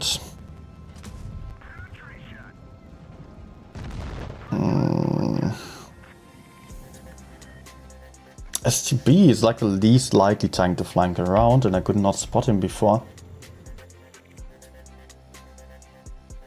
Detonators is like, always follow teammates, don't go alone, you'll suffer. I hate that. Yeah, just a demonstration of that. But usually when you're playing a very fast tank, you can flank around a little bit. You just always have to consider, if I have to turn and run away, will I be faster to get to my teammates than the enemy is to get to me, basically. So you're always having to keep that distance to your team in mind, that you also have to keep to the enemies, basically. And the slower you are, the longer you will need to get back to your teammates if it is some fast tank rushing you. So you cannot move away too far from your teammates. You can basically only stay very close to your majority of the teammates, to the main bulk there. But for some fast tank like a Batshit, you can even go all the way behind the enemies, because you can still run away from any other tank, even if it is another Batshit fighting you or facing you. You will have to keep an eye on that, of course, where the enemy light tanks are. But in most situations you can... Fuck! Run away. Perfect counter by him.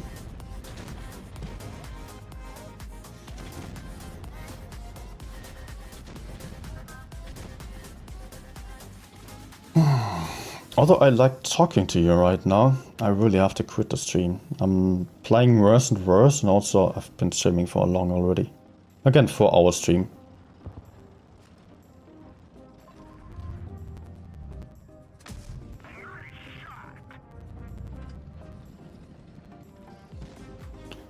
My head is starting to hurt a little bit.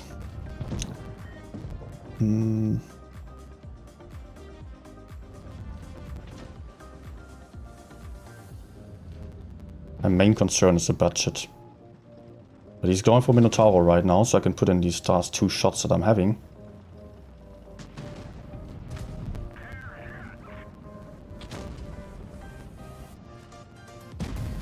Oh, don't tell me he's already going for me.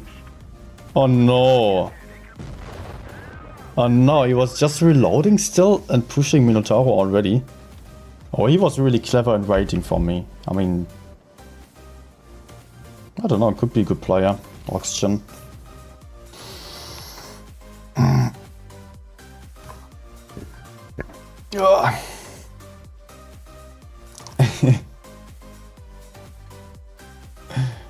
I play Batshit a lot, yes, I do. And actually also being pretty good at it, although the games that I've just shown, yeah. I do love it because it is the most tricky tank to play, but at the same time it is very, very rewarding when you're doing some good moves. You can, you know, you cannot face the enemies frontally and fight them there. If you're doing so, you will get wrecked, that's for sure. But at the same time, you are being very good if you get behind the enemies. You're having 3 times 350 alpha damage, so you end up at 1050 damage per clip, which you load off in 5.6 seconds, or less if you're using the intra clip boost. I don't know how much it is then exactly. But never mind, you've got 1050 damage that you can put into the back of someone, which is more than a 183 does on the IP. So if you find these opportunities to get behind someone or get to the side of someone and put out 2 or 3 shots, then you are super, super effective. But you are not effective at all when fighting enemies frontally. That's what I said already. So you're always having to look out. What can I do? What can I do? Where can I go? You're having the clip reload, you're reloading thinking about it. Where do I see any opportunities? So for some tactical players like me, it is just the best tank because you can always really be mindful about it and you just get the reward when you are thinking in a clever way and finding some opportunities, some pushes, like the enemy Bratchet just pushed behind my Minotauro teammate and managed to circle him, put out some clip there, but he even loaded again. I don't know if he even clipped him or if he was really keeping his clip and waiting for me. That's like, that was some really smart gameplay by him. So he still lost, but yeah. He gave me a duck. Okay, I felt focused a little bit. I think he was focusing me. So yeah, just very smart and get rewarded. That's the play Sar and a Batshit. For other tanks like some Object 140, it also applies because you're fast, having good DPM. And it's just amazing if you're circling around the enemies, like the heavy tanks, they don't know what to do and you're just running around and putting in your shots. Or if you're not having that kind of option, you're being very careful flanking around the whole map, putting in some crossfire from here and there and reloading and relocating and finding these opportunities at all the times. At the start of the battle, you're finding the best positions to spot enemies and get a lot of information. And winning the game with lots of tactical moves, while on medium tanks or heavy tanks with armor, you're just mostly not deciding too much of what to do. You're just taking one decision at the start, where do you go? Maybe you adjust the position, maybe you are pushing something, but mostly you're just fighting in one spot and shooting the tank to your front and taking hits in return that you're hopefully bouncing. So it is much more about angling and shooting there. And the better you get, the more you want to move. Because movement is what wins the games then. You can win games by trading down the enemies to your front until you are at about 55 to 60% win rate. But if you want to reach to 70% or higher, you need to understand where you can go and what you have to do in what kind of situation. You have to re-evaluate the situation over and over again and come up with new moves or new positions for every single moment that are perfect in that situation then. So that's why the Batshit is great, and that's why most good players prefer fast tanks over the slow ones. Slow ones just mean it's easy, but there's not much room for stuff to do when the team is good or when the team is weak. All you can do is like go forwards or go backwards. That's it basically. Okay. So much about my little essay about Blitz here. That's it for tonight. I was actually having some good day again in the battle. Enjoying it. Thanks for watching, guys. And if you're still here and haven't liked the stream yet, please don't forget to do so, or maybe also subscribe to the channel, obligatory stuff. If you're not on Discord yet, I'll be happy to see you there as well. You can find a link to the Discord server also pinned above. You can also just hit on the notifications of YouTube, but yeah, Discord is better. So see you guys around tomorrow, hopefully, because tomorrow will be the first day of the top 4 tournament and I'm looking forward to it. I think I still have to set up my streams. Yes. Have a good night, everyone. Enjoy the rest of your evening. And see you back tomorrow. Goodbye.